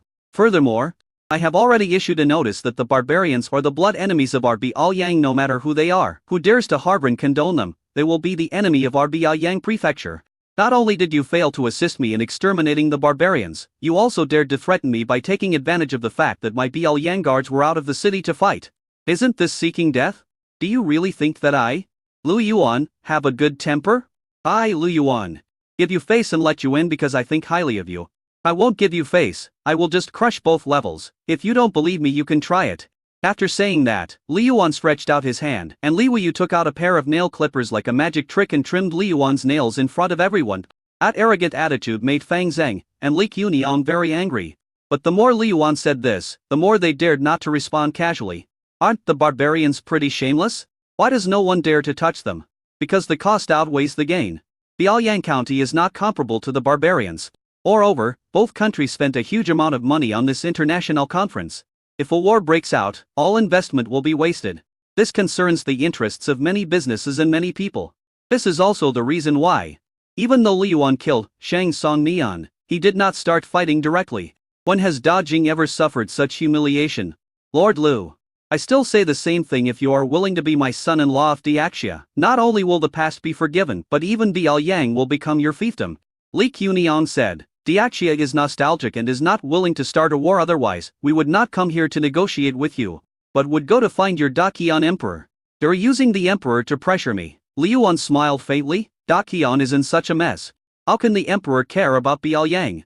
Besides, would those people in Bau Jingji believe it? Moreover, I said it a long time ago that whoever dares to talk nonsense will become my Liu Yuan's archenemy, the kind that will fight to the death. It seems that there is nothing to talk about today. Let's start the war. Let my Biaoyang Prefecture's 30,000 troops come to fight your million-strong army. As he spoke, Liu Yuan stood up and said, Xi Yuan, show the guest out. Xi Yuan nodded and was about to drive away the envoys from the two countries. Li Weiyu and Xi Ning were both anxious. Prime Minister Fang, we cannot start a war. Third uncle, we can't go to war with Biaoyang. Princess, it's not that we want to start a war. It's that Liu Yuan has no sincerity at all. Fang Zheng he said angrily, Da Jing will never be threatened by this, you just have to be patient for a while. Then my Da Jing army will surely flatten Biaoyang city and rescue you. Li Quniang also said with a gloomy look, Princess, when the time comes, I will make Liu Yuan kneel before you and beg for mercy. Chapter 64, Surprise Attack. Are you so arrogant? Liu Yuan touched his chin. Li Quniang is known as the military god of Diaxia and has never lost. He originally wanted to kill the two men directly, but he still had to have a bottom line. Otherwise, the fight would really end in death. Lu Lang, my third uncle is old. Don't bother with him, Li Wuyu said in a low voice. Li Quniang's nose was crooked with anger. What does it mean, don't bother with me? Which side is she from? Well, it's okay, let him go. But when the time comes, capture the two of them and keep them company with Yes and Wu's son. If you don't agree now, the compensation won't be this price when the time comes. Lu Yuan, don't be too arrogant, or you might get your tongue stuck. Fang Zhengyi tossed his sleeves. Let's go. Li Yuan, treat the princess well, otherwise I will pay you back 100. Li Quniang threatened. Then turned around and left with his men. After the delegation left, Li Yuan immediately called all the brigade commanders over and said, "We have received news from the Special Forces Battalion that the first wave of disaster victims will arrive soon. We must create a good atmosphere for them. So I have a request: defeating the armies of the two countries as quickly as possible. Can you do it?" A vision commander, there is no problem with the infantry brigade, Wang Dabiao said loudly. The Moda O brigade is no problem, Zhang Liujin said loudly. The cavalry brigade is fine. Every brigade commander was very excited. Fighting was a good thing. There were many benefits if they won, and they could get promoted. Lu Yuan nodded. Although we are well equipped, we cannot withstand the enemy's large numbers. They claim to have 1,000,000 troops, although there is a lot of water in them, but including those casual civilians, there are still 700,000 to 800,000 people in total. If we fail, they can take our place at any time even if their fighting capacity is not good enough. We only have 30,000 people after all. Including the 5,000 new people, there are only 35,000 people. So I decided to add another 5,000 soldiers and fight according to the 3-3 tactics. All the brigade commanders sat upright and began to record Lu Yuan's orders. If the other side engages in a protracted war with us, we will definitely not be able to outlast them, which will be disadvantageous to us, so we must fight quickly, hard and unexpectedly. A roundabout tactic is our strength, which I learned it from a great man. There are many who know this tactic, but few who can carry it forward. Li Yuan clenched his fists, excited, because our army is not afraid of death, dares to fight, and has courage that ordinary people do not have. Liaoyang has been able to reach where it is today step by step. 30,000 versus 1,000,000, the advantage is on me. Therefore, we will win this battle. Everyone in the military camp became excited. 30,000 versus 1,000,000. The advantage is on my side. Only Li Yuan dares to say this. But these brigade commanders and regiment commanders all believed it. Everyone was so excited that they started to distribute the prisoners of war. Damn it, the prisoners we captured this time must be sent to the military camp. It is such a waste to use them as laborers. When the time comes, we will expand our army by 100,000 and defeat all 3 kingdoms. Everyone was whispering to each other, not nervous at all. But Li Yuan knew very well that Biaoyang could not sustain a protracted war. It's not just a food problem, but also the storage and distribution of ammunition. In this battle, we must use surprise tactics. His tactics all came from that great man. Using fewer troops to defeat more is what he is best at. Seeing that everyone was excited, Li Yuan slammed his fist on the long table and said, "Tonight, we will raid Diaxia Pass. We will take the peaches from the rear." It was already evening when Li Quniang returned to Diaxia Pass. Although he is the military god of Diaxia, he is already over 60 years old. Although he could still eat 2 kilograms of meat and 1 kilogram of wine in one meal, his endurance was greatly reduced. The long journey also made the wrinkles on his face deeper. Chen Yuan also went over to greet him immediately. "Ing Jiangxie, is the negotiation going smoothly?" Li Quniang said with a gloomy face. Li Yuan is too arrogant. Not only does he not accept Diaxia's kindness, he also refuses to release the princess and demands compensation from Diaxia. After listening to Li Quniang's narration, Chen Yuan was also furious. Does Li Yuan think that there is no one left in Diaxia? He just wiped out the barbarians, but he really thinks he is invincible? Li Quniang snorted coldly. If you want to destroy someone, you must first make him crazy. However, Biaoyang County is indeed powerful, and it is not easy to break through the high wall. When we entered the city, we found that its height exceeded my imagination. Our siege equipment was too short and had to be raised and reinforced. Secondly, this attack cannot be launched unilaterally. I have reached an agreement with Fang Zhengyi to send troops together. After we take over Biaoyang County, we will each get half of the firearms and business. Chen Yuan nodded. I'm just afraid that Biaoyang Pass will send troops. There are millions of troops here. If Shang Wei is a smart man, he will know what to choose. Li Quniang said, what we need to do now is to build equipment as soon as possible. Gather the army in 3 days, and flatten Biaoyang County. Chen Yuan nodded, but at this time, he inexplicably said, however, the people of Biaoyang County have always been arrogant. They will not attack first. Right? After all, their weapons are really powerful, with the power to split rocks and mountains. This is Diaxia Pass, one of the most important passes in Diaxia. Although it is not as tall as the Bialiang city wall, it is not something that anyone can break through. Unless the people of Bialiang County grow wings and fly over Diaxia Pass, Li Qunian mocked. Chen Yuan also laughed. How is this possible? How can a mortal fly? If Lu Yuan has this ability, why are we fighting? We should just surrender. Okay, I'm tired. Hurry up and pass the order. Yes. I obey your command. Chen Yuan nodded and left quickly. After entering winter, the temperature in Biaoliang becomes colder and colder. With biting winds, the guards on the city wall tightened their clothes, but the wind still kept blowing into their necks. Winter came earlier this year and it's colder than in previous years. The city walls are all frozen. A soldier took out a scarf like a magician. WTF, where did you get that scarf? It's made in Biaoliang. It's very warm, but it's too damn expensive. I spent 500 coins on this piece of cloth. The soldier spat. It would be even better if we could have a burner at this time. Don't even think about it, our military pay will be wasted in a month with just 2 sips of wine. Another soldier swallowed his saliva. Stop talking, keep watch if the Biaoliang army launches a night attack. Or done for, they love sneak attacks. Didn't Dajing almost get robbed before? Come on. It's freezing cold, any noise can be heard. There are hundreds of thousands of troops here. If they dare to come, they will have to die here. The soldier yawned and said sleepily, unless they fly up. But these words caused laughter from the surrounding soldiers. But they were completely unaware that in the sky, several huge ships were flying silently past the Great Hexae Pass. Chapter 65, Learn about electrolyzed water. The former gathering place of the barbarians was named the second city of Taishankai by Lu Yuan. More than 200,000 young and strong barbarians have built a city wall that is 10 feet high and 2 feet wide around their former hometown. This is only the beginning. In the future, it will be raised to 9 feet, which will be 2 feet higher than the city wall of the capital of Diaxia. People from various barracks here take a short rest. Li Yuan is here too. This battle concerns the future of Biaoliang County, so he must come. Moreover, as his power grows, he must further strengthen his authority. In this way, the people below you will obey you. Report, Commander, Airship Team 1 has successfully taken off. Report, Commander, the second airship team has successfully taken off. Lu Yuan nodded. Let's explore again. All the brigade commanders were present in the temporary military tent, and each of them could hardly contain themselves. Commander, can we set out now? Wang Dabiao asked anxiously. Why are you in such a hurry? Are you worried that there will be no battle? Li Yuan said. The wind is blowing from the north tonight, so the time it will take for the airship team to reach Diaxia Pass will be greatly short, and let them fly for a while. Commander, can this airship really fly so far? Ge Ermayao said with some concern. How about we put the airship team in the cavalry brigade in the future, when they are spying on it? Our cavalry team can also attack the fastest.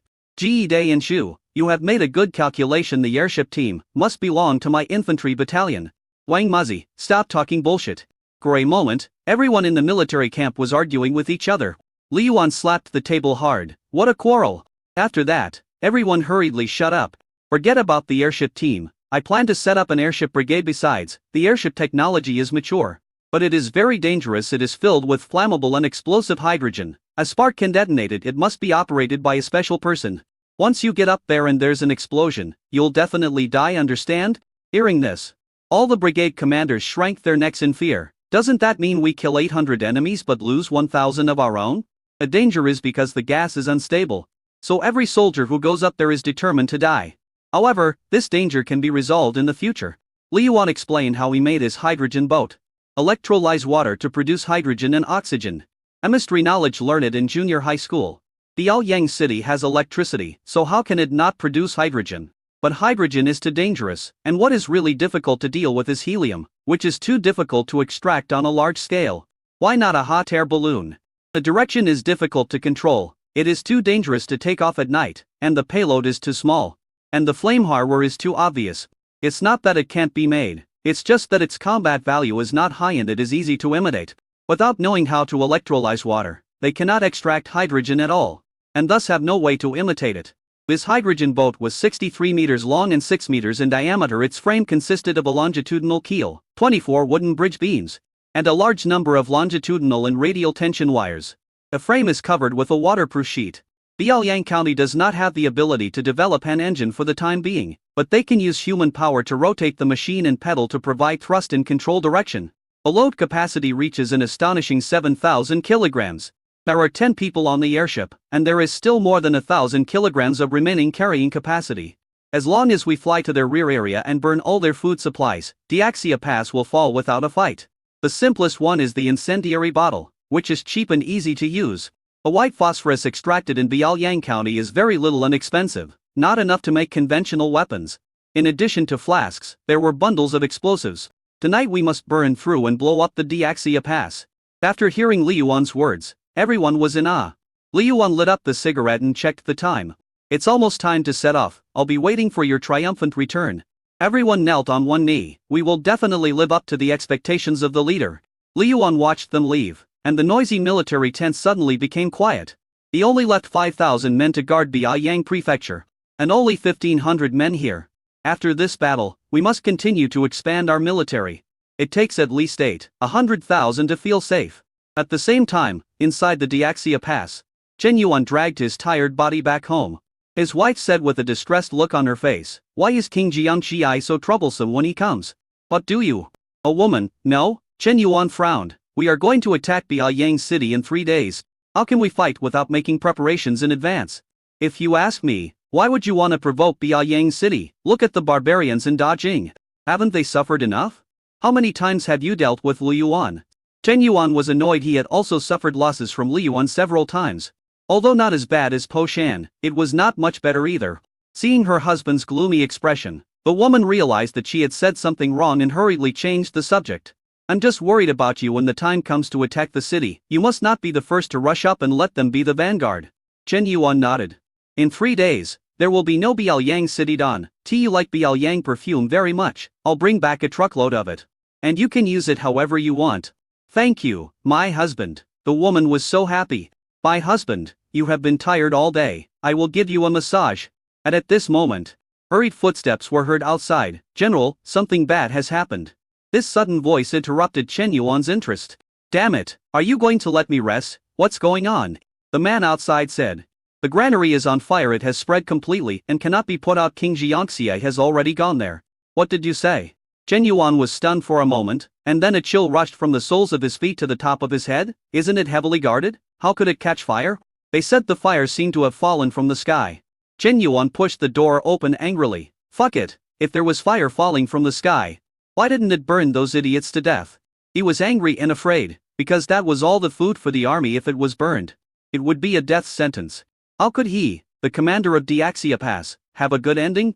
He rode his horse quickly to the granary and saw a huge fire. Countless people were holding buckets of water to put out the fire, but it was too late and the fire could not be put out at all. "It's over. Everything is on fire. It's over now." Chen Yuan's legs went limp with fear. Li Quniang was also furious when he saw Chen Yuan. "Chen Yuan, I asked you to look after the granary, and this is how you guard it. How do you want me to explain this to His Majesty?" Chen Yuan was hit by a horsewhip, and the pain made him sober up. "Prince Jiangxie, hurry up and rescue the temporary." "What the hell is there to rescue? Everything is on fire. Who dares to rush into the fire?" Li Quniang almost vomited blood. "Without food, what would these hundreds of thousands of people eat? Aching your head to fight?" But what Li Quniang and Chen Yuan didn't expect was that the fire not only burned the granary, but also affected the military camp. Not only that, there was also a loud explosion that almost deafened both of them. Chapter 66. Draw the sword. "What's that sound?" Li Quniang looked around in fear. Chen Yuan's eyes became dull. And then he exclaimed, "I know where the fire came from. It was someone from Bialyang County. It must be someone from Bialyang County. It must be someone from Bialyang County." "What Bialyang County people? This is the heartland of Diaxia Pass. How can their people get close to us?" Li Quniang cursed. "Chen Yuan, your explanation is too far-fetched." As soon as he finished speaking, there was another violent explosion. And the explosion came from a different direction. "King Jiangxie, this is Lu Yuan's thunder bomb. Only Lu Yuan's thunder bomb can make this kind of sound. His people have sneaked in. Damn Lu Yuan, I will never coexist with you," Chen Yuan roared. Li Quniang also realized that the fire might not be an accident but man-made. Because the granaries are not connected together, but are separate large granaries. But now, almost all the granaries were on fire. Someone must have set the fire intentionally. "And what the hell are you still standing there for? Gather your soldiers and find these people for me." Li Quniang roared, followed by another loud boom, and it exploded not far from him. The huge noise frightened him so much that he fell to the ground. When he looked up, many people around him were lying in a pool of blood. At that moment, fear filled his heart. What on earth is going on? All of our people are here. Could it be that Diaxia Pass has been infiltrated by Lu Yuan to this extent? "Chen Yuan, How the hell do you guard the gate? Chen Yuan was also burned on the face by the scorching air wave of the explosion at this moment. He was extremely nervous. I know, the person is not underground, but in the sky. He looked up suddenly. And above the sky illuminated by the firelight, there were vaguely several huge outlines. He pointed to the sky and said in horror, "Where are they? I saw them, where are they?" Li Quniang wanted to curse. The explosion just now made his head buzz. After he finally recovered a little, he heard that bastard Chen Yuan say that the people of Biaoyang County were in the sky. Isn't that nonsense? He was about to get angry, but subconsciously looked in the direction of his finger. You don't know until you see it. I almost got scared to death when I saw it. There were several huge silhouettes moving in the sky, and things fell from the sky from time to time. It exploded the moment it hit the ground and flames spread. This fire really came from the sky. At that moment, Li Quniang lost the ability to think. He still remembered what he said during the day. Unless the people of Biaoyang County grew wings and flew over the Diaxia Pass. And at this moment, all these scenes seemed to tell him that the people of Biaoyang County really had wings. Feelings of panic and fear surged. Everything before him overturned the worldview he had formed over decades. This is impossible. Li Quniang shouted hysterically. Your Majesty, please hurry up, the fire is coming this way. Several guards protected Li Quniang in the middle and ran to a safe place. The entire granary and military camp were in chaos. It is unknown how many people were burned by the fire. Some people were trapped in the house by the fire and were choked to death by the thick smoke. The smoke at the scene has choked and killed countless people. But no one is keeping count now. The entire Diaxia Pass was in complete chaos. Chen Yuan and Li Quniang fled to a safe place. Both of them were a little distraught.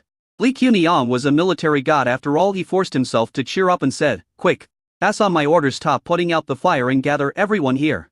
If we run out of food, we can still find a way to deal with it. But if we lose all our lives, the battle will be completely lost." Soon, the soldiers gradually gathered. But these people were all covered in dust and dirt. And many of them didn't even have clothes on, just standing there with their bare butts. It was late at night and they were lucky not to be burned to death by the fire. At this moment, the soldiers guarding the city came running over. Report, enemy attack outside the city. Hearing this, Chen Yuan felt dizzy. Li Quniang was even more furious. They came at the right time. I'm going to kill them. The Axia Pass is located at a high altitude. Easy to defend but difficult to attack. Li Quniang was very angry at this time. He didn't even have time to put on his armor before he rushed forward. But Chen Yuan saw clearly that this fire had burned away the spirit and the Diaxia soldiers. It is not yet known how many people died. Most importantly, many people's weapons and armor were burned in the fire. Without weapons and armor, how can we fight? There are still enemies overhead and explosions are still happening. Who knows if this explosion will fall on my head? They already knew that there was an enemy above their heads. And now they all looked up in fear, as if there was a sword ready to chop them down at any time. How could they fight? But the sword is already at my neck. I have to fight even if I don't want to. Everyone cheer up. Chen Yuan gritted his teeth and led his men to rush towards the city wall. He knew very well that if Diaxia Pass was lost, not only would he die, but all 9 members of his clan would be buried with him. However, before Chen Yuan rushed to the city wall, he heard a huge explosion, as if the earth was shaking. After a brief tinnitus, there were several loud noises. Then he saw a cavalry rushing in from the dark entrance of the city wall. At that moment, his soul flew away. Those are definitely not Diaxia's cavalry. That is the cavalry from Biaoyang County. They broke through the city wall in the inner city, 2 lines of defense, and rushed into the Biaoyang Pass, one of the most important passes in Diaxia. This is the first time in more than 200 years since the founding of Diaxia. Chen Yuan is the sinner of Diaxia. The city is broken. Help! The Biaoyang people are devils. They can fly and are invincible. Run away. The surroundings were filled with Diaxia soldiers fleeing in all directions. The fire that came from the sky had scared away their courage. At this moment, the Biaoyang cavalry was like a divine army, breaking through the solid lines of defense and suddenly charging into the Diaxia Pass. General, run away, they are coming to kill us. Chen Yuan grabbed the collar of the general who had let him escape. You let me escape?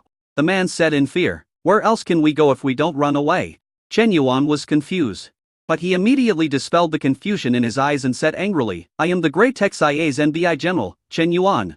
Even if I die, I want to die on horseback, on the battlefield. He loosened the man's collar and drew his saber. Everyone, follow me and charge to kill the enemy. Still, although they were afraid and shocked, they were Diaxia soldiers. Even though the Biaoyang people are very strong, it cannot stop them from defending their country. Chen Yuan knew that Lu Yuan was an expert in commanding troops, but so what? Even if you can't win, you still have to draw your sword. Even if I can't kill the enemy, I must bite off a piece of flesh from him. He really liked what Lu Yuan said to the Liang guard. At this moment, he was no longer timid or afraid, and his eyes were only on the cavalry charging towards him. He just wants to draw his sword. Chapter 67. We must not let them succeed. On the city wall, Li Quniang shouted hysterically. Quick, stop them. Throw all the rolling stones and logs down. He fought battles all his life and never lost. But this time, when the gate of Diaxia Pass was blown down from the outside, his heart of Taoism was also shattered. Is it that the world has changed? Or that he has grown old? Just like he couldn't understand how people could fly into the sky. Even though he had gathered his troops as quickly as possible, he still could not stop the advance of the Liang guard. All that was heard was the sound of beans popping, and the surrounding Diaxia soldiers fell to the ground one after another. Li Quniang understood that it was a firearm unique to Liang County. It has a long range and great destructive power. However, this was his first direct battle with the Liang guard. He was unwilling to accept it, and was not willing to admit it. He gathered the cavalry. Wielding the long spears vigorously, Iron Harriers, assemble. This time, he brought 10,000 iron kites.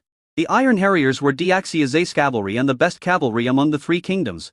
However, this time they were caught off guard by the Liang guards and were unable to display their power within the city.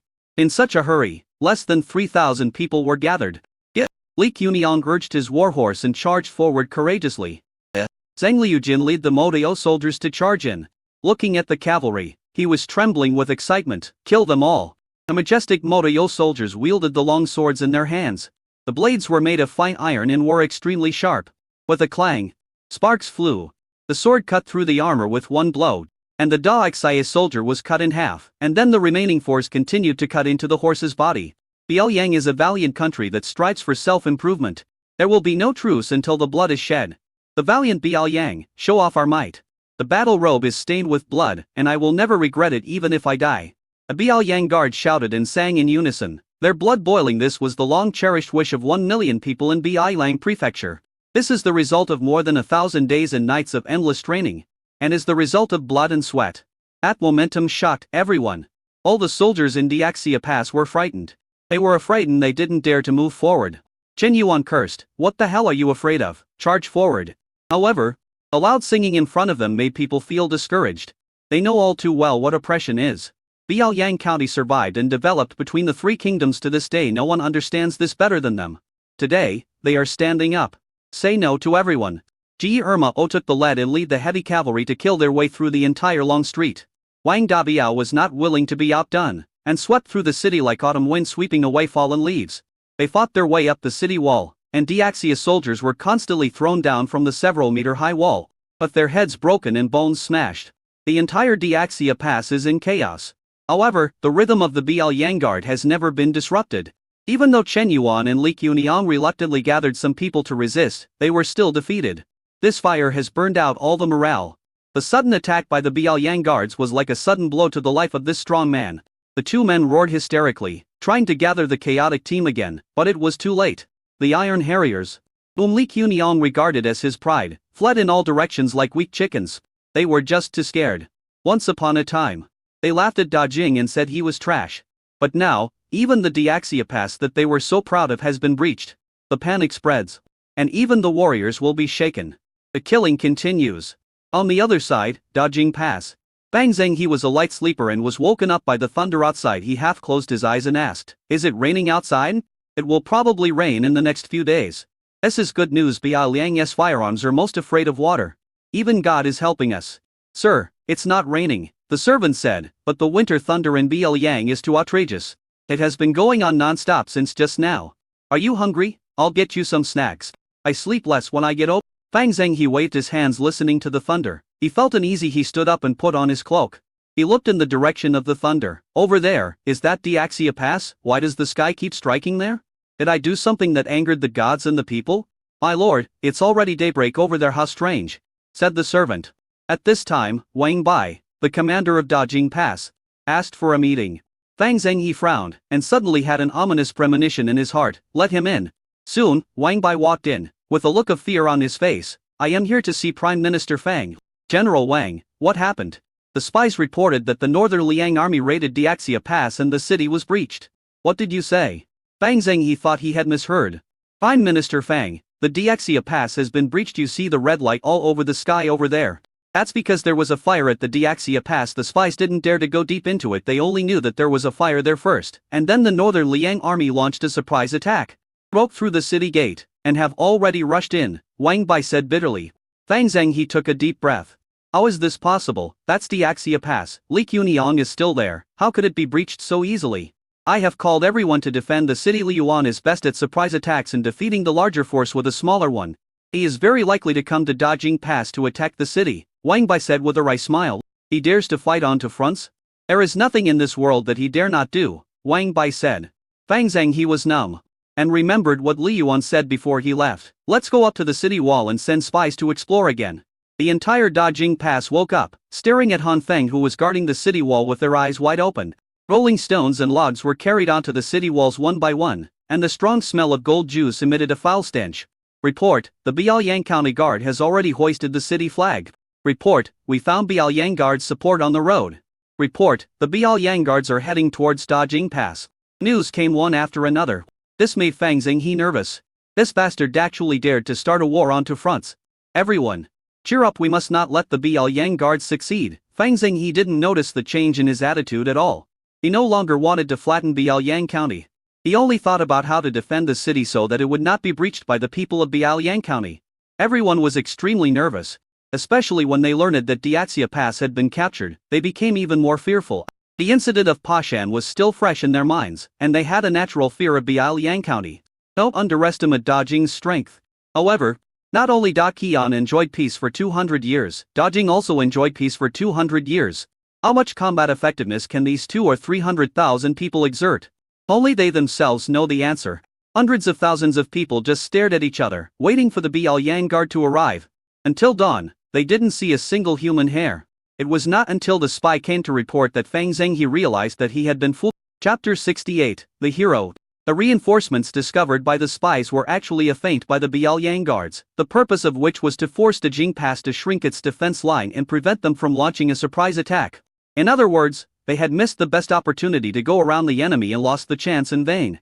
Fang Zheng he felt like a donkey, extremely stupid.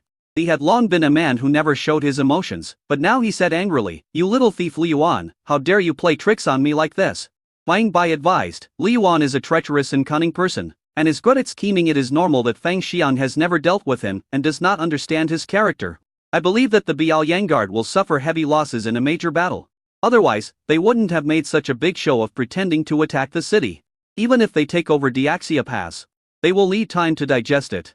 You mean, we should send out troops now? Fang Zheng he frowned. That's not right. If I were Li Yuan, how could I not take everyone's reactions into account? Wang Bai frowned slightly.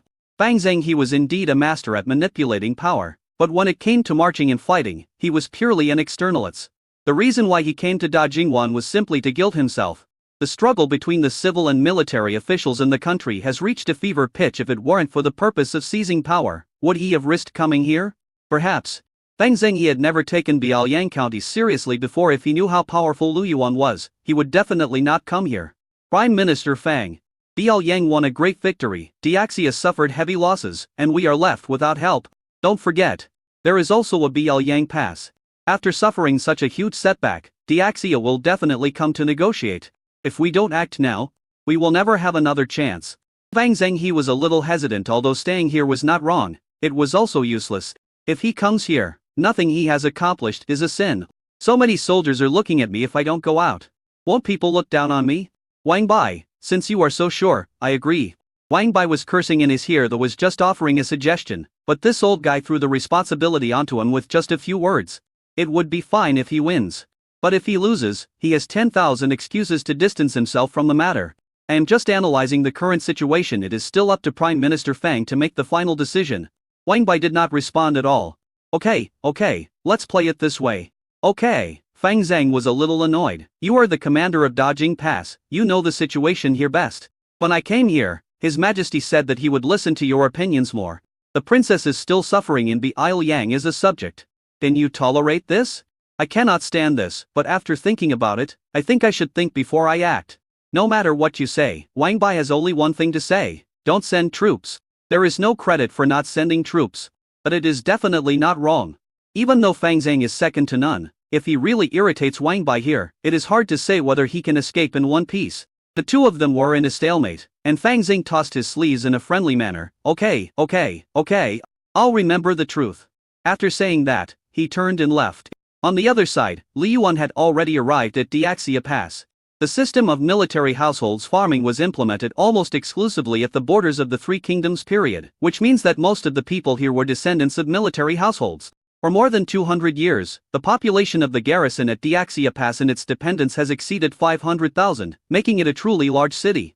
Meet the chief. Commander, Wang Dabiao is reporting to you. To explain, the infantry brigade beheaded 7,800 people and captured 34,000 prisoners, Wang Dabiao said with his head held high. Commander, Zheng Liujin is reporting to you. Explain. The Modio Brigade beheaded 400 people and captured 35,600 prisoners, Zheng Liujin said with his teeth bared. Chief. Ji Ermao reported on his work he beheaded 13,200 people and captured 53,000 prisoners. Lu Sixai of the Firearms Brigade reports on his work. A group of brigade commanders stood on both sides of the street, reporting to Lu Yuan on horseback. Li Yuan took a quick look around and felt as refreshed as if he had taken a sip of ice lay-by in the dog days of summer. The prisoners had been stripped of their armor and were only wearing underpants, shivering in the cold wind. Kneeling at the front were the stripped generals Li Quniong, Chen Yuan and others. Lu Yuan, you bastard, a gentleman can be killed but not humiliated. Kill me if you have the guts. Li Quniong's eyes were full of anger when he saw Li Yuan.